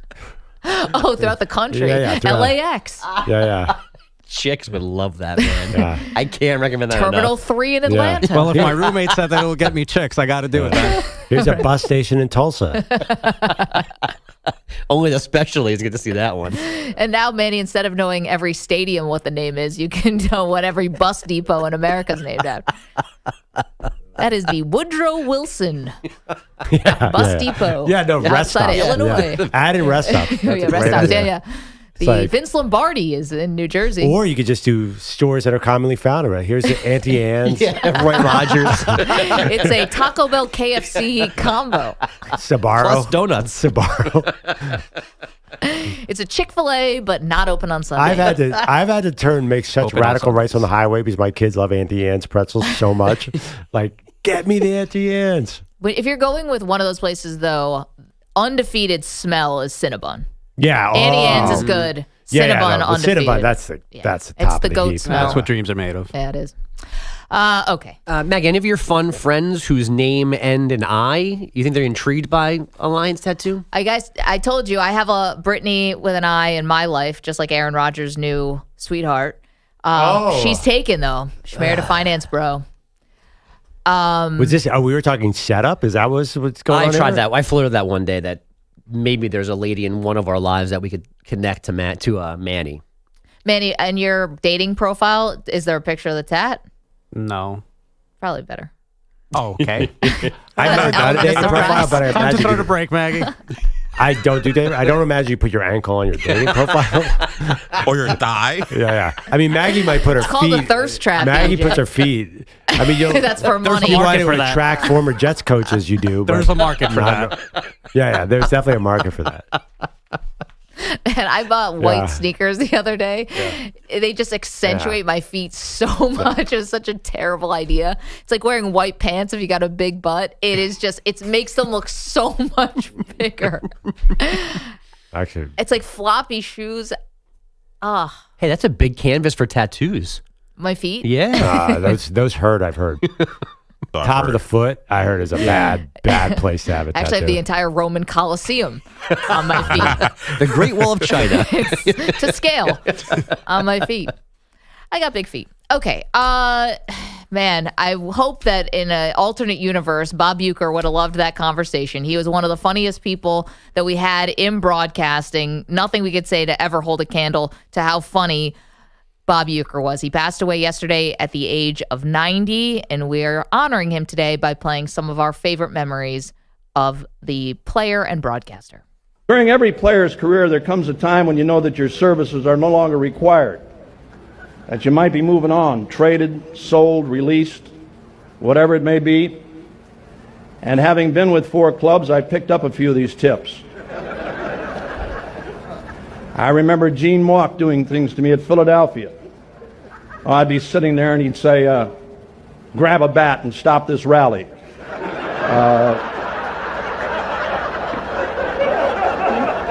Send me up there without a bat and tell me to try for a walk. Look down at the third base coach for a sign and have him turn his back on you.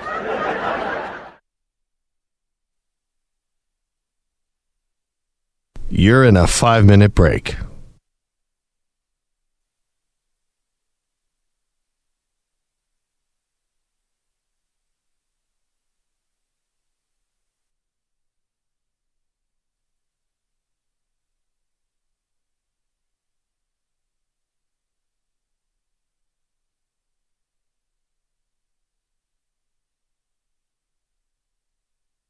Four minutes, 30 seconds remaining.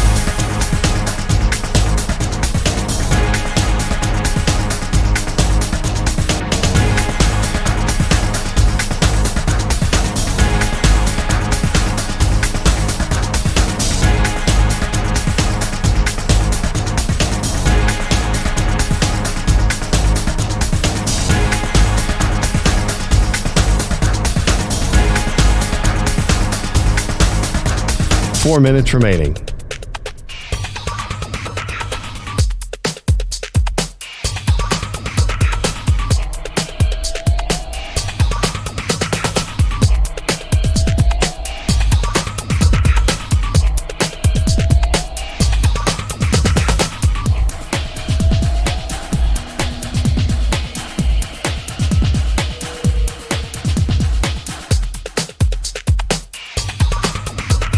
Three minutes, 30 seconds remaining.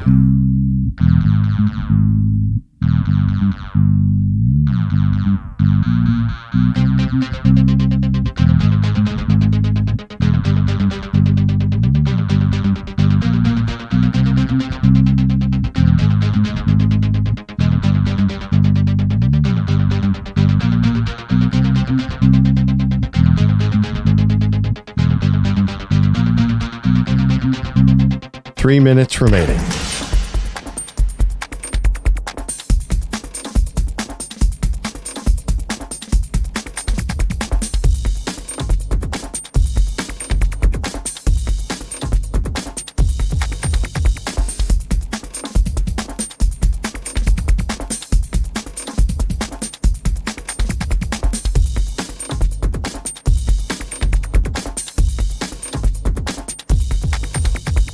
Two minutes, 30 seconds remaining.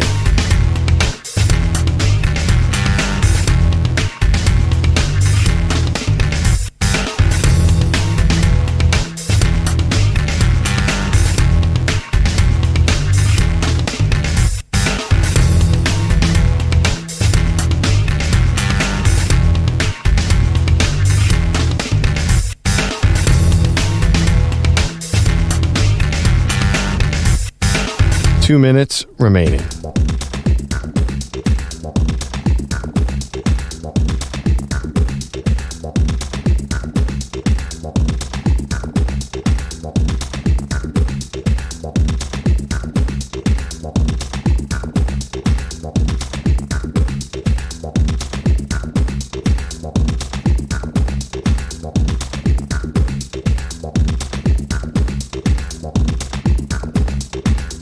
One minute, 30 seconds remaining.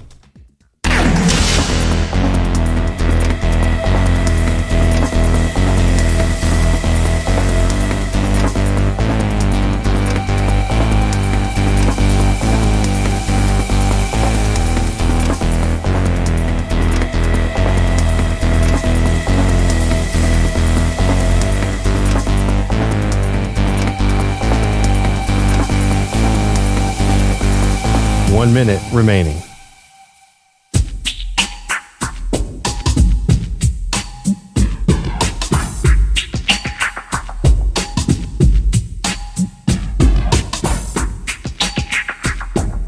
45 seconds remaining.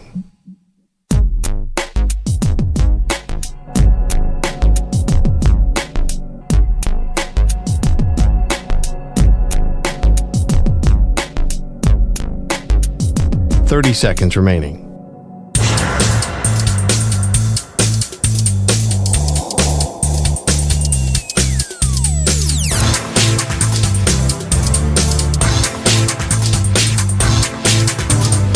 Seconds.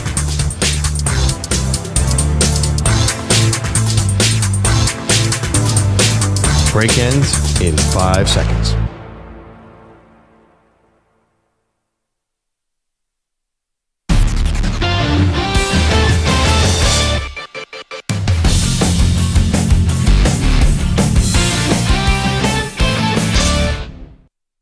I might swerve in that corner, whoa, whoa. Hold on tight, cause I tweaking this till it go. And I heard that. Does LiAngelo Ball have a second song? Or is it just this one for now? I heard there is a second song. And I've heard someone say they like the second song better than this song. Was that person LeVar Ball? No, I think this person, I think it was Cameron. I think it was. Okay. Really? I trust his so taste. he's like getting like legit, endorsements? No, he got actually, signed. I think it was Joe Budden. Sorry, I think it was Joe Budden who said this. He got like $13 million.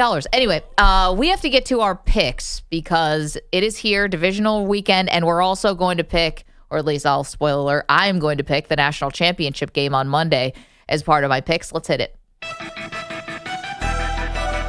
Maggie and Perloff's NFL picks. Okay, EJ, what are the records? Okay, so Maggie, you went 2-3 last week, so you're barreling closer and closer to 500. You're now 48-47. Perloff, you also went 2-3 last week, so that brings your record to 45, 48, and 2. And 2, both on the same week. Yeah. Great.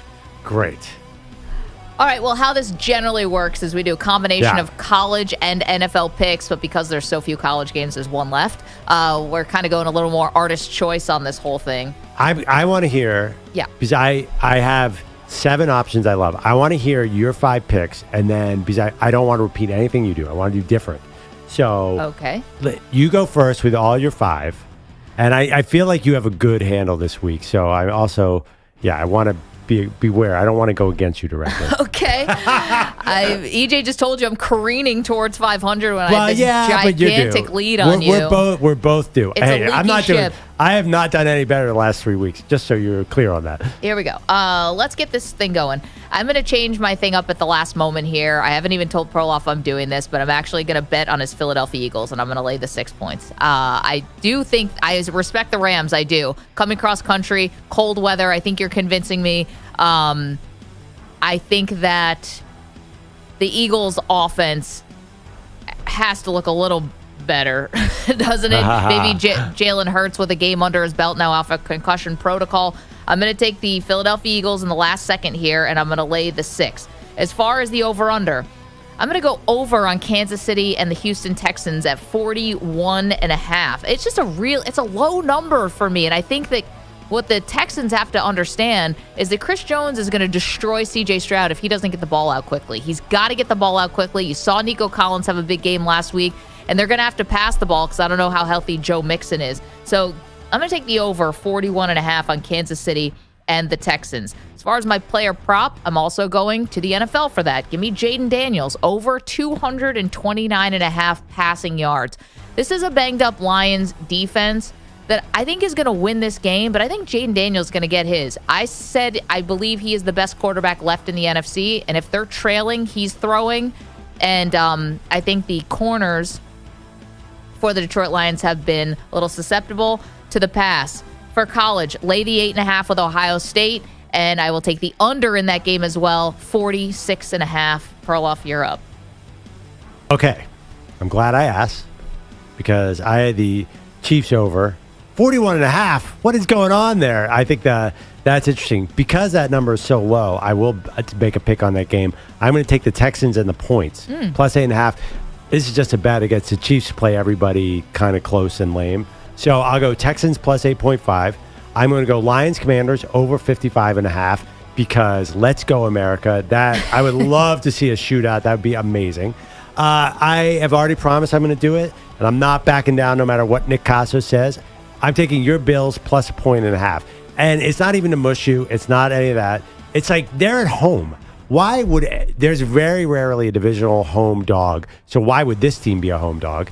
My prop, after much consternation, I have 4 tight ends I like this weekend.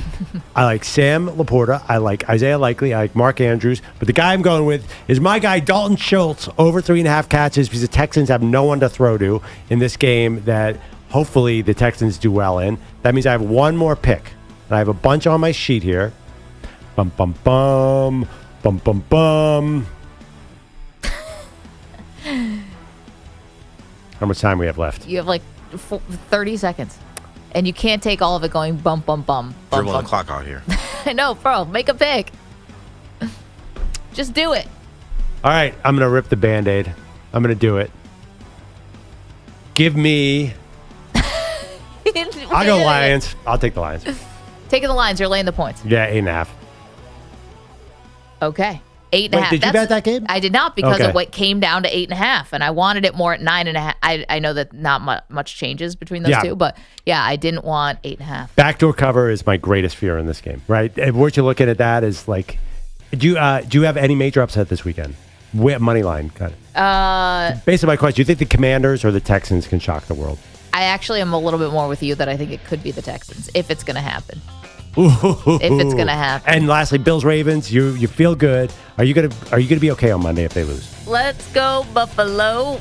Oh man. Yeah, finally.